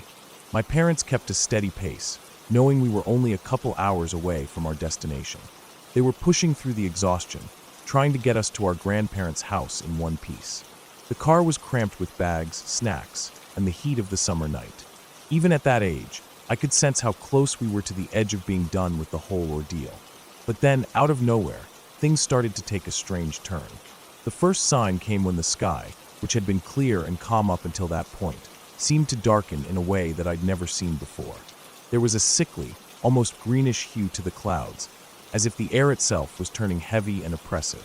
I didn't fully understand what it meant, but I remember feeling a knot form in my stomach. Something didn't feel right. I looked over at my sister, but she was still sitting in her car seat, playing with a toy, unaware of the shift in the atmosphere. My parents didn't say much either. They were preoccupied with the road ahead, their eyes fixed on the highway as the car coasted along. No one on the radio was mentioning anything about severe weather, but the air had a certain tension to it. Then it happened. My sister, up until this point, had been relatively content with her snacks and the occasional lullaby my mom would hum from the front seat. But suddenly she started crying, loudly, desperately. Her wails pierced the quiet of the car, and my mom, startled, quickly turned around to check on her. My sister wasn't hurt or anything, but she was hungry. She'd been in the car for far too long, and apparently decided that this was the moment to let everyone know just how badly she wanted food. My parents were tired, and I could see how close they were to losing patience. We were all tired. I don't think anyone had a solid meal in the last 12 hours, and the idea of stopping for even a minute seemed to weigh on my parents. But what else could they do? They pulled off to the side of the highway, parking in a small rest area. It wasn't much, just a stretch of pavement surrounded by trees and a few scattered benches. But my sister's cries were so loud and persistent, there was no other choice. They needed to calm her down before they could continue. I remember sitting in the back of the car, my eyes glued to the window as the minutes dragged on. My parents went inside the car to rummage through the cooler, trying to find something that would satisfy my sister. I felt a mix of impatience and worry. It wasn't like I knew anything about tornadoes at the time, but that feeling in the air had unsettled me. After nearly 45 minutes of my sister demanding food, the car was finally packed back up, and we got back on the road. My sister was quiet now, happily munching on something, but I couldn't shake that feeling. It still felt wrong. As we drove on, the strange sky remained, an eerie, sickly green that stretched far and wide, and the air was thick with humidity. My dad tried to reassure us, but I could tell the unease was growing. Then, not long after, we hit a roadblock. It wasn't anything official, but the usual route was closed. We had to take a detour, and as we continued down the new road, something made me glance back at the path we'd just been on. It was torn apart. Roads were ripped to shreds, trees were uprooted, and debris scattered across the pavement. The devastation was obvious. A tornado had hit, and it had torn through the exact stretch of highway we had been driving on just minutes before. The realization hit me like a ton of bricks. If we hadn't stopped when we did, if my sister hadn't needed food, we would have been caught right in its path. It's a thought that still lingers with me to this day. We were just one bad decision away from being in the middle of it. That wasn't the only time our family faced near disaster. A few years later, we were once again headed to Florida. It was a different trip, a different set of circumstances, but the same sense of impending danger. I was older now, about 8 years old, and had more of an awareness of the world around me. This time, I sat in the front seat next to my dad as we cruised through Georgia, headed south. The weather was unpredictable that day, like it had been during our last trip. The rain had poured down in sheets for what felt like hours, blurring the windshield and making the highway look like a river. Then, as quickly as it had started, the rain stopped. The sky cleared, but the roads were still slick and treacherous. We were driving in the right lane, and there was a sharp curve ahead. As we passed an on-ramp, something caught my eye. A sports car, a red one, maybe a Fox body Mustang, but I can't be sure now. It was speeding down the ramp like it was in a race, tires screeching as it aimed toward the highway. My instincts told me something was wrong. The puddle at the bottom of the ramp was huge, large enough that a car going that fast could easily lose control. Without thinking, I gasped. It was a small noise, but my dad heard it. He glanced over at me, then looked back at the road, just in time to see the sports car hit that puddle. It was like everything slowed down. The car lost control immediately. It hydroplaned across the wet surface, spinning wildly. The tires screeched, the car slid sideways, and I could see it flipping, over and over, across the highway, right in front of us. The whole scene played out like a bad dream. It spun out of control, flipped onto its roof, and crashed into the median. My dad slammed on the brakes, swerving to avoid the wreckage. The tires screamed as we barely missed the car, the whole thing happening in what felt like a matter of seconds. My heart was racing in my chest, and I could hear my own breath, shallow and fast. If I hadn't noticed that car, if I hadn't gasped, there's no doubt in my mind that we would have been right in the middle of that crash. We would have been hit, maybe even worse. I don't know what happened to the people in that car. I remember seeing them, still inside when it came to a stop, but I never knew if they were okay. My dad immediately pulled over to the shoulder, and he called for help. But even as we sat there, waiting for the authorities to arrive, I couldn't shake the feeling that we had somehow narrowly escaped a terrifying fate. Those two moments, both so different, but equally as life-altering, have stuck with me for years. They've become a part of my memory, woven into the fabric of who I am. The truth is, I don't know if we would have survived either one of those situations if things had gone even a little bit differently. It's hard to imagine how close we came to disaster, how our lives could have been completely altered by a twist of fate, a moment of hesitation, or a simple decision like stopping for food. But for whatever reason, we made it through both times, and that's something I'll never forget. When I think about it now, I realize how quickly things can change. Life is fragile, and we don't always get second chances. But sometimes it's the smallest moments, the things you don't even think about, that end up saving you.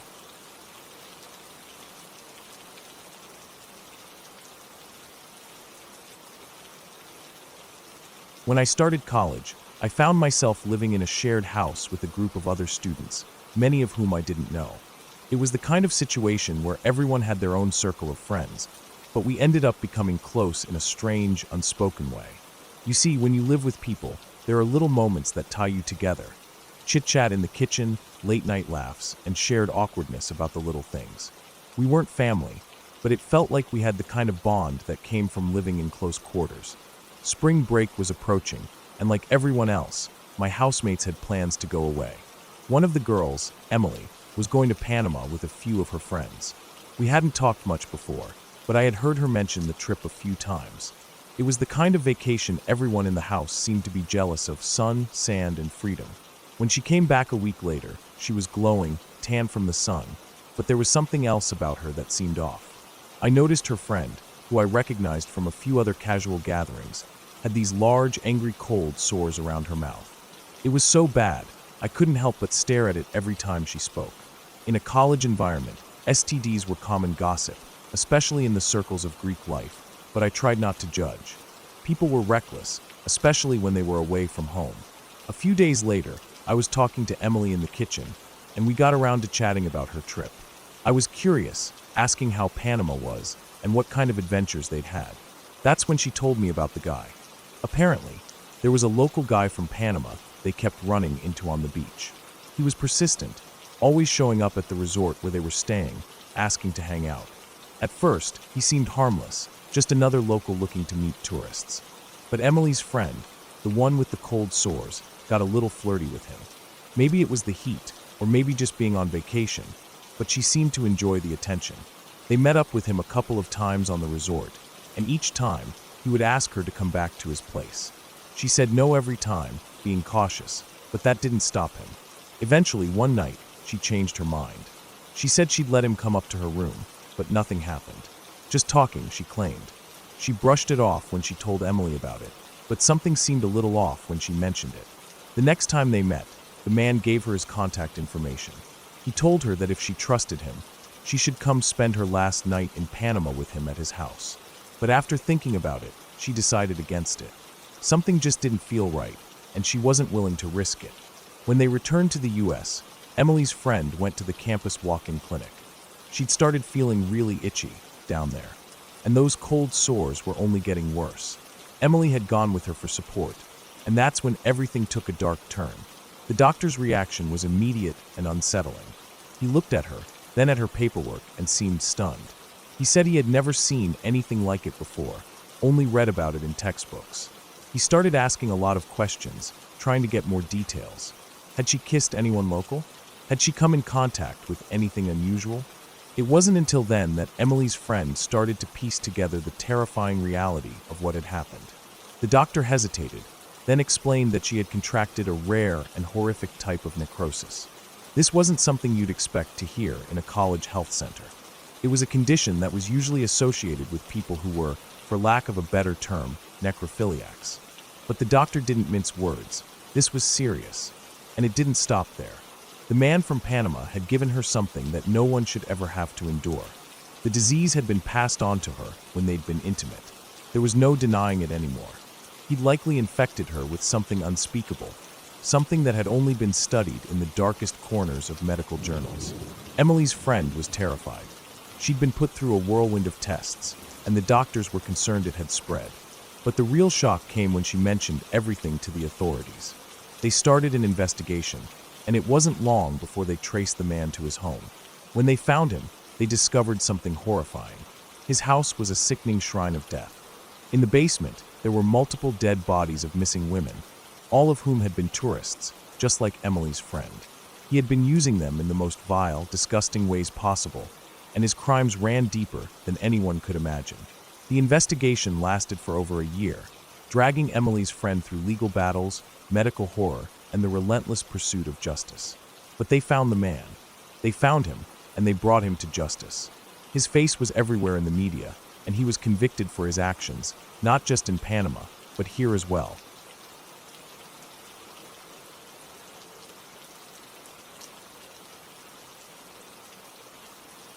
I've told this story a few times before, but I'll do it here in full detail this time, everything I can remember about it. It didn't happen to me directly, but to my old friend's neighbor, and I knew the guy well enough. We all lived in a more rural part of the state, on the edge of a town that was mostly woods, fields, and long stretches of cracked two-lane roads. The houses in that area weren't packed close like in neighborhoods. You had space, acres sometimes. People had long gravel driveways, barns, or detached garages, even old sheds that had been sitting half-collapsed for years, and no one really cared. The man in question, the neighbor, was named Frank. He was in his late 60s, a retired mechanic. The kind of guy who always had a shop rag in his back pocket, and a bit of grease under his fingernails no matter how long it had been since he worked on a car. He didn't talk much unless you were talking about engines, and even then, he'd mostly grunt or nod or say, "Yep, that'll happen." But he was good people. Always waved when you drove by. He'd lived on his piece of property for a long time, maybe 30 years or more. Big front lawn, gravel driveway that curved like a hook to a large detached garage where he kept a few old vehicles, some working, some clearly not. Now Frank had a few cars near his garage that hadn't run in years. One was an old square-bodied pickup that was missing its hood, the engine half torn down and rusted out. Another was a boxy 90s sedan with flat tires, mostly stripped. And then there was this old white conversion van, the kind with the little windows and the fake wood trim on the inside, like people used to road trip in. That one looked worse than the others. It sat there with weeds growing up around the tires, dirty windows, and body panels streaked with grime. He always said he kept it for parts, though I never saw him touch it. The first thing Frank started noticing, according to my friend who talked to him more often than I did, was noise. Little things. It would be quiet at night, no traffic, maybe the occasional distant bark from a dog or a coyote call out in the woods. But then there'd be something different. A tapping sound, a creak. Once or twice, he thought he heard a car door shut softly. That kind of thing. At first, he thought it was just animals. Raccoons maybe. A possum getting curious. That happens when you've got cars sitting out for years. He figured one of them had climbed up inside and was rooting around for scraps or building a nest. It didn't bother him much. He started going out in the evenings with a flashlight, walking the line of his property near the garage, poking around the cars. But every time he got out there, it was silent. Still, he'd swing the flashlight beam around, check under the van, peek through the car windows, and see nothing. This went on for a couple weeks. Then, it got a little stranger. He started hearing whispers. Now, Frank wasn't a jumpy guy. He wasn't the kind of man who spooked easy. He'd done time in the military back in the day, came home and worked in garages and shops his whole life, probably seen all kinds of weird stuff over the years. But this made him uneasy. It was around midnight the first time he noticed it. He had dozed off in his recliner watching TV, as usual, and woke up to the sound of whispering outside his front window, just barely loud enough to notice. Too quiet to make out what was being said. He got up, walked over to the window, peeked through the curtain. But there was nothing. The yard was lit by the porch light, nothing moving, nothing making a sound. That happened a few times.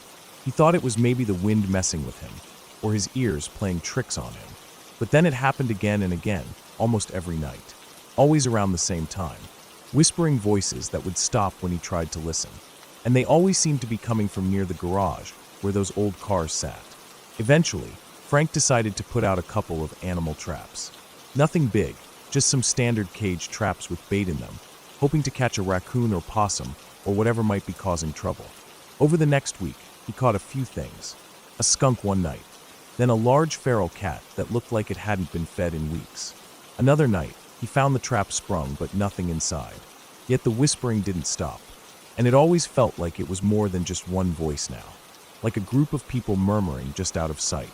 He got paranoid, started turning on more lights outside, set up motion detectors, even installed a couple of the cheap solar-powered security lights you can pick up at the hardware store. He'd walk the property at night holding his flashlight like a weapon, slow and tense, swinging it around every corner. Still nothing. He was beginning to think he was losing it. He finally called the cops one night when he was sure, absolutely sure, he'd seen movement out by the conversion van. A shape, a shadow, something ducking behind the van just as he looked out. He called it in, told them someone was on his property. The police came out, drove slow up the driveway, walked around with flashlights, even checked inside the garage. They found nothing. No footprints, no sign of forced entry, no one hiding in the cars. They told him to keep his doors locked and consider getting some cameras, and they left. That happened 2 more times. Each time, Frank saw or heard something suspicious, called the cops, and they found nothing. By the 3rd visit, they were clearly getting annoyed. They told him, politely but firmly, that he shouldn't call again unless he had real evidence, like a photo or video. They told him it might be animals, or maybe even kids playing a prank. Frank didn't like being made to feel like he was imagining it. So, he did what they said. He went out and bought a basic camera setup. One of those kits that comes with 4 little night vision cameras and a DVR box. Took him a few hours, but he got them installed. One facing the driveway, one aimed at the garage, one by the front door, and one watching the backyard. For a few nights, nothing happened. Quiet. Peaceful. Frank started to think maybe the cops were right, that he'd scared off whatever it was just by installing the cameras. Then one night, he couldn't sleep. It was late summer, hot and humid, and the air was thick with crickets and cicadas buzzing. He sat on the back patio with a beer in one hand and a cigarette in the other. The moon was out, and the trees cast long shadows across the lawn. He sat there listening to the night sounds, trying to relax. That's when he heard it. Voices. Again. Not from the backyard, though. From the front of the house. He froze, set his beer down quietly, put out the cigarette in the ashtray beside his chair. He stood slowly and crept around the side of the house, staying in the shadows, careful not to make any noise. As he rounded the corner of the garage, he crouched down behind a bush that faced the front lawn and driveway. That's when he saw it. The old white van. The one he hadn't touched in years. Its passenger side door was open. Just barely, but enough to see. And inside, he caught a glimpse of movement. A head, maybe. A shape shifting inside. Then the door closed. Softly. Not slammed, just pulled shut with care. No lights turned on, no engine started. It just closed. Frank's heart was pounding. He backed up slowly, slipped into the backyard, went inside, and locked the doors. Then he picked up the phone and called the police one last time. This time, he didn't just say he heard something. He said he saw someone. Multiple people. He told them to come in quiet. No sirens, no lights. They listened. 20 minutes later, 2 cruisers rolled up the gravel drive with headlights off. Frank watched from the front window as the officers got out, flashlights in hand, and made their way to the garage. They approached the van carefully, one on each side. That's when the doors burst open. For people, maybe 5, Frank couldn't tell, bolted from the van in all directions. A woman ran barefoot across the lawn. A shirtless man jumped over the hood of one of the old cars and sprinted into the trees. Another guy fell, got up, and kept running. One of the officers gave chase. The other stayed behind to clear the van. Inside, they found used syringes, empty pill bottles, burnt spoons, all the classic signs of heavy drug use. There was a blanket balled up in the back, fast food wrappers, a small camping lantern, and even a bucket someone had been using as a toilet. Turns out, Frank's old van had become a shooting gallery. They never found all of the people that ran. Maybe picked up 1 or 2 down the line, but most scattered into the woods and didn't come back. The police told Frank later that it wasn't uncommon in rural areas for people struggling with addiction to find abandoned vehicles or old barns and set up camp for a few nights. Said it was likely they'd been squatting there for weeks, maybe longer, creeping in after dark and leaving before dawn. Frank was rattled, but relieved. He finally had an answer. He didn't imagine it. He wasn't going crazy. He'd heard what he thought he heard, saw what he thought he saw. It had just taken time to catch them. He had the van towed off his property the next day. Had all the other junk cars hauled off within the week too. Said he didn't want to give anyone another place to hide. He even got motion-activated lights installed on every corner of his house and upgraded his cameras to the high-end kind with cloud backup. After that, things stayed quiet. No more whispers. No more shadows. No more sleepless nights. Frank still sat on his back patio most evenings, but he always kept an eye on the corners of his property now. Every now and then he'd say, "Not this time," and chuckle to himself. But he didn't smoke out there anymore. Said it was too easy to miss something in the dark while lighting a cigarette. And that's the truth of it. No ghosts. No monsters. Just desperate people looking for a place to hide. And a man who knew something wasn't right, even when no one believed him. Sometimes, the scariest things don't come with glowing eyes or sharp teeth. Sometimes,